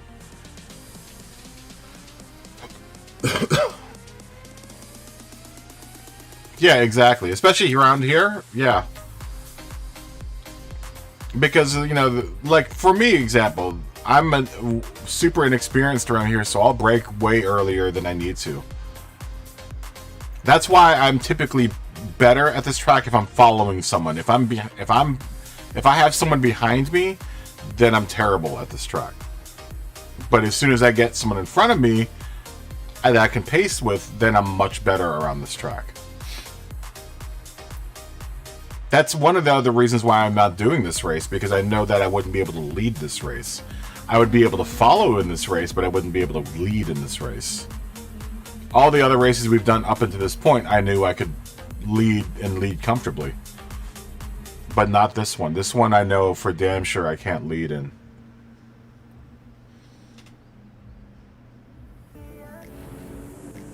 Yeah, exactly.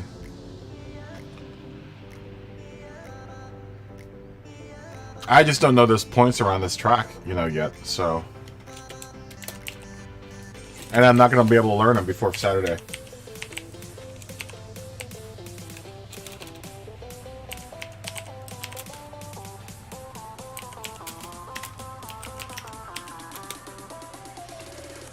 I'm never going to learn this track by Saturday. Never.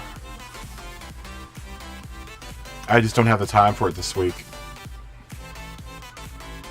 Yeah, I'll get there. I mean, this just is one track. I know I'm starting to get really fast. It's just this one track is like my kryptonite. It's always been my kryptonite. I've never really spent much time going around it. I've always kind of avoided it. So, I don't have... My track time before this was really, really minimal on this track. I'm in no rush, like I said. And I've already accomplished what I wanted to do this season, so. Yeah. Well, you also drive lorry driver like mileage every night, so. Yeah, see, I don't have that much experience on this track at all. I think this week has been the first time I've raced on this track since I bought this game. No, it's the second time that I've raced on this track since I bought this game. And I haven't played any real racing games between GT3 and now, so. I think people will always be still learning this track, It's such a big track you can't say that you know the whole thing, because, there are people that have been driving this track their whole lives and still are finding things that you can do differently on it,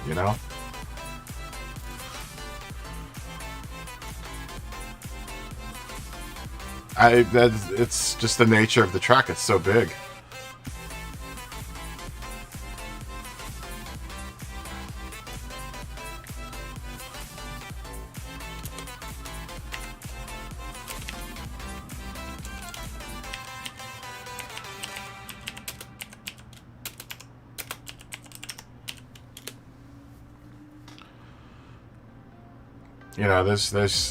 I think it's impossible unless you do this track every day for the rest of your life. You'll probably find something new about it that you didn't know before.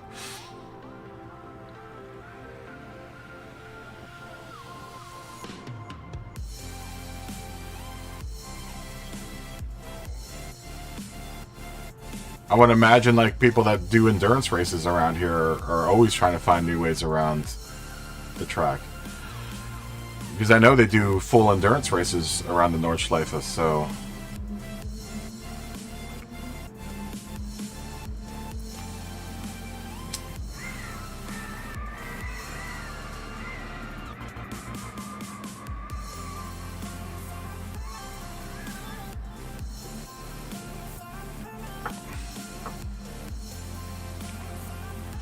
This is on my bucket list, though.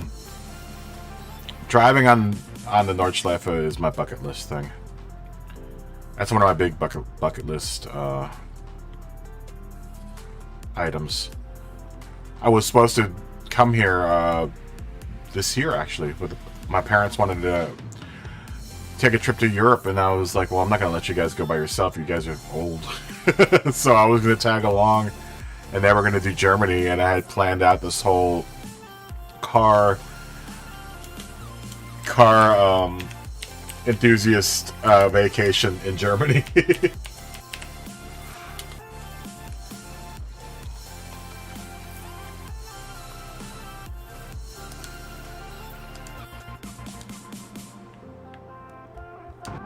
Alright, who do we watch tonight? Who do we watch now?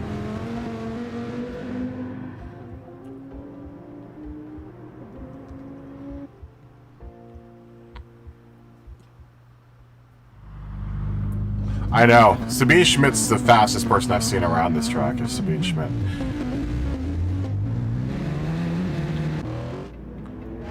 I love when she takes Jeremy around this track, and then she lets Jeremy around the track, and she's like, why are you going so slow? Watch for David Hasselhoff. That's right, we forgot. David Hasselhoff is in your pit.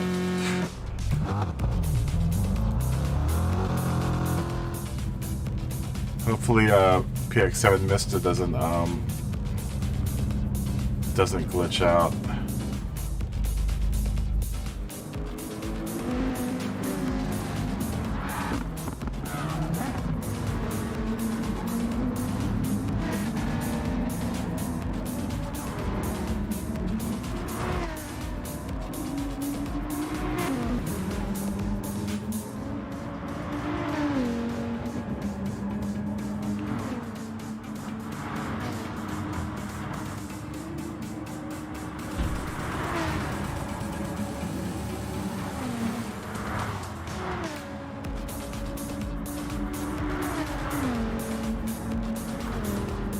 Oh, really? I'm gonna have to check that out.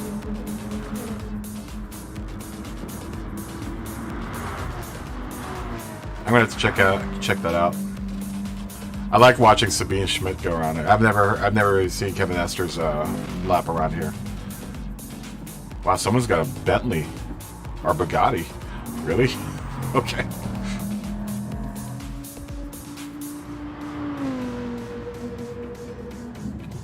Oh wow, and that was during an endurance race. That's even tougher, man. I wonder what lap, how long he was on.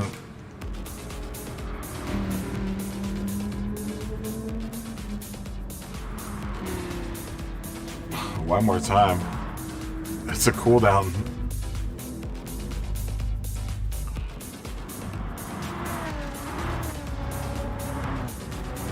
It's a lap, it's a race cooldown is what it is. That's why we do more practice than qualifying time. Oh, it's a record. It's not the all-time record around the track then.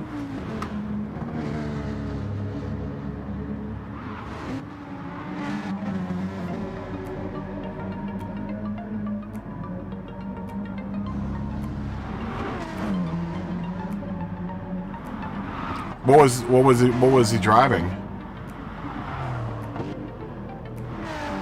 Do you remember?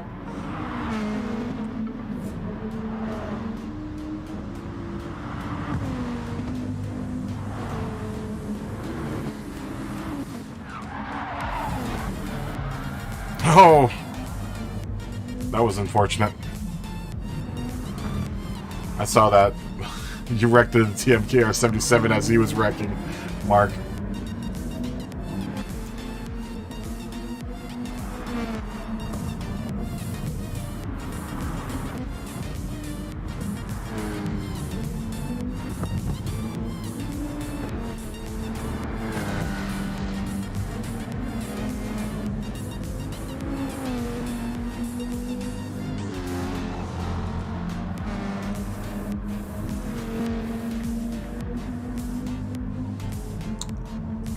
What, I wonder what year that was. Let me look it up. I'm gonna look that up.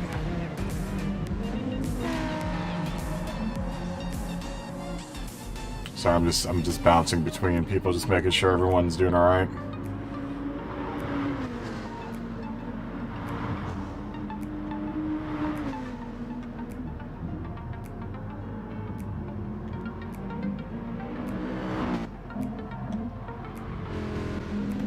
Okay, I'm gonna look it up now. Kevin Nestor.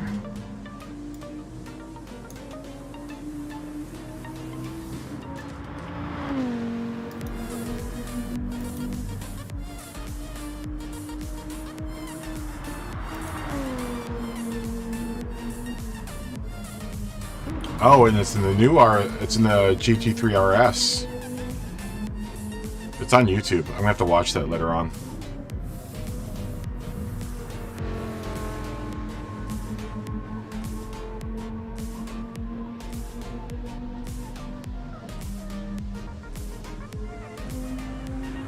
Oh, I want to watch all of these clips. Kevin Nestor's legendary pass in the grass. 24 hours of a Nurburgring. Absolutely incredible rain Nurburgring lap with Kevin Nestor.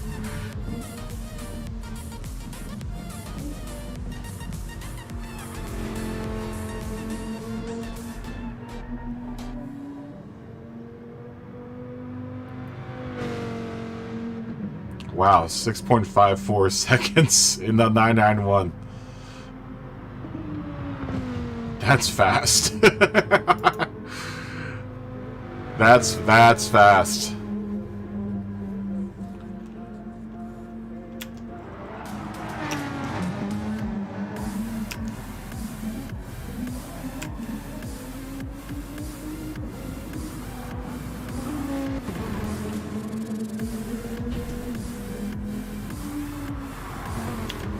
Wow.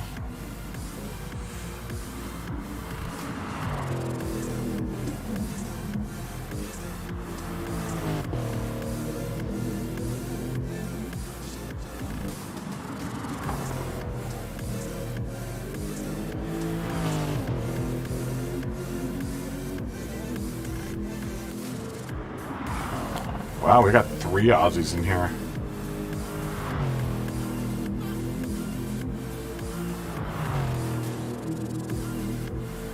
Oh, the RUF? Yeah.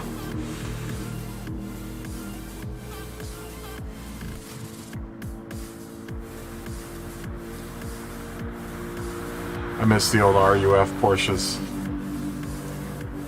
I don't think... Is RUF even still around anymore? Oh, Slender Churro.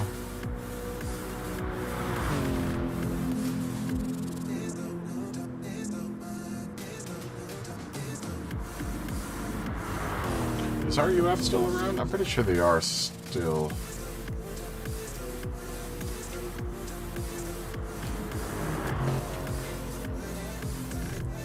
The RUF CTR Yellowbird.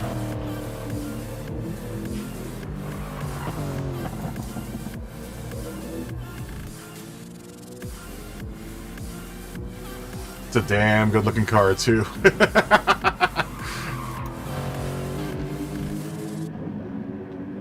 Oh, did they? Is there a new Yellowbird?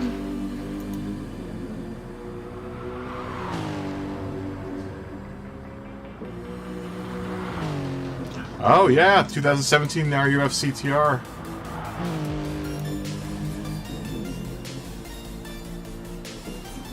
Oh, that's a pretty car.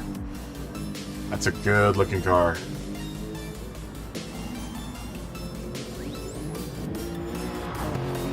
That's a really, really good looking car.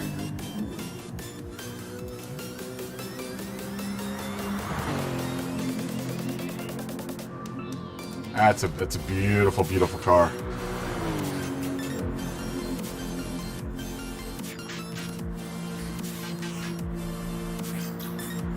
I always loved the RUF variants of or the RUF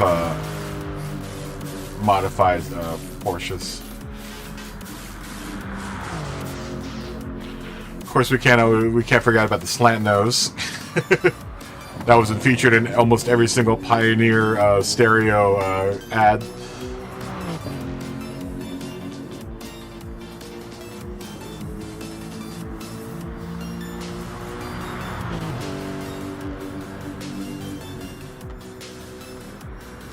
The old slant nose.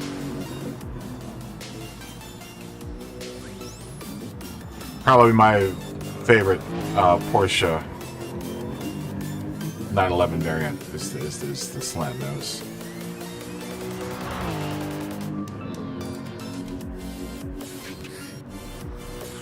That's probably my favorite.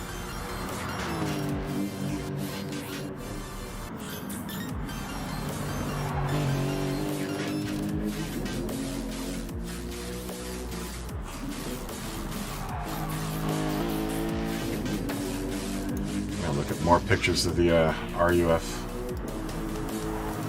Yellowbird, the new one.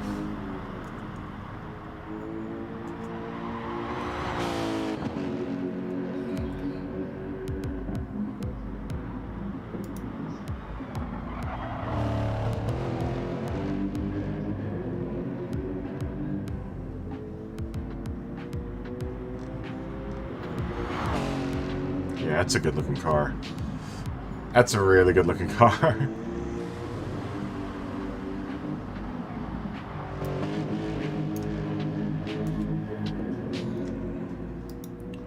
Ooh, the RUS slant nose.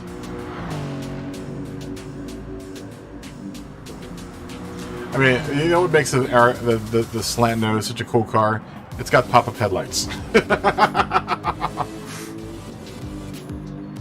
Oh, come on, Scott. Did you mess up again?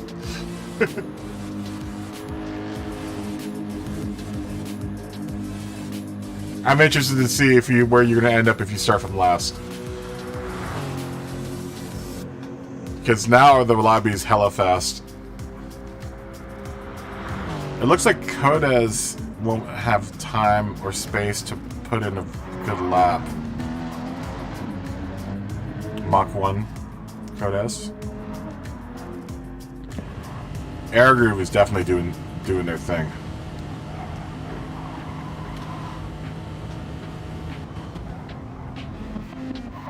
We can't forget about PX7 Mista either. MCA.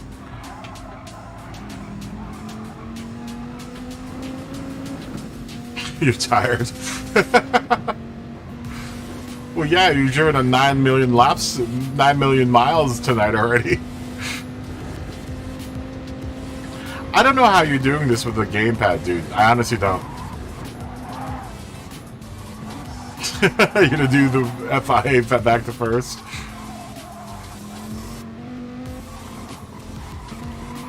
Now that I know that you use joysticks, man, I don't know how you do it. I really do not know. I don't understand how you even do that. I don't think people get how easy the motion control is so forgiving. It's so much easier than the sticks. Yeah, exactly. And you drive a Vet too. That's like that's insane. That's the most insane thing, is that you drive a Vet with the D-pad, the joysticks. Excuse me.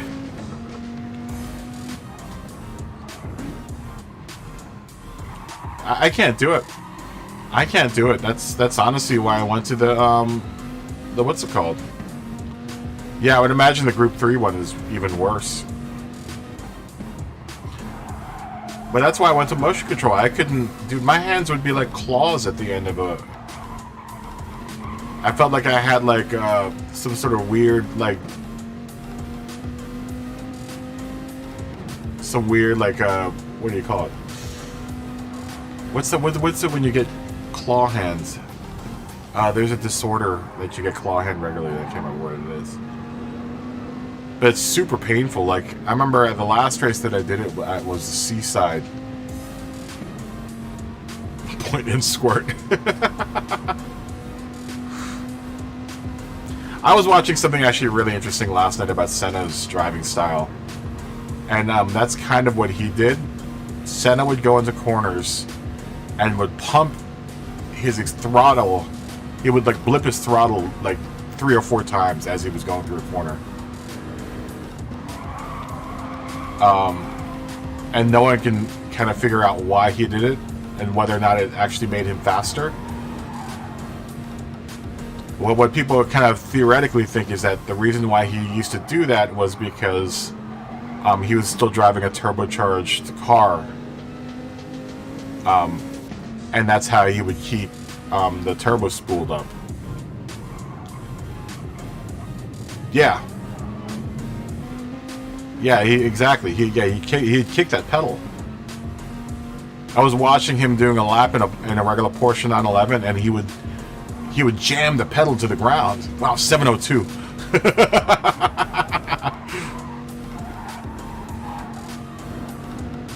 Yeah, definitely Monaco is a really, really good example of him doing that.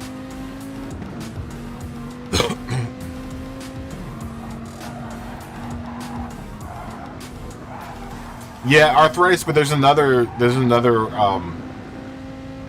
disorder where you get claw hands. Maybe it is arthritis I'm thinking of. Felt like I was starting to have the onset of carpal tunnel way back in the day. Yeah, I know, right? But do you think it's because of that method of stomping on the throttle like he did? Cerebral palsy, that's what it is. That's what it is. That's what it is. Mach 1 just put a 705 in.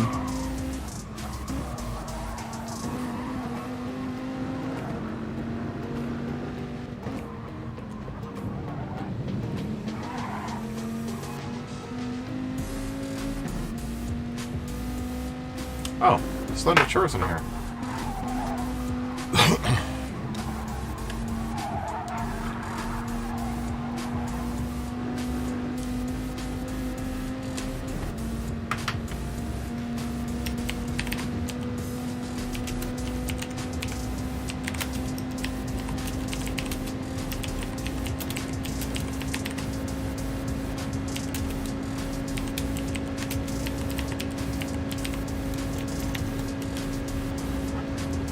I didn't even see Slender Chur come in.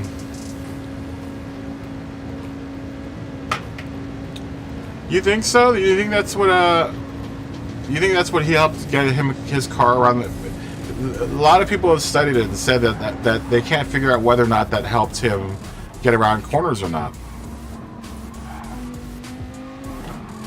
They don't know when he started doing it. They think that he may have started doing it while he was still karting. Oh, good lord. 7 flat. Wow. Wow. 7 flat out of PX7 missed MCA.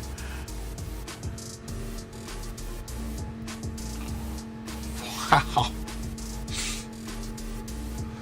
Wow. Mark, I'll spectate this race for you, so you might want to watch it later on. PX7 missed MCAs in a Viper as well. I was about to say a Yahaha car. Yeah, that's really interesting. What's really interesting is they have like digital readouts of him blipping the throttle, and it's just so erratic when he does it.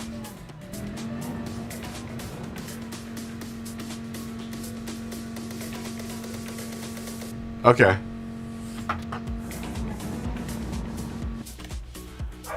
No, I didn't.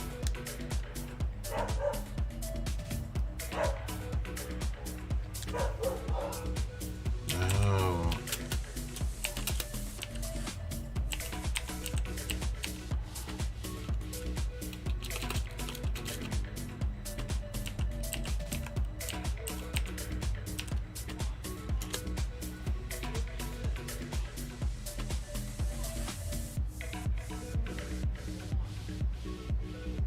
Okay, yeah, it'd probably be easier for you to just save the replay. I'm really interested to see them in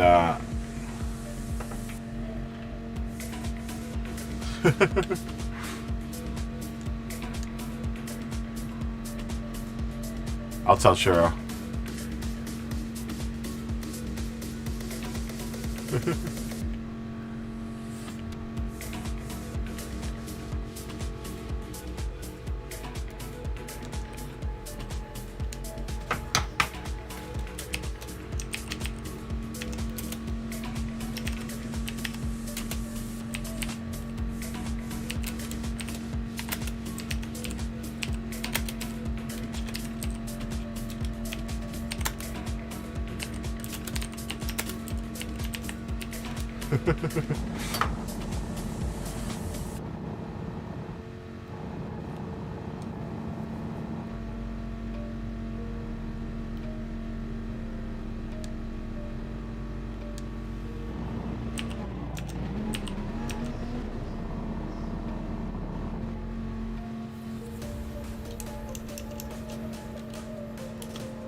Oh man, if someone's just sitting in the pits making everyone wait 28 seconds.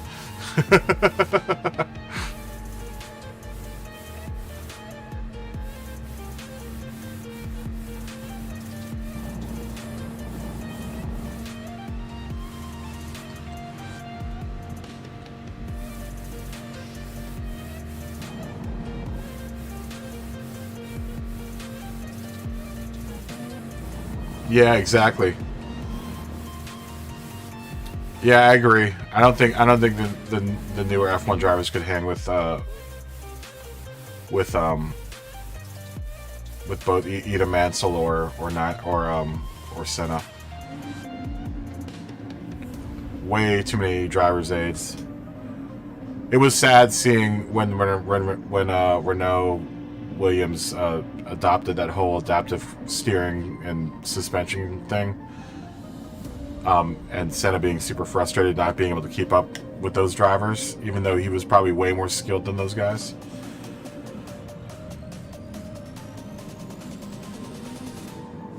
That might have been, I think it was that was the year after he won his last championship, was when all the driver's aids started really popping up. Super, super sad.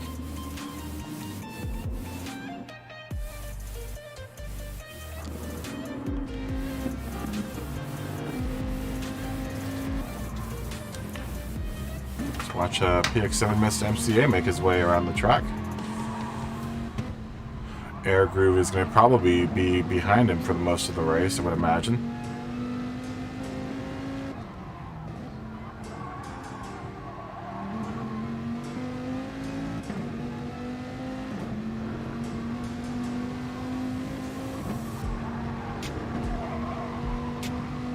Oh, it's going to be a free through three fast guys. There's Mach 1 Codez, Air Groove, and PX7 Mista. Oh, looks like someone took themselves out. I think the Aussie, yeah, took himself out.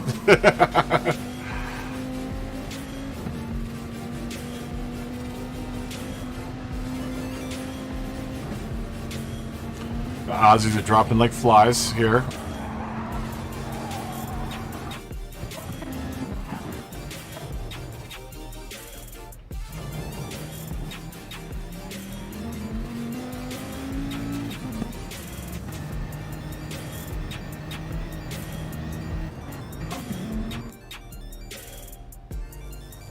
Uh-oh, seems like we have some trouble on the field.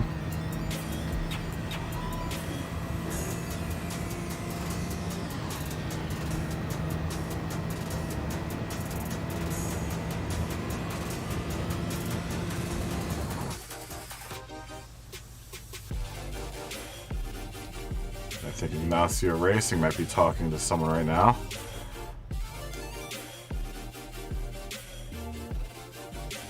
No, they're just on the side of the road.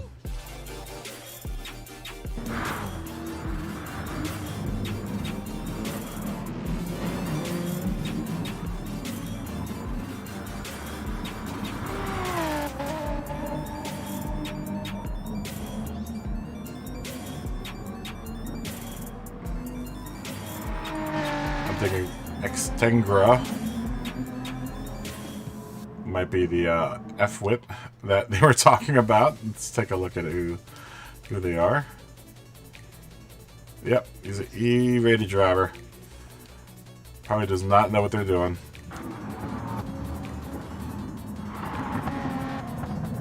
No, they don't know what they're doing.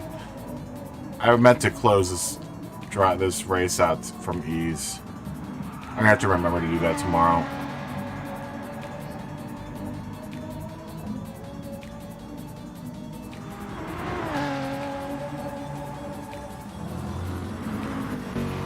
I think from now on, I'll leave it out from E's.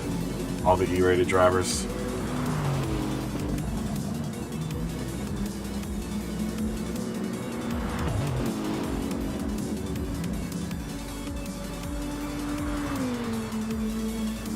It's probably a good move on my part, I think, if I just knock out the E drivers altogether.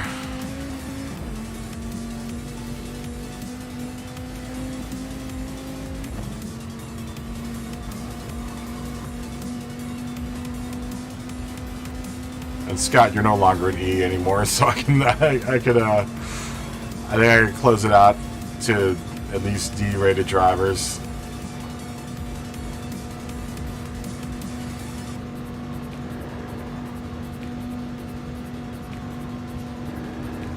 I think it's reasonable if I block it out from B to B, I guess. I hate to do that, but you know, it's getting to the point now where I think I'm mostly kicking it out. I'm kicking out a lot of E-rated drivers.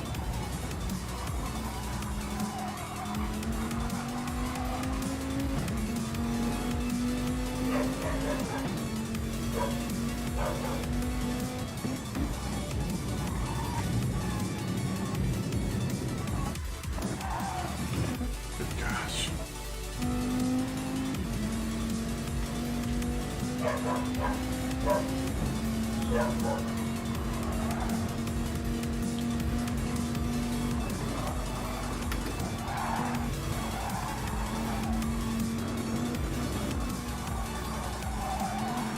Good night, my friends.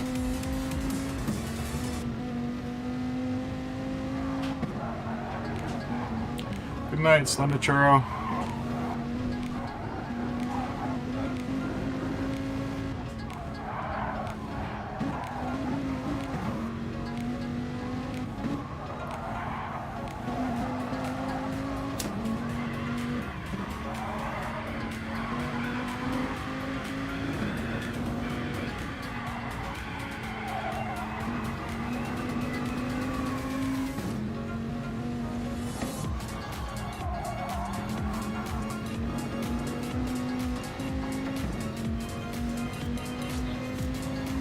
That was actually Schumacher's, Michael Schumacher's first year, I think, in F1.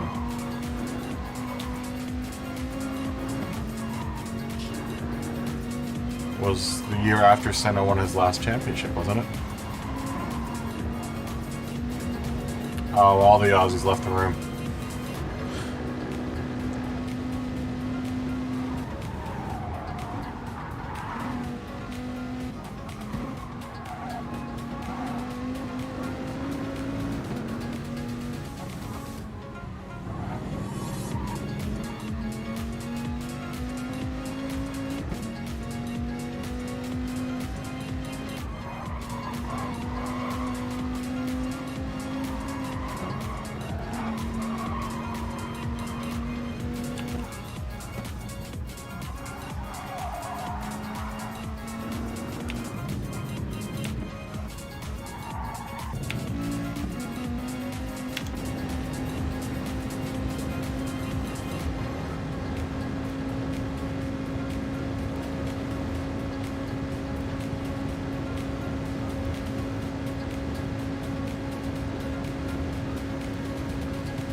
Ooh. Slide there.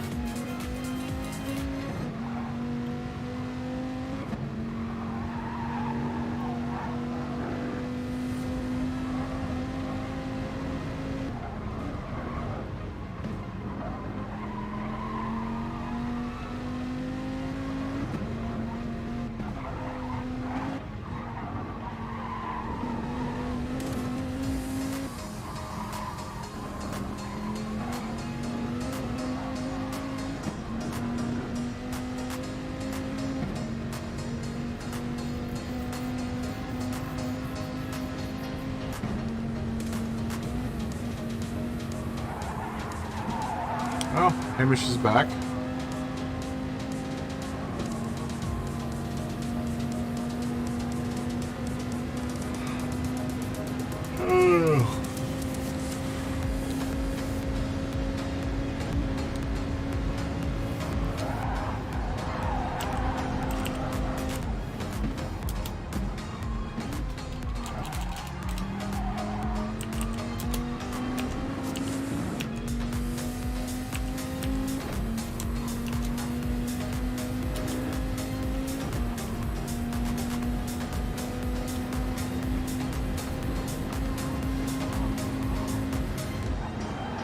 Mr. McSnorter is back in the room.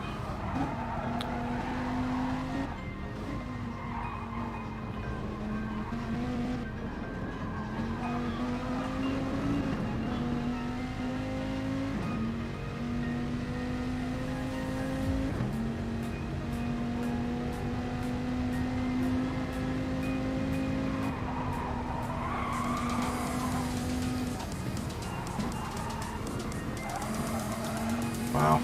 Well, PX7 missed MCA has really put some distance between him and Air Groove. Black and Plum and Air Groove are both together here.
Very, very smooth line through here.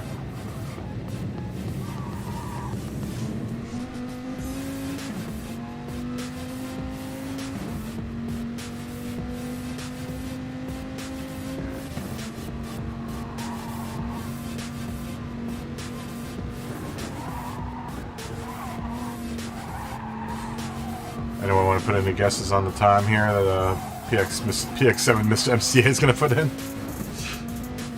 We've already seen a 7 minutes around here by him.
Oh, Chris is in the room.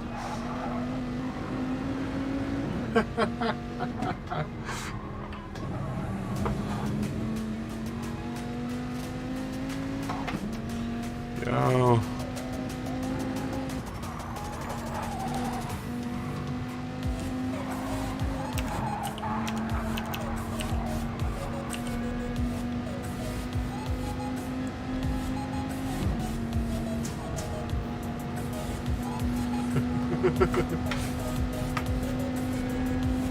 Hey, Mitch Hugh.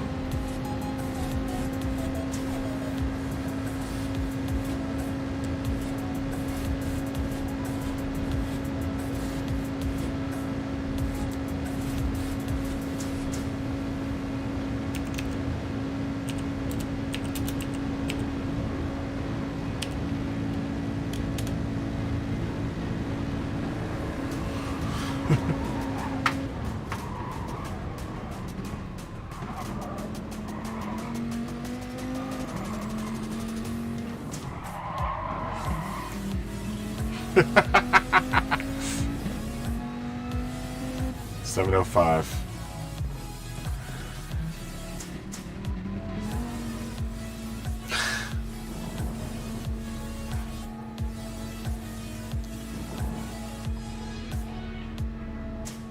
Oh, did TMKR bounce out too? I didn't see.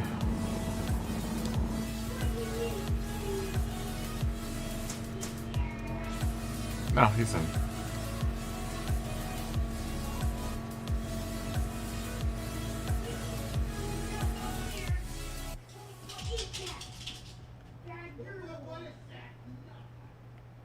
TMKR was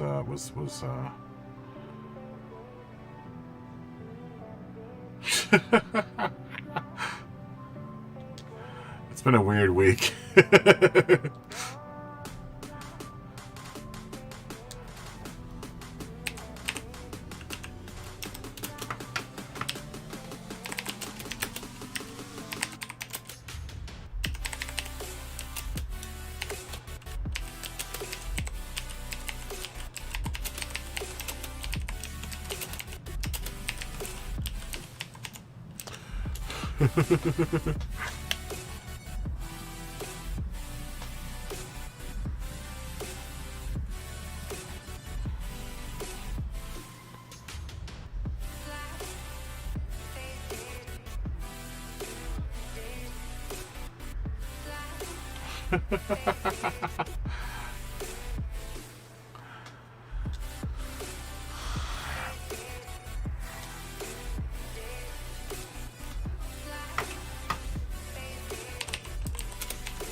Yeah? Okay, gone.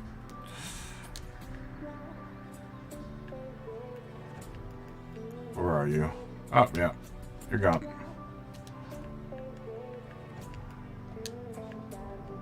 Peace.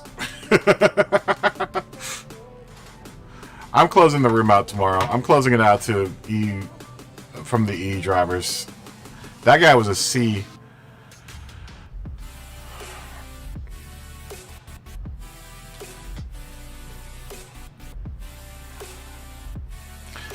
Air Groove.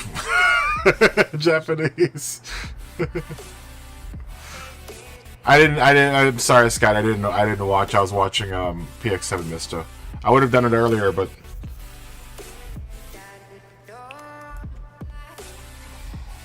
I would have. So I'm super sorry.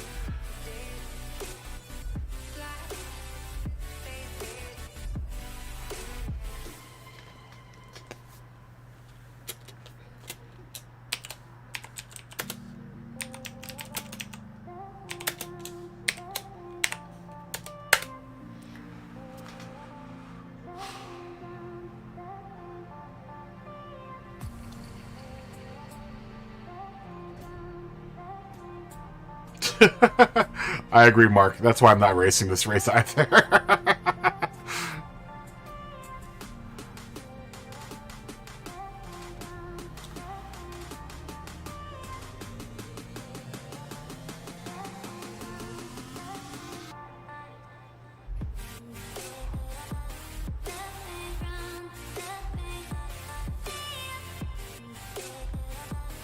Yeah, man. Mark always, dude. Uh-oh, since you're gonna leave when Sensation Asian comes into the room?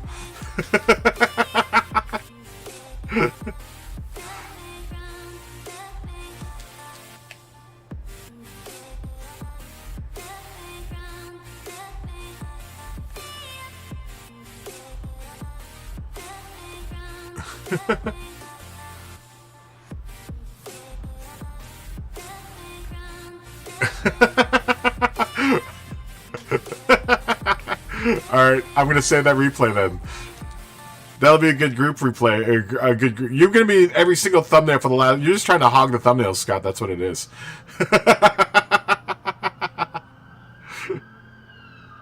You just want to hog the thumbnails, but I will post that up. Did you get that, Mark? There's a. Tomorrow's thumbnail is gonna be Scott putting you into the grass.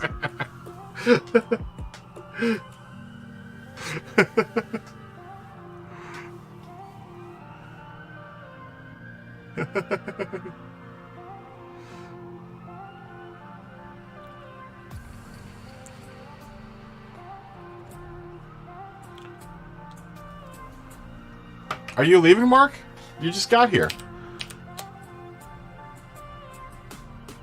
You went onto the grass to overtake him.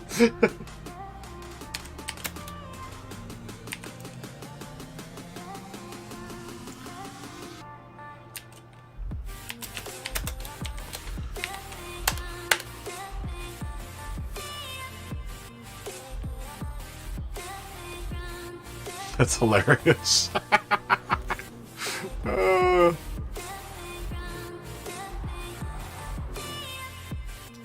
He flew past you in the grass. Okay, I'm gonna have to look out for it.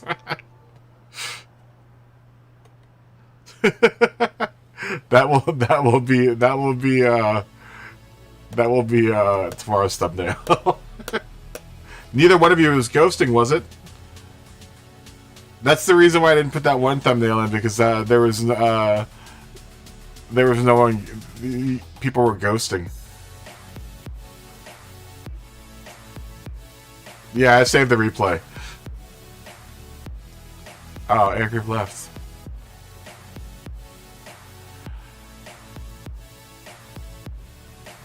I see he speaks to me in Japanese, and I don't understand what he's saying. I can only imagine that he's saying sayonara, thank you for the race, good night.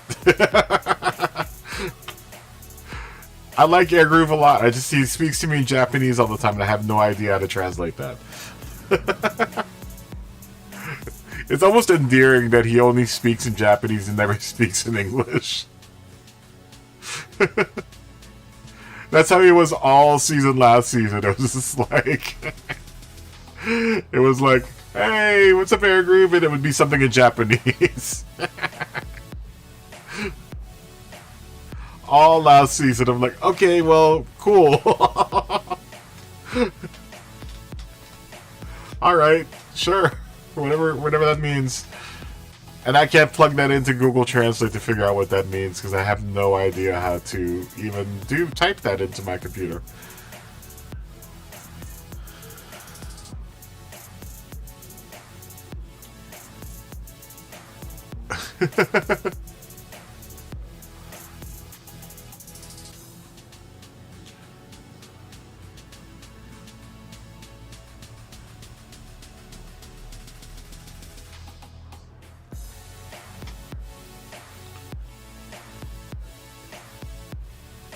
Oh, that's smart.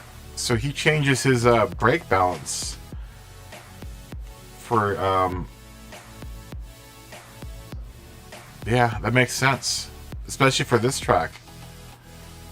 That's probably, I never even gave that any thought, like changing brake balance on this track in particular for the out lap, and then for the qualifying lap, and then for the race.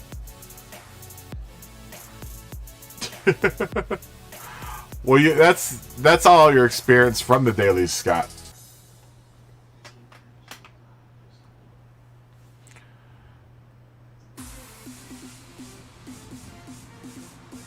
Oh, so you do it too.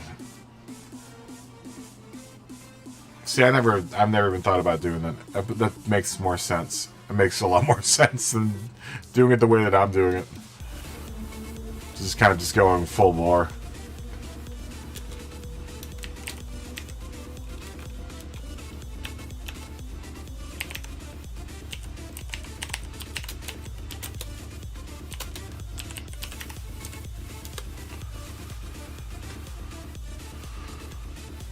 So you guys are smarter than I am. I don't ever do it. I never even thought of changing the brake balance for the outlap. But then again, like I said, the Porsche is so easy on tire wear. You know, it doesn't really shred the tires that fast.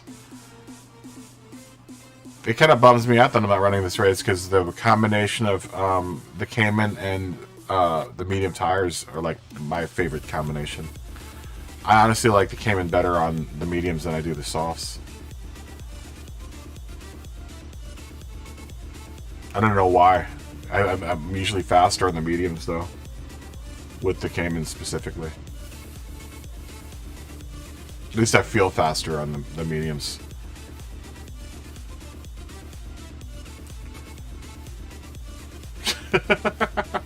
Yeah, because you can't change your fuel during quality. Damn you, Mark. Damn you, Mark.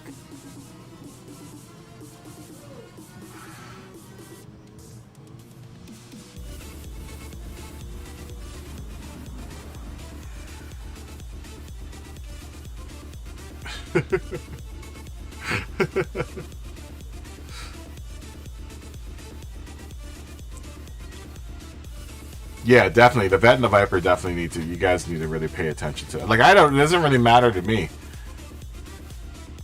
Have a good night, Mark.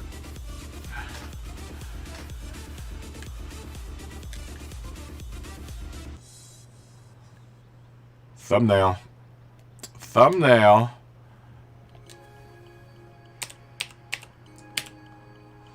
As Scott will successfully dominate the thumbnail this week.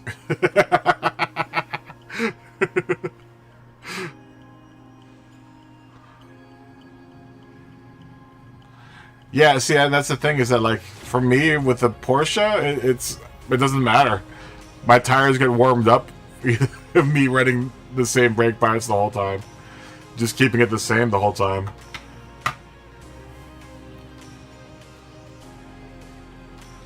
Honestly, the second lap around here feels better in the Cayman than, you know, obviously the first lap.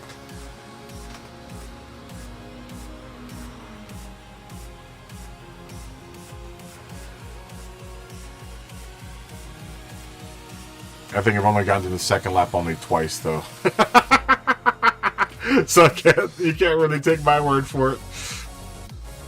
I don't think I've made it around here two times.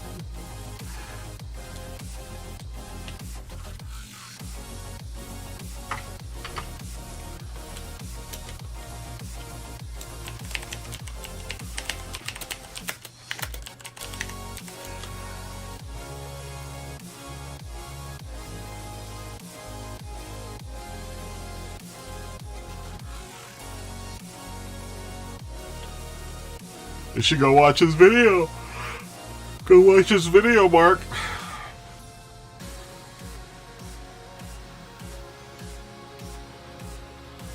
Thumbnail.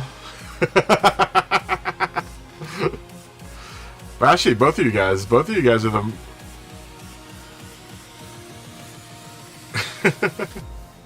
Both of you guys have made the thumbnail more than... Well, now Scott, but Yahaha, Mark, you've made the thumbnail at least twice. Tomorrow will be Scott's third time he's made the thumbnail. 3 in a row, and then you'll be your third time, I think. Because I featured Mark's car for Christmas, and then there was another time I think I featured your car for the thumbnail. I just started out now, just... Oh, good, you got a Citroen. Very nice.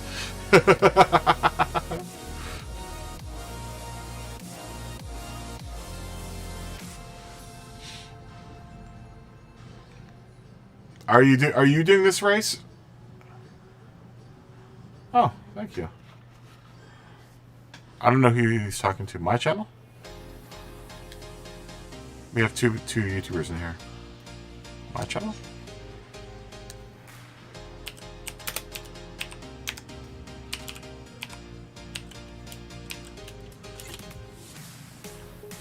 There are two of us in here.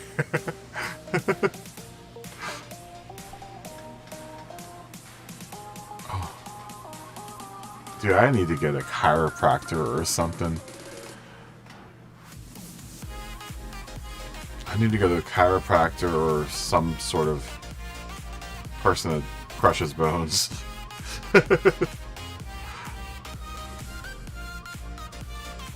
Oh, cool. Awesome. Thank you.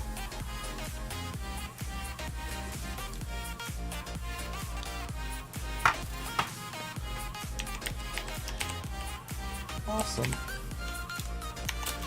Thank you.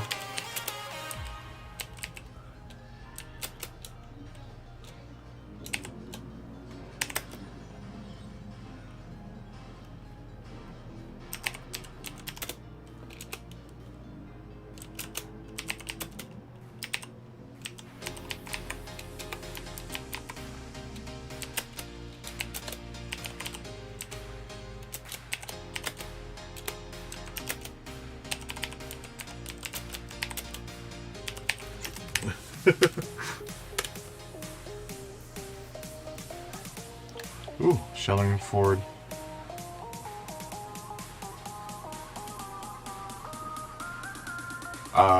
Shellingford 9, I think we've seen. That's a very un-Japanese name.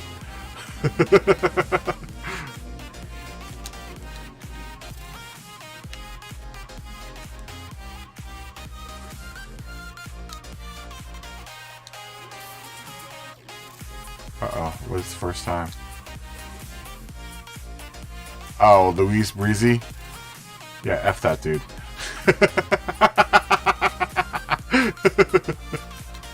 F that dude. Hey, Tone Balloon's back.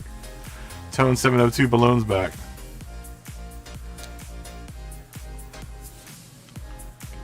Yo.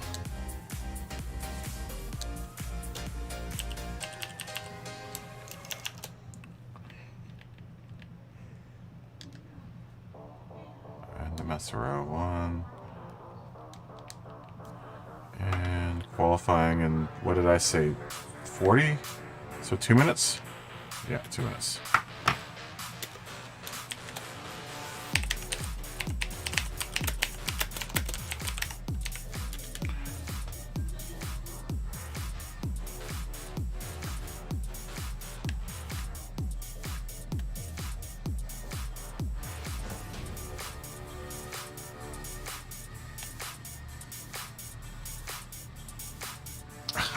Let me check out your stats. Am I going to be surprised by your distance driven?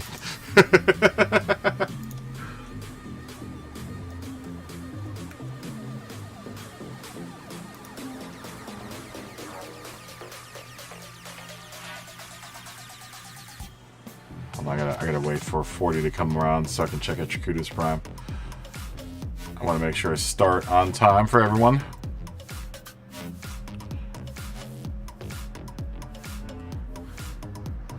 Damn it, Mark. Hold on, give me a second. I'm gonna check it out as soon as I can. I have 3 things I'm going on. I'm gonna check out Scott's Kudos Prime. I'm gonna look at Mark's picture and I'm gonna start the race.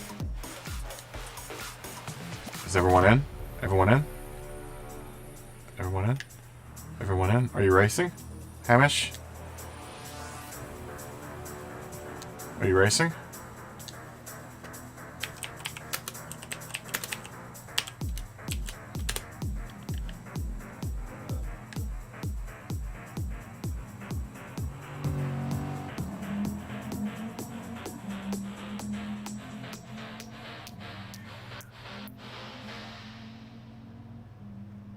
Okay.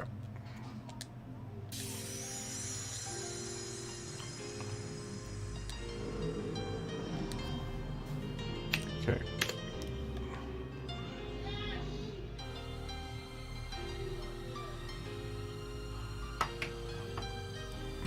About 200 fastest laps. Let's check.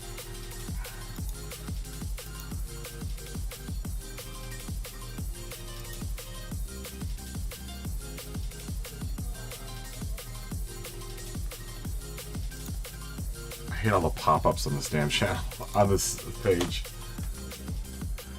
How do I spell it? It's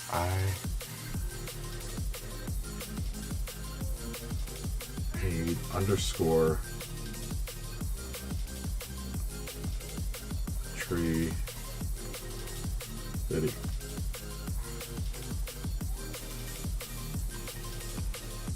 Oh, wow. Oh, it's Black Plum. Yeah, no worries.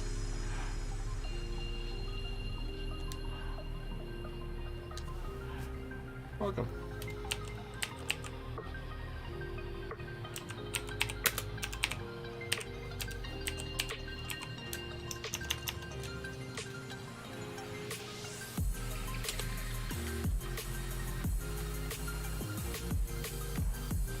Who we're spectating?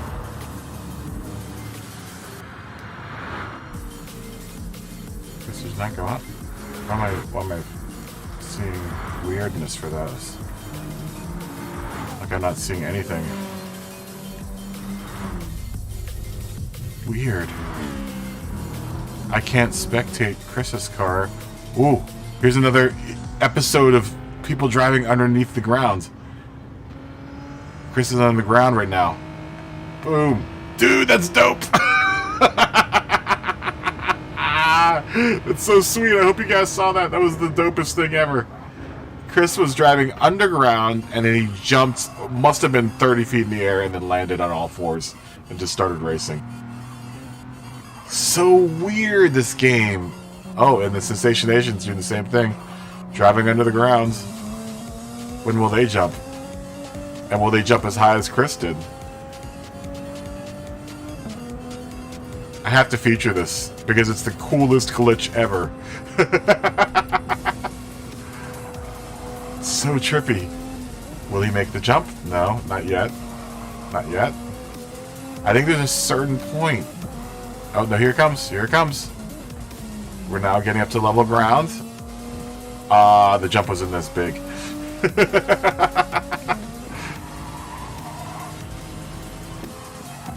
Such an interesting. It's such an interesting glitch.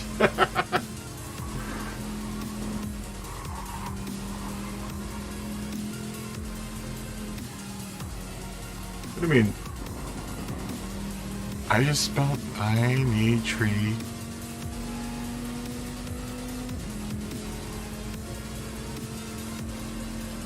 What did I get wrong in your name? Saying that profile not found. And I clearly have your name right here. Unless that I is the one.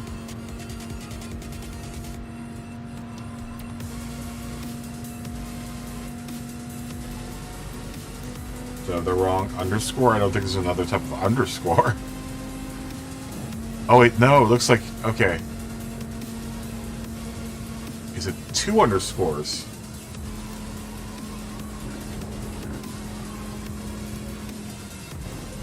There we go.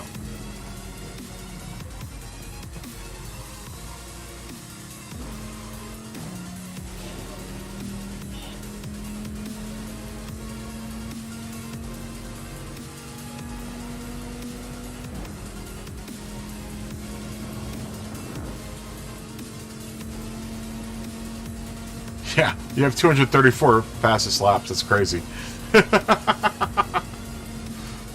You've got 168,737 drift points, too.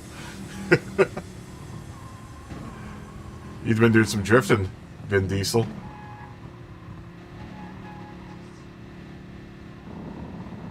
Oh, T.S. Babson here.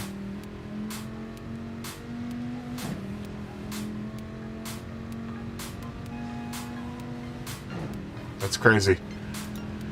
You got some crazy stats there, Scott. I don't know, let me look at your DR graph.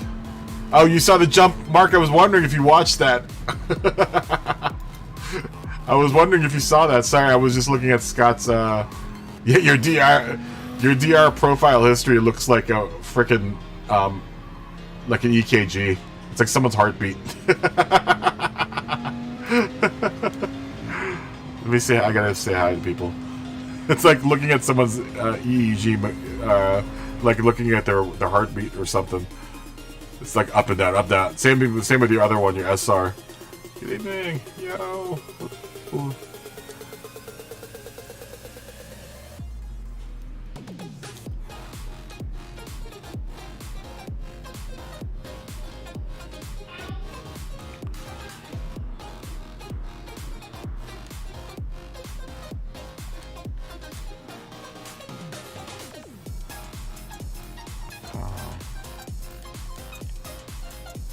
I think everyone's in here just watching PX7 Vista, honestly.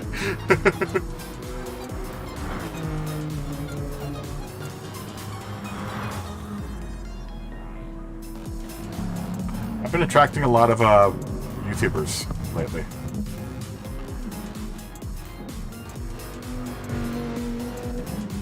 Those damn YouTubers. Hey, what's up, Hamish? How you doing? Oh, pretty good. Yeah, I just was logging on and I saw you were still up, so I'm in no shape to drive. Well, I don't think your digital insurance company's gonna have anything to say about it. I'm bad enough on the Nurburgring. I think I know the track and I do really good if I calm down and just drive, but my times are slow and then I try and speed up and I crash. I'm not doing this race. I'm just holding the lobby this week. I'm not going to actually do this race. Yeah, I'm out of this one too. Yeah, I'm not going to do it. I'm just not going to. I'm not going to even handle it. Forget it. I'm not going to be able to do it. I just don't know the track well enough. I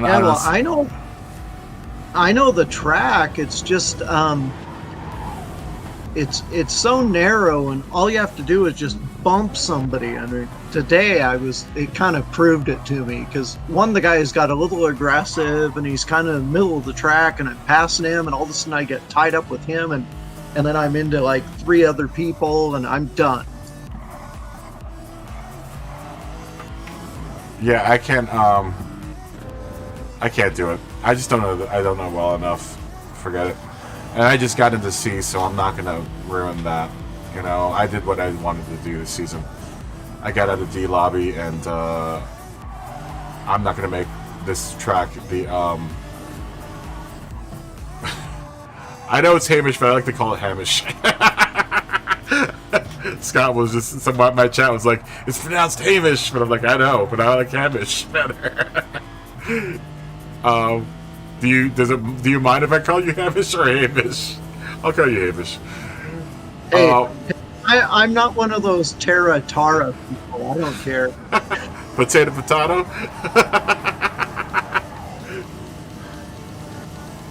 Oh. Scott's got Scottish blood. My dog's name. I was gonna ask you that, Scott. I figured your name was Scott, and I was wondering. I was like, I wonder if Scott's Scottish. But if I guess you are, so I will say Hamish just to make you happy. Oh, you need to see the stuff that Mark sent me. Yeah, I'm not gonna do this race. I'm gonna do Assetto Corsa. I'm gonna do Assetto Corsa instead on Saturday. I just gotta set.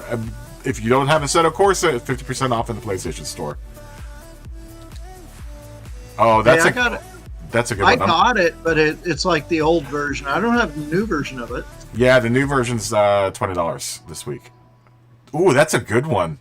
That's gonna be my thumbnail, guys. I'm looking at pictures that Mark showed me or sent me of Scott. Oh no, this is a thumbnail. Scott overtaking on the grass. It's an overtake on the green, just like what's his name.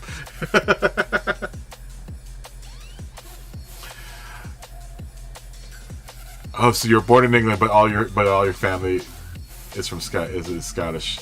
Well, that makes you Scottish then. Are you looking at the feed right now? This is an amazing pass. This is an absolutely amazing pass right here.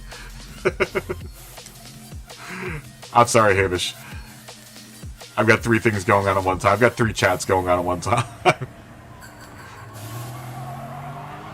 You were hanging out with some Canadian friends drinking, huh? Are you still there, Hamish?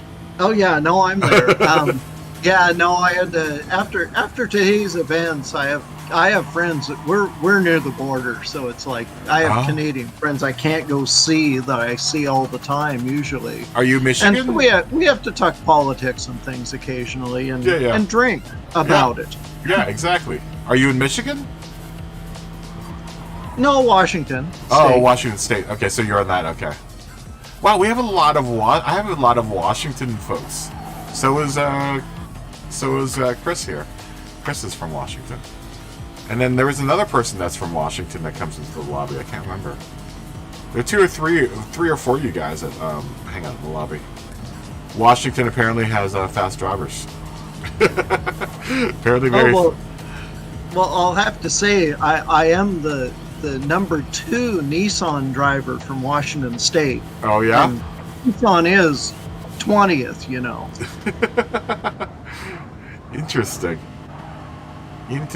I'm like number 568 for Porsche in Los Angeles or in California. Like I said, I'm in no hurry to get better, so it's all about the journey, right? Well, I'm kind of defending my driver rating of B right now. I could enter this race and we could be in the same race next week. Yeah, that's why I'm not doing this race. Because I will probably be back in D if I do this race.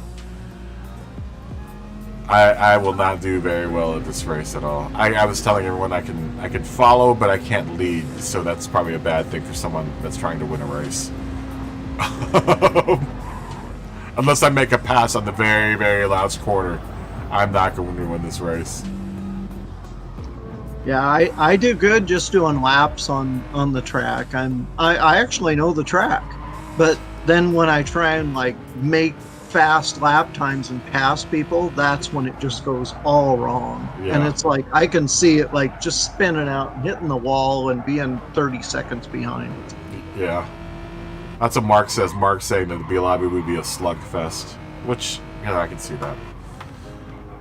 I can see that. I can see. I mean, even like we've had some nasty A drivers around here, and it's just like, really, man? You guys are A drivers with an S rating, and you're going to drive like this in the lobby?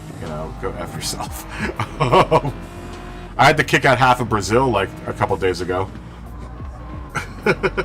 Oh, really? That's not racial. No, they were all one driving team. They were a Brazilian driving team. B lobby is nowhere near as bad as D lobby, Mark. Nowhere near as bad as. Just go back and look at Monza, and I'm going to tell you. Go look at my Monza race, and you will see how bad D lobby is. Yeah, and that's true. I guess B would be the equivalent to D, right? The upper end equivalent to D. Mark was saying that the B lobby is filled with guys trying to get into the A lobby. Yeah, I've seen that. Yeah, and it's the Brazilian ramming team. I didn't want to say it, but yeah, usually when I have problems with, especially in the dailies, it's usually I'm like in a swarm of really bad Brazilian drivers. But no, we had a Brazilian racing team in here that was just awful. They came in 2 days and just like was wrecking into everyone, and then I finally was just on the second day. I had to kick them all out. They had all subscribed to the channel. I had to kick them all out, and then I bitched them out on YouTube.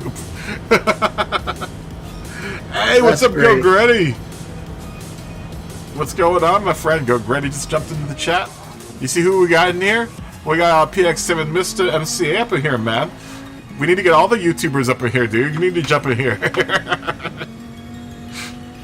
There's another YouTuber in here. I can't remember what their name is. Actually, I think there are 2 more YouTubers in here. One of them is an Australian. They're not in the race. I think they're spectating. And another one is a Canadian. I've got a Canadian YouTuber in here. So you need to come in here and help represent America, man. America.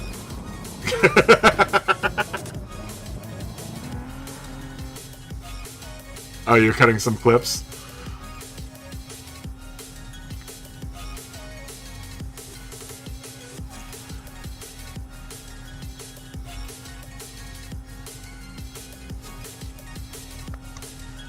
I am out for the night. I'll see you later. Alright, take it easy, Hamish. Sorry, I was reading my chat. Have a good night, my friend. Hamish. All right, Sorry, too. Scott. That's Hamish. right, it's Hamish. Pronounce it right. Hamish. Sorry. Sorry to all the Scottish folks out there, Hamish. And you, Hamish. Sorry.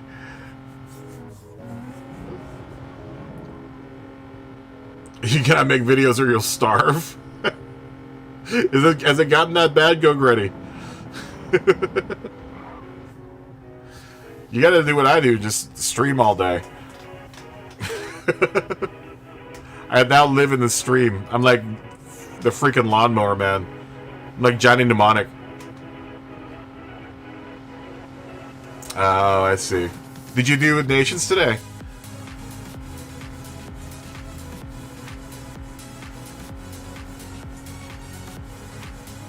I guess you're cutting your Nations. That's probably a dumb question. Oh, you did 3 times. How did you do? How did you do? I am a streaming machine. Every day, man. Every day until I have to actually go back to work, I'm going to stream the hell.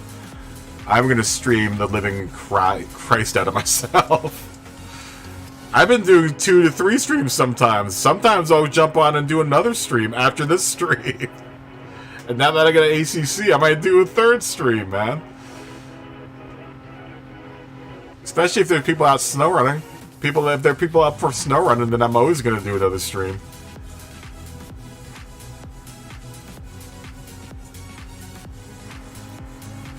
Yeah, man, good. Oh, dude, 181 subscribers. Dope. I'm not going to ask you how you do the race. I want you to finish your clip so I'm forced to have to watch your channel and like the video. So no, don't tell me. It'll remind me to have to check your channel out when you get your video done, because I want to see your races.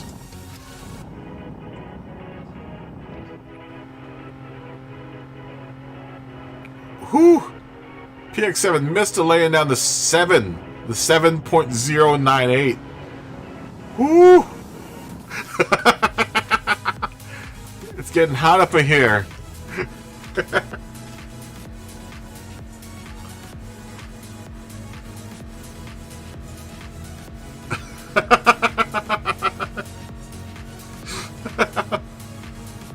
Oh yeah, I'm gonna check that. I'm gonna have to check that out.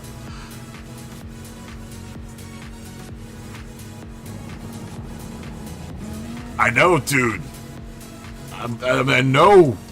My man is breaking the fabric of space and time. He's like freaking Doctor Who out here.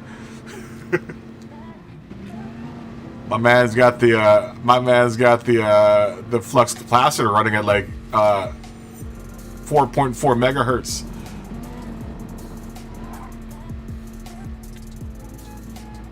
Yes, he's in the Viper. He is in the mighty Viper. Scott's coming with a 706. Woo! All right, Scott. You gotta hold it up. You gotta hold the torch up for the room, man. I'm expecting to see 7 minutes out of this one, dude. You need to represent the room. Since you're our fastest right now around the track for the regulars.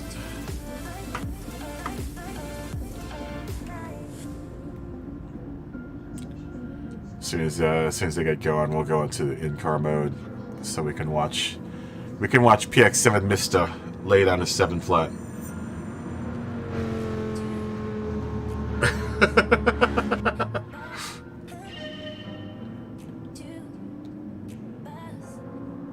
Hold on, let me get out. I gotta go out and do this. Alright.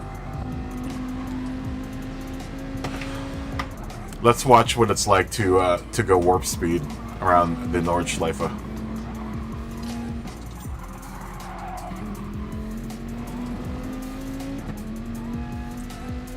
Yeah, I need True Fit. He's been like a boss around here, man. He's been a captain.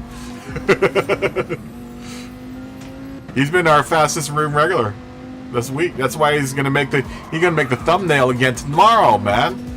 My man's made the thumbnail 3 days in a row.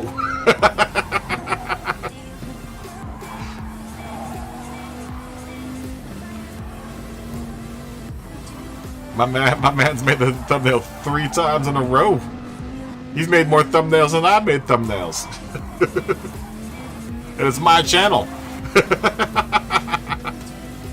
No, that's not true. I'm like on 99% of the thumbnails. That's my vanity. That's my own personal vanity. That I have to be on every single thumbnail. I always have to remember to save a replay, so I'm forced not to be as vain as I am about my channel. Because everything on my channel is about pictures of me doing mediocre things.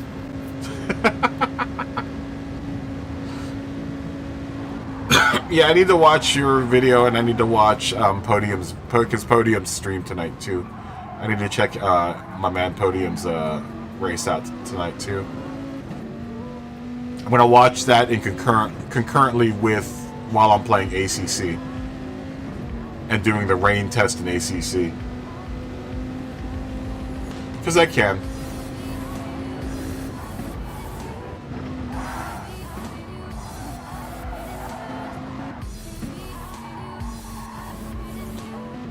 Have a great night, Mark. Thumbnail tomorrow. I'm gonna use your picture for the thumbnail tomorrow. You just saved me about 20 minutes worth of work. I'm gonna go ahead and make the thumbnail tonight. I'm gonna go ahead and throw the thumbnail on. I may even throw the thumbnail together right now.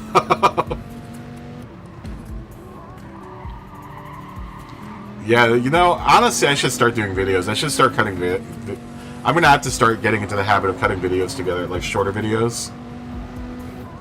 That's the bait that reels people into your channel. I've got like 3 or 4 like short videos. They're all like livery creation videos.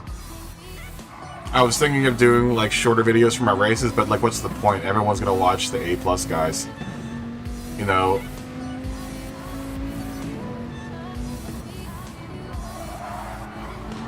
Why is anyone gonna watch someone that just graduated D into C? What do you use to put your videos together? Are you using Premiere or using DaVinci Resolve? You know, it isn't bad just as long as you have a template. You make yourself a template, right? Like, I've got a couple different templates set up for different types of videos that I've been playing with, that I just literally have to plug in. I just have to plug stuff in and it's done. Definitely my intro video, that's all on the template. Like, that's literally the only thing I have to generate out of my intro video is the actual title card for the day. But I don't even generate that every day now.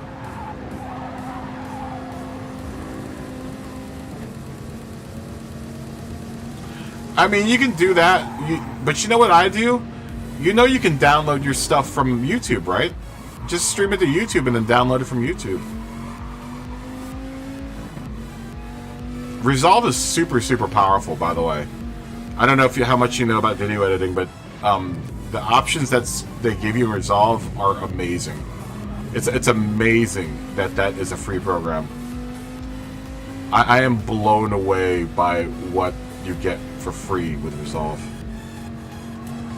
I have a lot of experience with Premiere and with Avid, like the big boy editing software out there, and Resolve is right up there with them.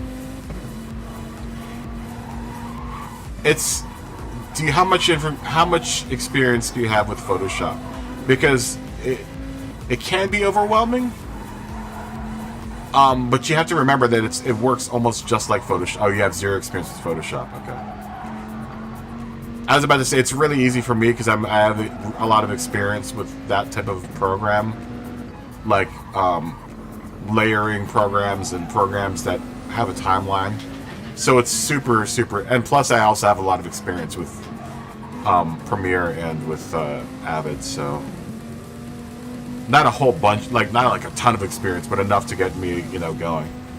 If you ever need any help, dude, like with any of that stuff, just ask, and I'll be more than willing to jump on like a Discord session with you and try to go over stuff and how stuff works. Resolve is a really, really amazingly fast program to work in. If you know what you're doing, you can throw stuff together super fast in Resolve. But like the trick of editing is you want to make sure that like say for your race videos, for instance, you want to have some sort of like template where you just have to plug stuff in order to, you know, make it all happen. And the last thing you want to do is having to go through a ton of footage. It also helps if you have someone you remember during the race where you want to highlight stuff. I wish there was an easy way to tag that while you were racing, aside from hitting the Share Factory button. Yeah, it's really, really easy. There are a lot of good like internet you know, tutorials about it. But I mean, one thing that I will tell you that will save a ton of time is learning the keyboard shortcuts, especially the blade shortcut, and there's another shortcut that you should know, like copy and paste, Control C, Control V. You know, you should definitely know those. That will save you a ton of time in Resolve. Just know on Control C and Control V, space bar will always stop and go, and blade I think is just B. It might be Control B, but I know it's either B or Control B. But that's one part of it, is knowing the keyboard shortcuts. That's probably the best place to start getting fast with Resolve, is learning how to not have to use the cursor, the mouse for everything. That's my first tip for you, is to, you know, there are plenty of templates or like you know, shortcut you know, whatever things, guides on the internet. Just download one and put it into a notepad and just have it on the side, so you can always reference it and see what control, you know, keyboard shortcut you should be using in order to do whatever you need to do. It might even show you stuff that you didn't know that Resolve could do. So, but it's a really, really powerful program.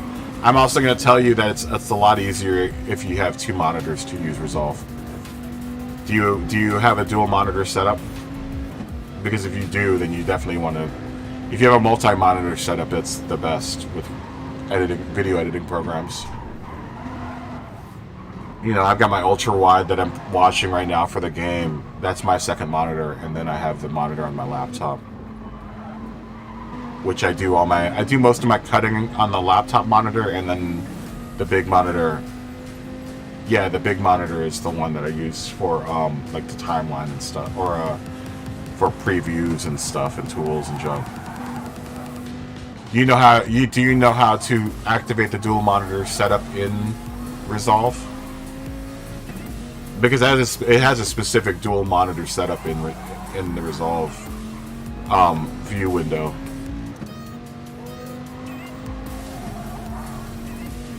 Where it'll, you know, it won't be just the monitor. It won't be like the timeline split in half. It'll stick one set of tools and like your view monitors in one monitor, and the other monitor will be just the timeline and, you know, other tools. I believe it's under view. It's either view or Windows or something like that on the top of the screen.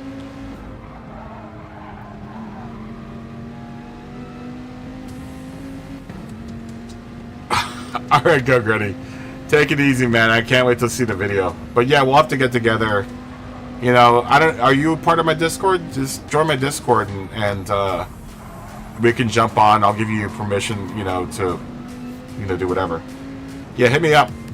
Definitely. You have a good night, my friend.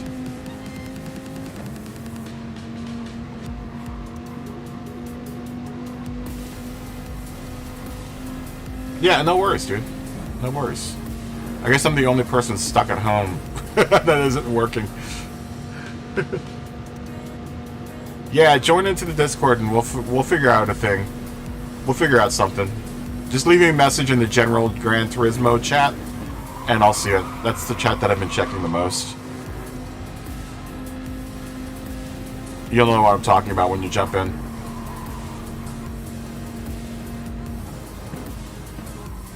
But have a good night, my friend.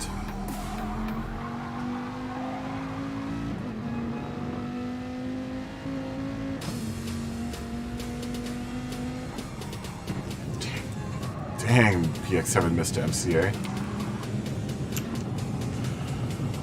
Nasty Racing isn't too far behind. It's 4 seconds behind. Placa Plum is 4 seconds behind. Ignacio Racing and Scott's only 2 seconds behind Placa Plum. Tone Malone's 1 second behind Scott. Shelling Ford 9 is 4 seconds behind Tone Malone. Chris 10 seconds behind Shelling Ford 9. TMKR is 7 seconds behind Chris. And Sensation Asian is right behind TMKR 77. And Smog Baxter is all the way in 10th. It's a tough track. This is actually this is a tough race to be very close to the pack. When you have 3 super fast people, 5, 6, 7 very fast, 8 fast people ahead of you. This is probably the closest together I've seen in the pack all week.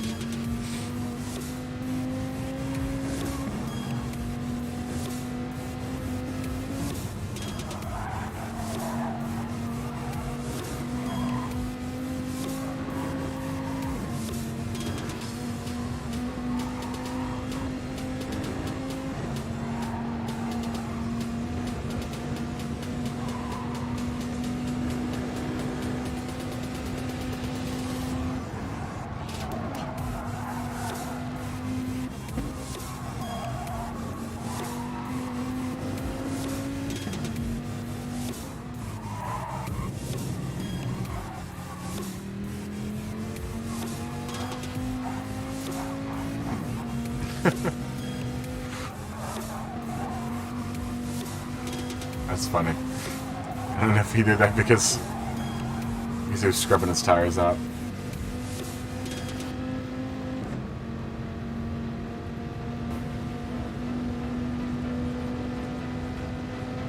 Wow. First bridge split was 617.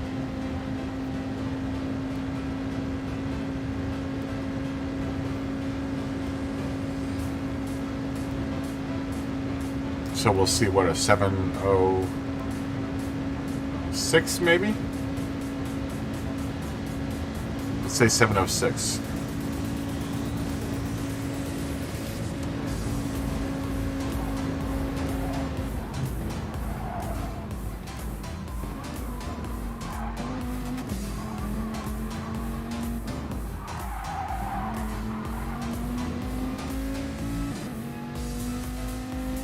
.705, 342. It was close.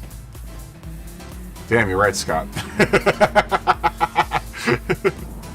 You got it almost right on the money. So you know this track very well. He came across PX7 Mista came across that first bridge at 617, and I remember you saying if it was 617 to 615, that's going to be like a 705 or 706. It was right on the money.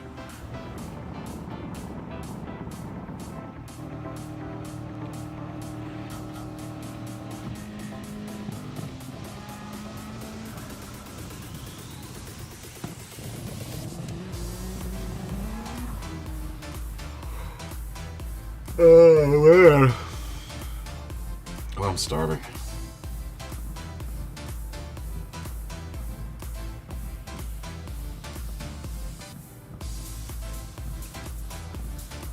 Fast people, all of you.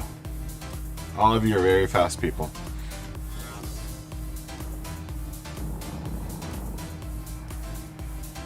I just like Sensation Asian's name. I would like to think I'm a Sensation Asian as well.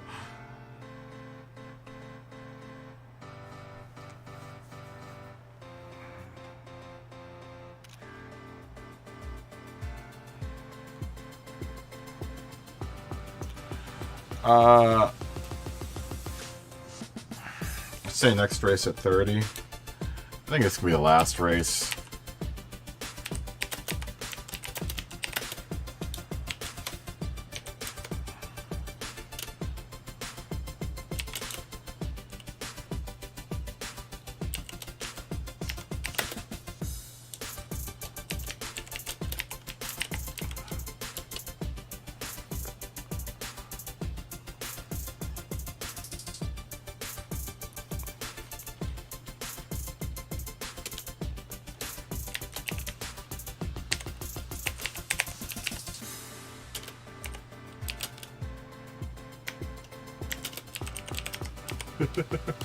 Oh wait, 13 minutes.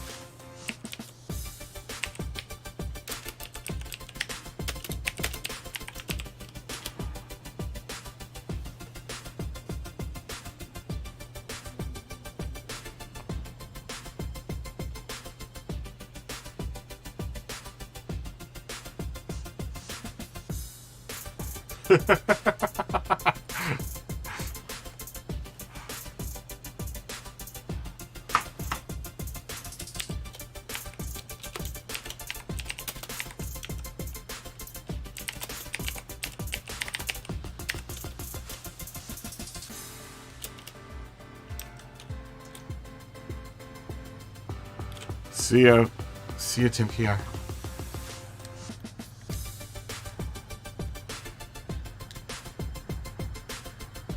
I'll see ya.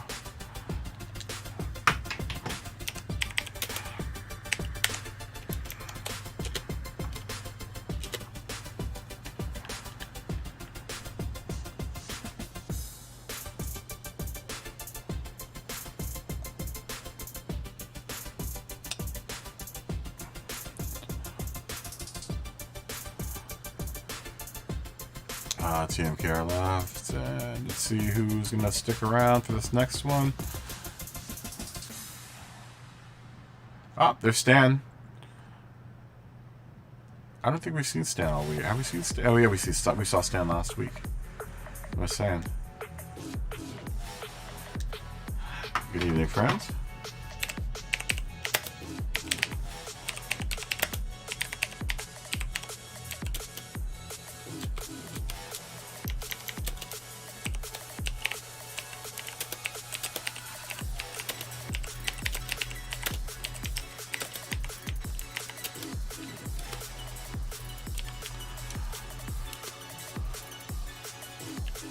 Windows 73 maker.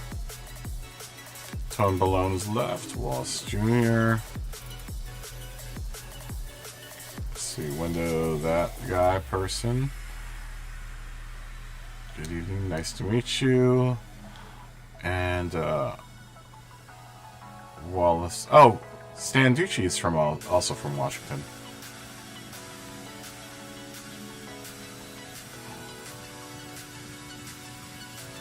Wallace Jr. 1980.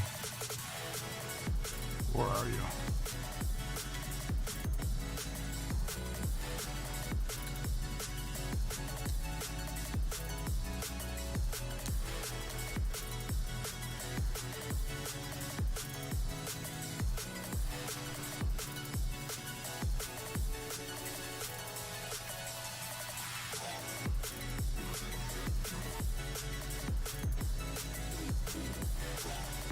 When did I say the next race was 30?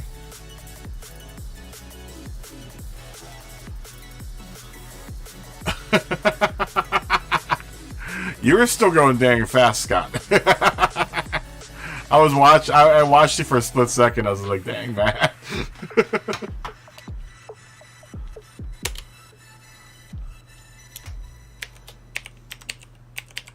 Flying.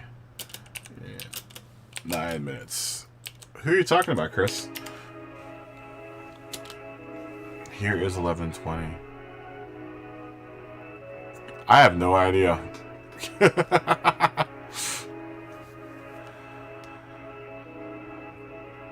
Red Visine X. But I'm gonna say that you gotta admit that that dude's super fast.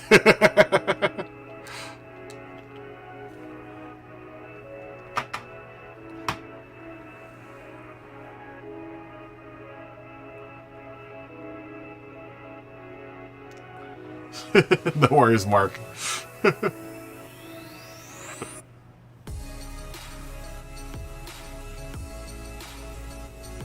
Dude, that sucks, man. 7:05. I only wish to be that fast around here. Oh, tea slushy.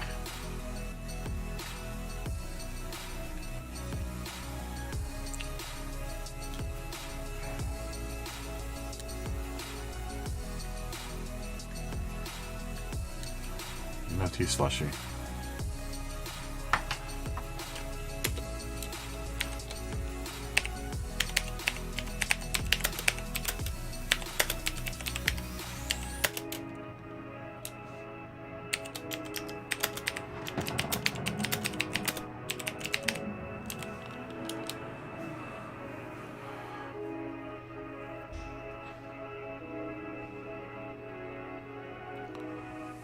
Wow, 6 seconds. That's a chunk. That's a big chunk of time, man.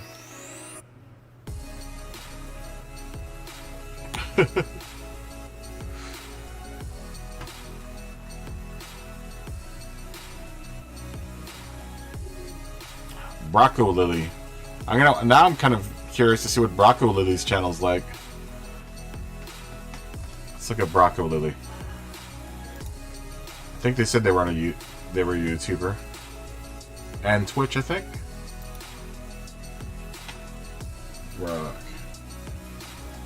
Brocco Lily.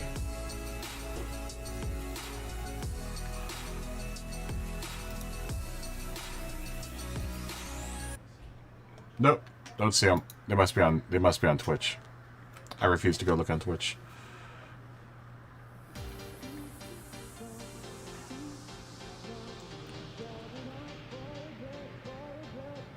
It's funny because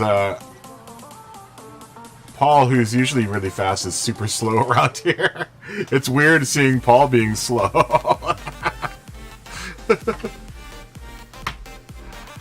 And TMKR77, who's also really fast usually.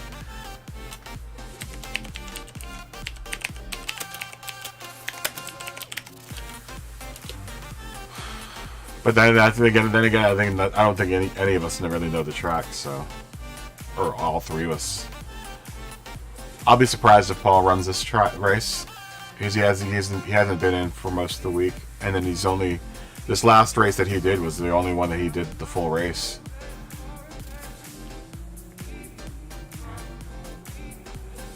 So all we have is Scott. Scott doing it here for Queen and Country.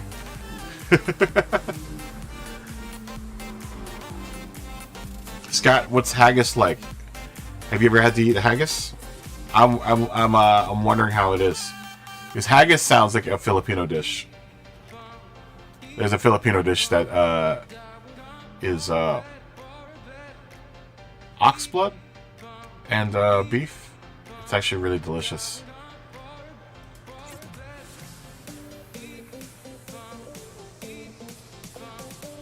Scottish accent's one of my favorite accents, honestly. There's a tie. It's the Scottish, New Zealand. It's a three-way tie between Scottish, New Zealand, and Irish.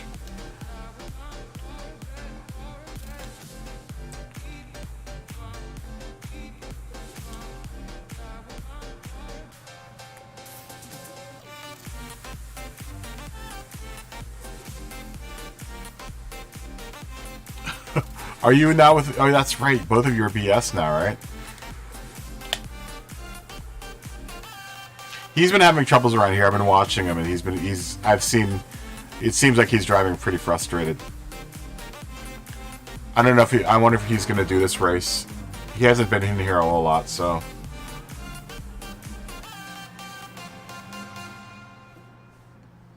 I know, like, for the last couple days, he's rage quit. Like, like when he goes off course, he just quits. But he must be practicing, you know, offline, probably in the practice lobby for the race.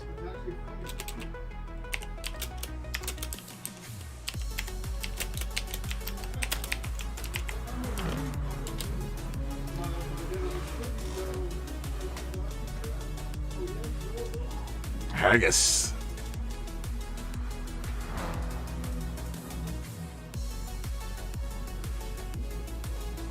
Oh, the haggis.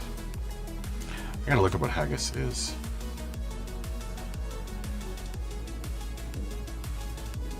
Do you think he'll get it? I wonder how high up he is in the B lobby. I guess we could look it up after I look at what a haggis is.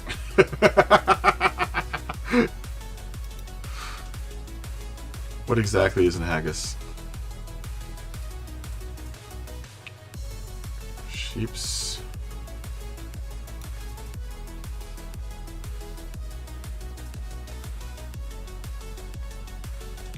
So it's like a sausage, basically. Yeah, all it is sausage. I thought there was blood in it somewhere.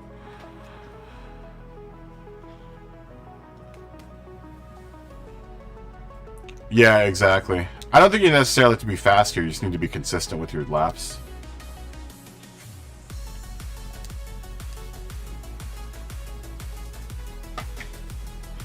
Yeah, Vortex guys are in here. We like seeing the Vortex guys. These guys are actually a good Brazilian racing team.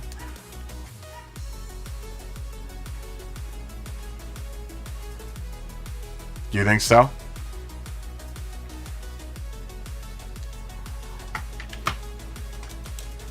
I would like to watch Paul's race. You know, last week he came in first and then he raced again so he can come in first again.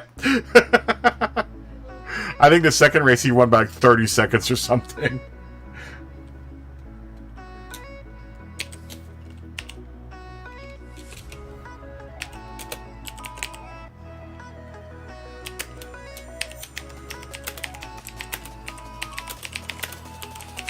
I laughed when I saw that. I was like, are you kidding me?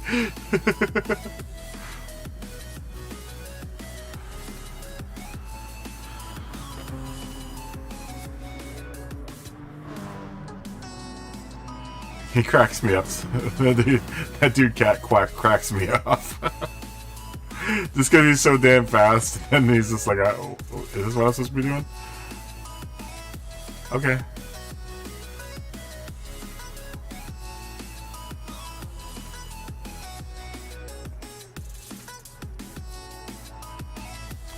Okay.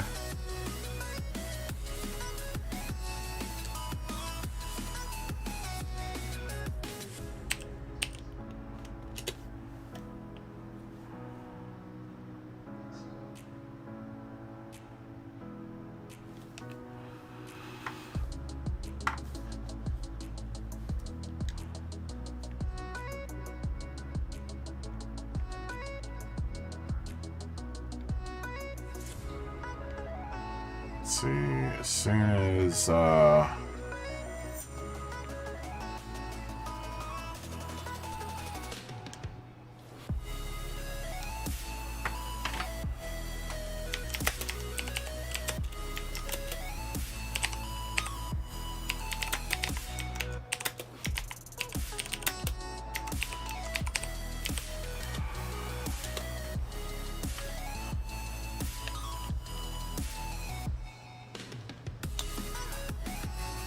Vortex. Okay, good. Okay. All right. Everyone ready? Everyone's ready, yeah? Okay, going.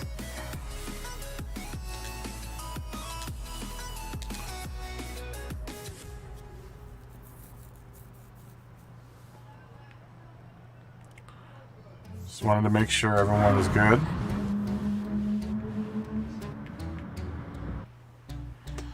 Gotta be a good lobby host. If you're gonna take this job, you gotta do it right? Make sure all the customers are happy.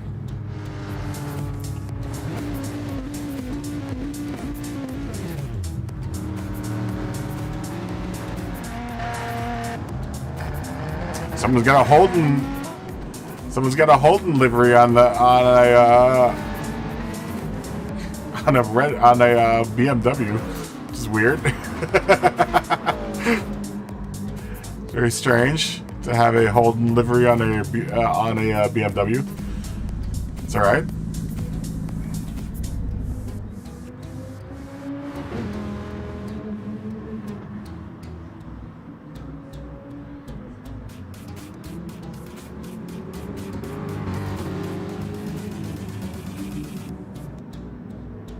Stan is ghosting. I guess he's auto driving until the begin. It's probably smart to auto drive it before qualifying, right?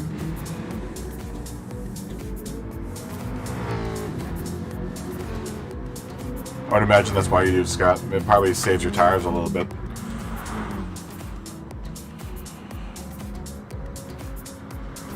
Let's watch Chris.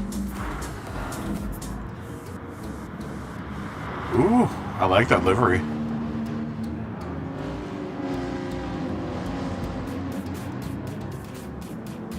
That's really nice.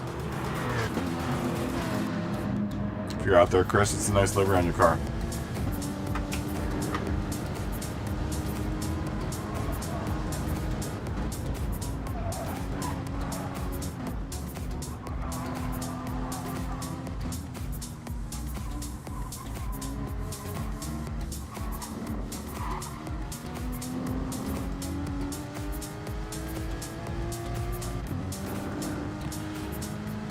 I'm gonna look up. Let me look up M3 Paul. I wonder how high up he is, and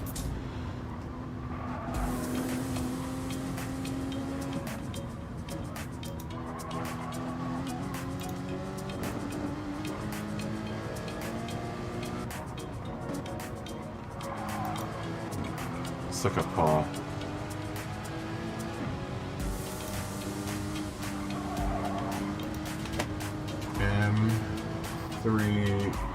M3_P4U. Does he do it all caps? I think he does it all caps.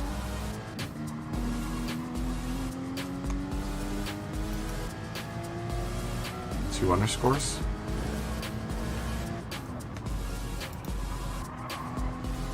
Huh.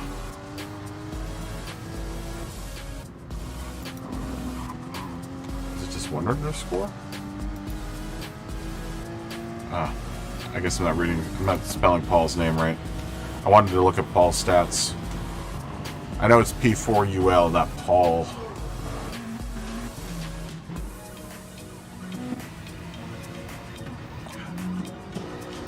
This thing is doing that thing again.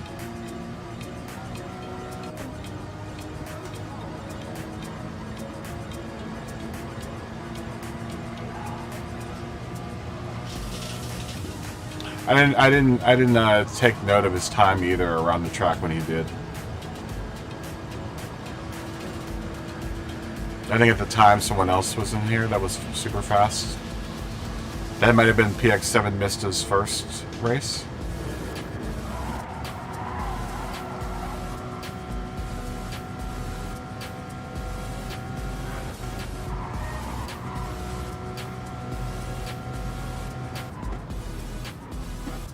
It makes me wonder what your lobby is going to do, what the average time in the B lobby is going to be. You think you got a 7:10?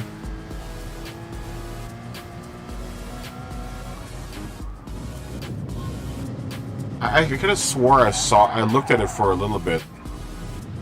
I think there was someone else that was faster in the Cayman that I was watching. Oh, it may have been when Airgroove was in here, and I didn't get a chance to go look at Paul because I was watching Airgroove's lap. It might have been Airgroove's first race. Because Paul only raced one race tonight, I think.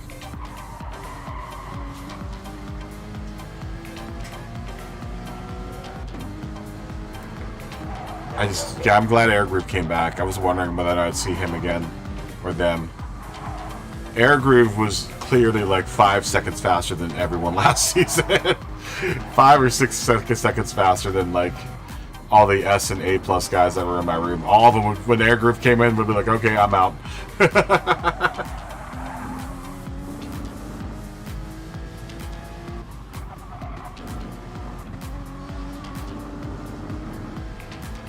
Wow. I bet you specifically the UK is a hard, because you've got so many fast dudes in the UK. It must be a really, really hard region to play in. You know, all of your top YouTubers are British guys that do, you know, GT Sport. I'm waiting for you to pop up on like Key's stream or on like Super GT or Tiffany's stream. You might be at work though while they're streaming, because they stream earlier than I do.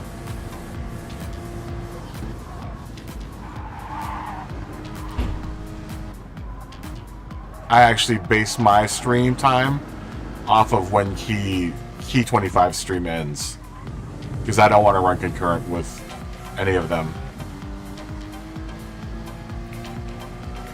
You know, I honestly watch Key 25 stream, so I don't want to run. I don't run it, you know, concurrent with his stream, because I want to watch, you know, Key's stream. That's probably the main reason. But the other reason is that, you know, Key and Tiffany are so much bigger than me. You know, if I were to stream at the same time those two were streaming, I would never get anyone watching me. That's what I'm afraid of when I have to go back to work, is I might have to slide into that earlier stream time.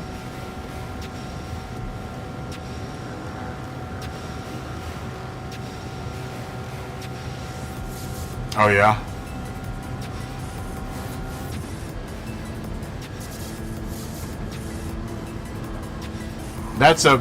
Being in the top 150 for the UK is going to be a real achievement. Like I said, there's a lot of fast British drivers out there. Does it count? So it counts the UK at. So you're in. It doesn't count your whole region. Is your region UK or is it all of Europe? Oh, so it's all of Europe, and it's not just the UK. See, that's even tougher. Because I think a lot of the, you know, the really fast people are in Europe.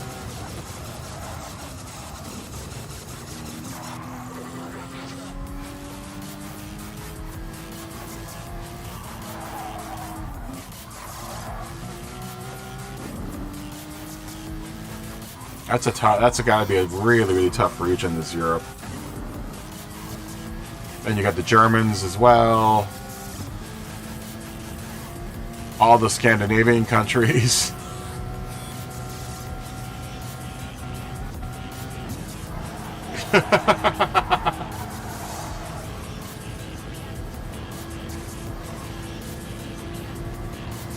That's a tough region, man.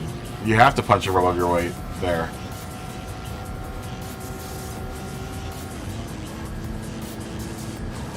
And what surprises me is I haven't seen any fast Finnish drivers.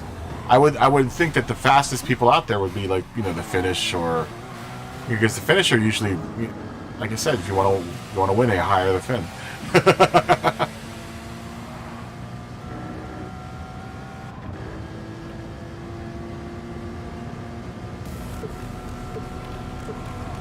I think the other region where I see a lot of the Japanese drivers that come in here are really fast, really, really fast.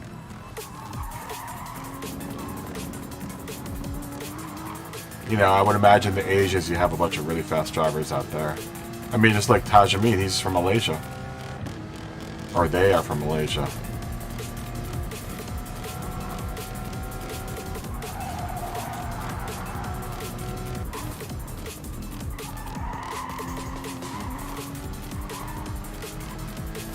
air groups from Japan. I have 2 other Japanese people that were regulars last season that I haven't seen, and those 2 guys those 2 people were super fast.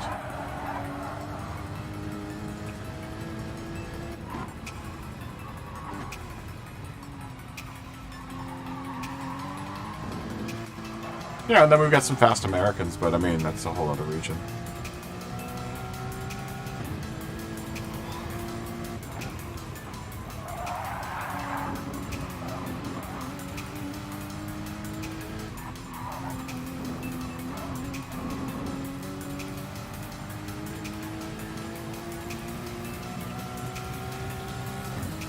Let's check out the rest of the grid here.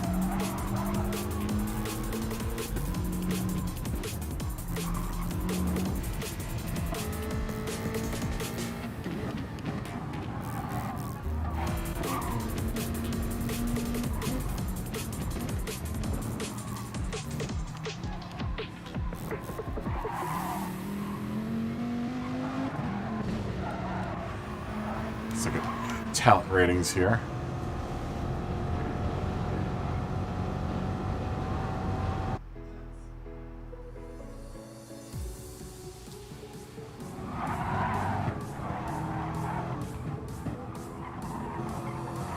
Step away for a second.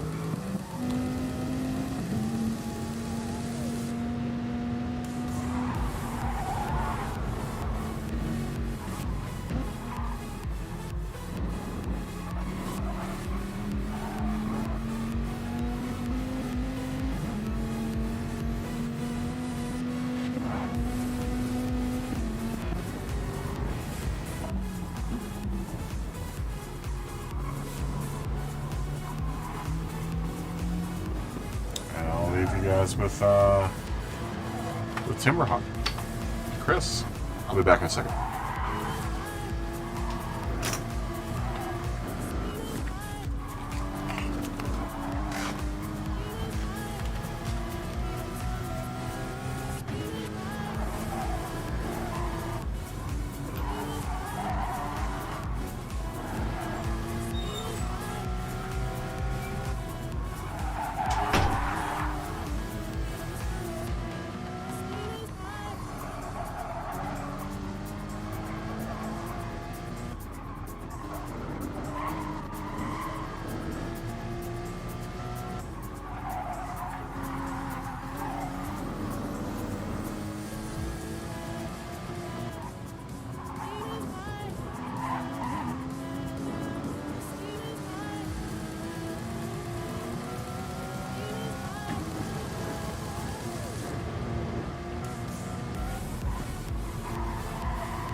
Vortex Louise putting in a 702. Wow. Wow. Some super fast lap times tonight.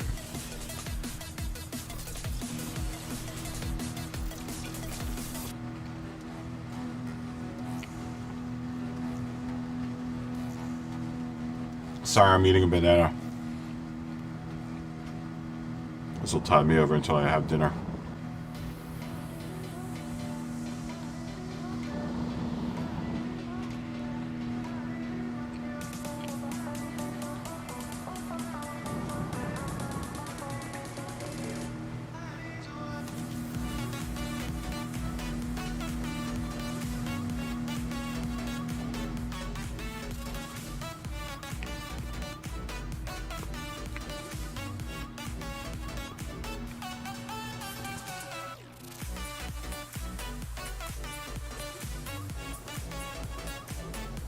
Oh, Mikey's in the room.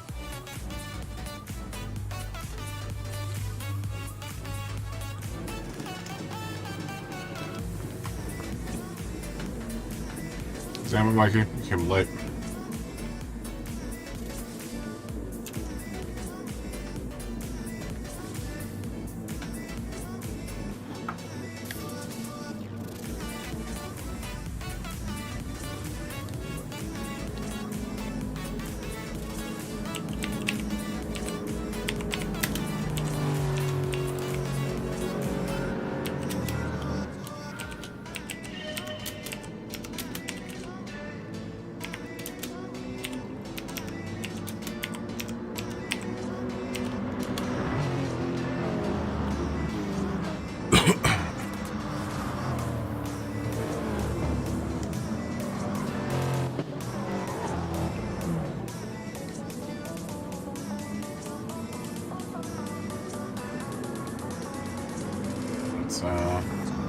Another fast Lexus driver.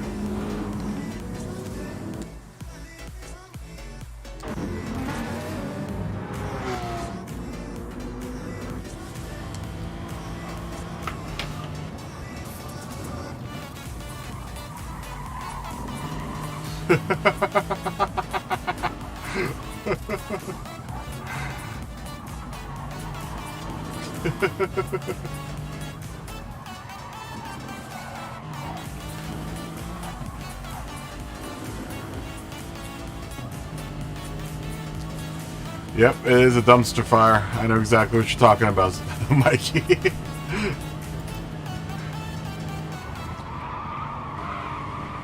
I don't even want to look at the news, honestly.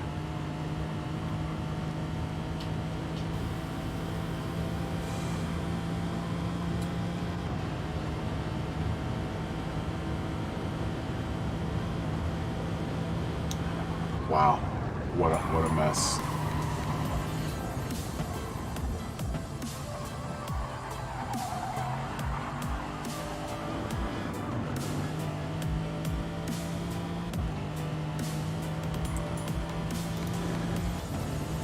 What a mess. We'll have to catch up. That's what we'll eat dinner to, is the depressing news. Uh-oh. See that blue screen, blue that back there?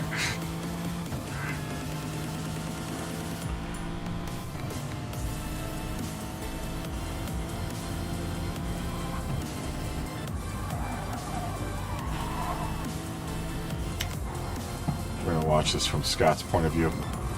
Since Scott's in the thick of things here.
It's an interesting way to put it.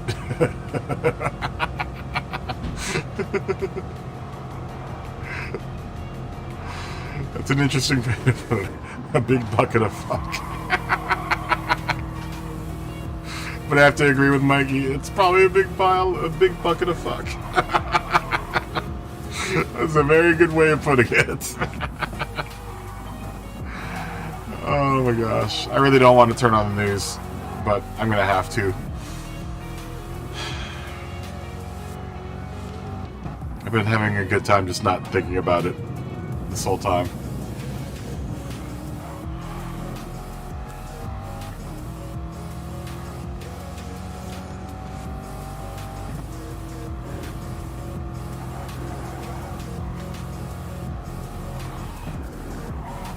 Sweatshirt back on, it's cold.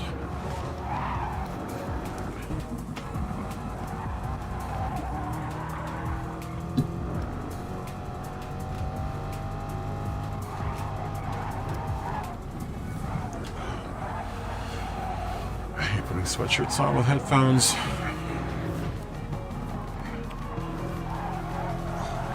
It's much better.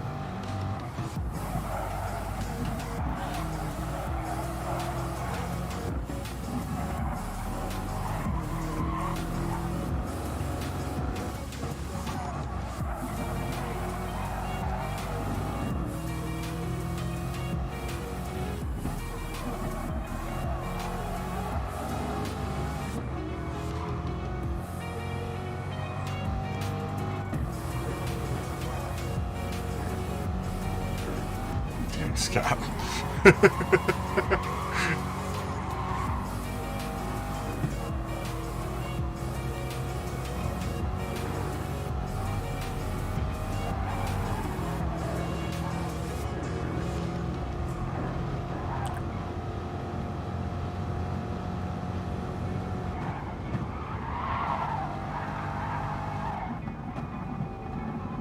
Oh, great.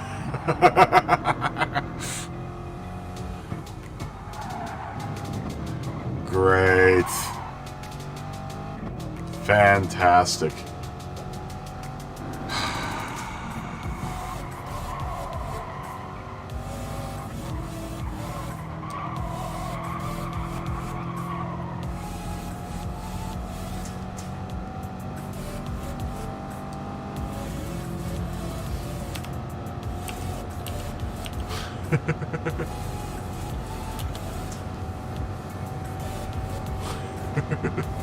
Zorro's back.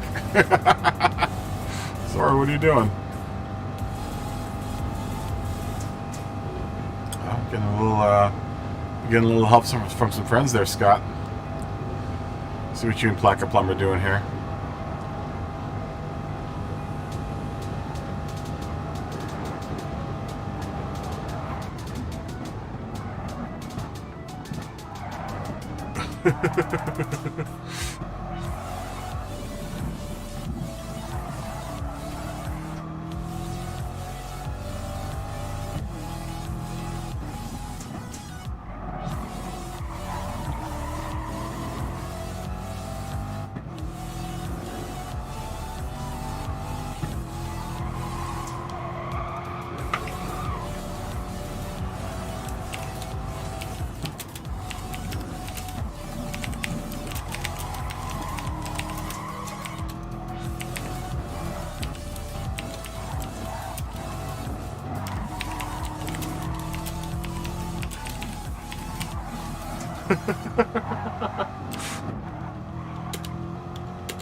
Yeah, I'll just watch porn.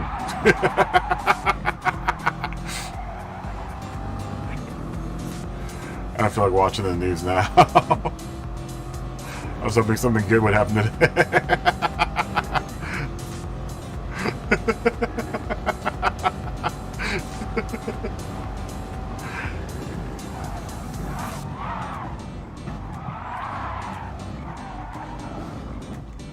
Let's watch Pornhub. It's probably far more entertaining.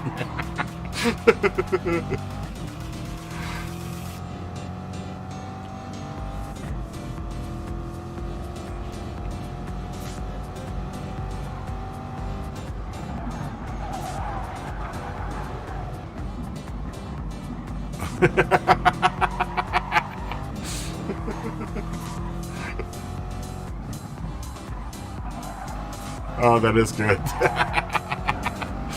That is good. Ooh, Halco 133.7 just took over first place.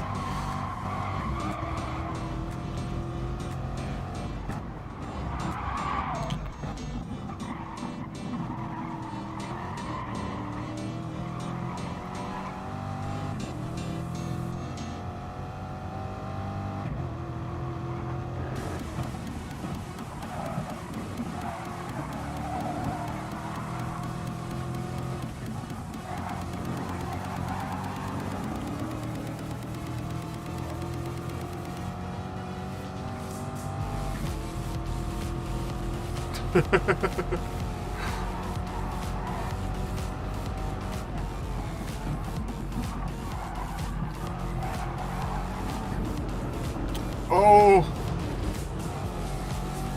it's okay. You've got a buddy.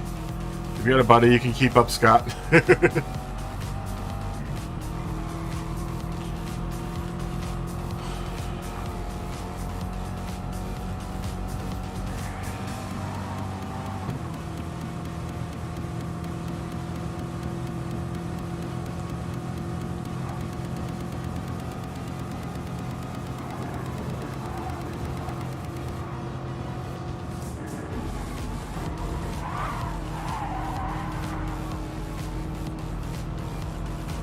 Just gotta stay in that slipstream. You guys will catch up to first and second. You guys have been team working all night.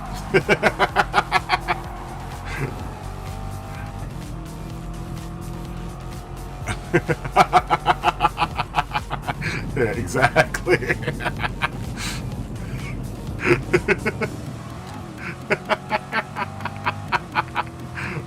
Touche.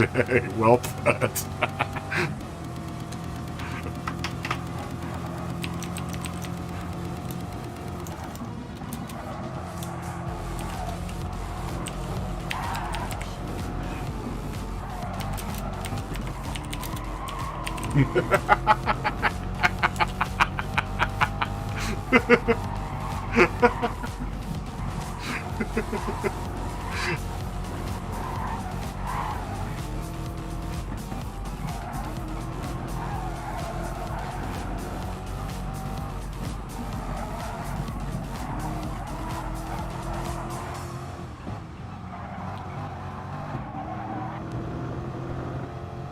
Oh, Bracco Lily left. Why?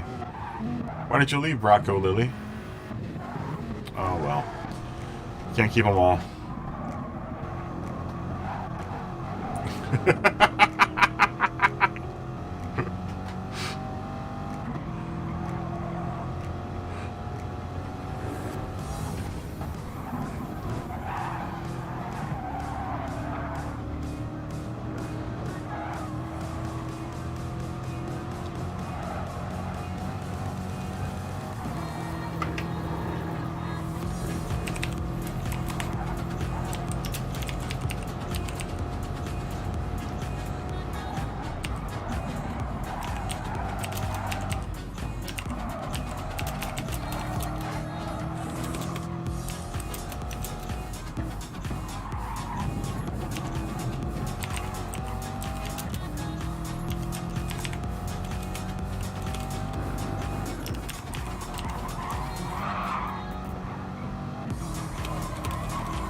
Oh, there's broccoli.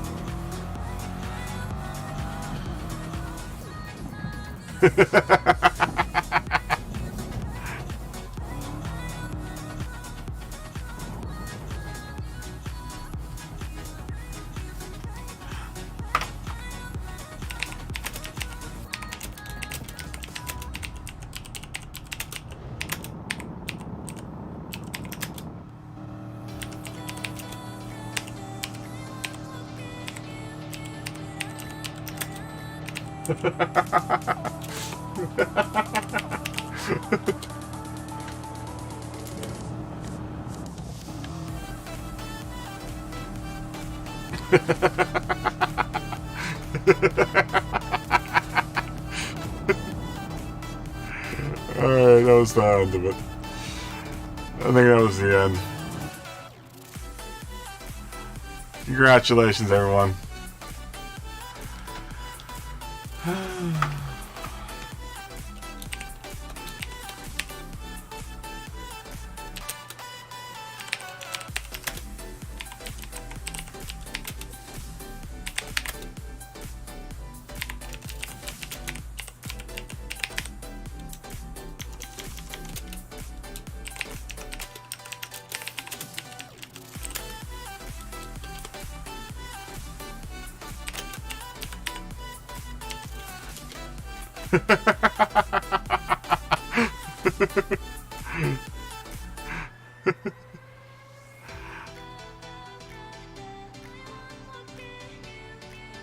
Just throw it into free run.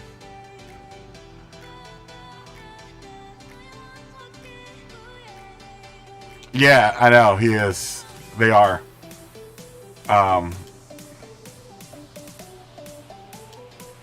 I think people give them a hard time, but what I've noticed is that when someone is racing with them at the same pace, they're much better. They're much better.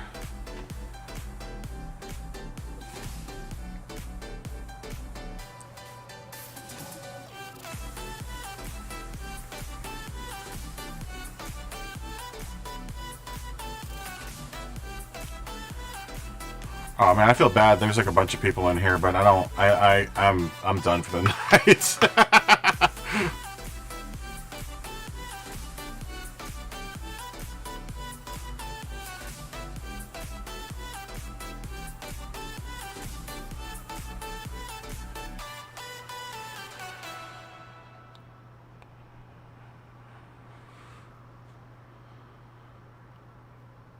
Yeah, I noticed that. I was watching you guys race, Scott.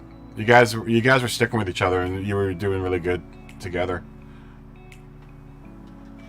Thank you, Luis. Thank you, my friend.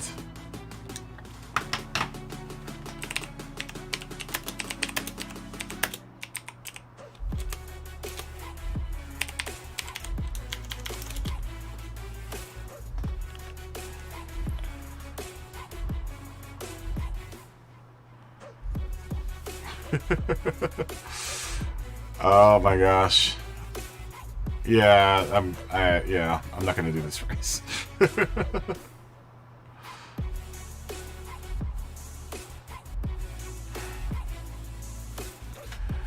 God, Scott, what time is it in England right now?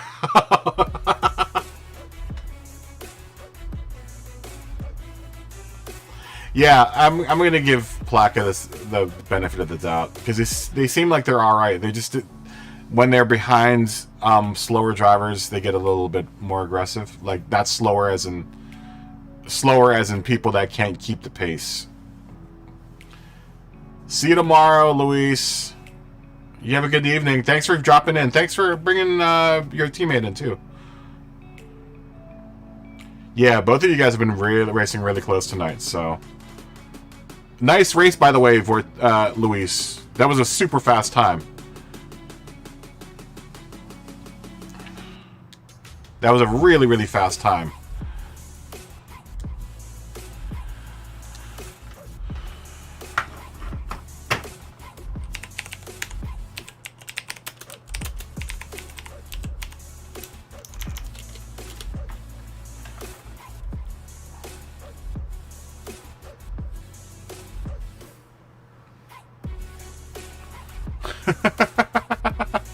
Night, Mikey. And now I'm gonna go watch this stupid news. I don't even want to know what's happened in America tonight. Do I really want to turn the news on? Probably not.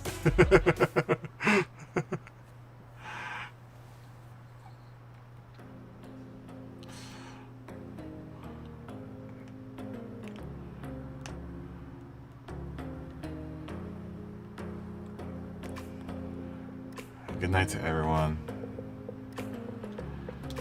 Yeah, I've been going for a while. Yeah, we've been up for like 6 hours now.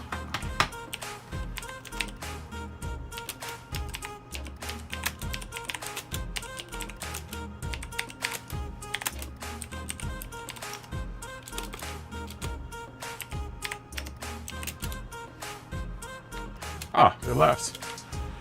Damn it.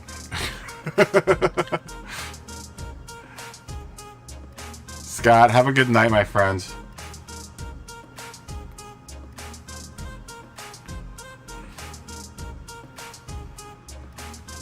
I'll see what you're typing here before I close the room up.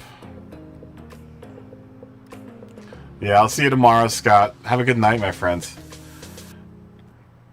Here, I'll say good night too. Cheers. Cheers. Cheers, Scott. And cheers to everyone else. And I think we are going to exit the room. There we go. And guys, you guys are awesome. You guys are always the most amazing part of my day. That's why I do it every day. Even though I'm not racing, I still do it because I like hanging out with y'all's. I hope it was a good part of you guys' day. I will see most everyone back here tomorrow for the same time, same bat place. And for anyone that's watching later on, thank you for watching this 7-hour stream of us racing around the Nordschleife. I will be back tomorrow, same time, same place. With that being said, I am going to bid you guys adieu for the evening.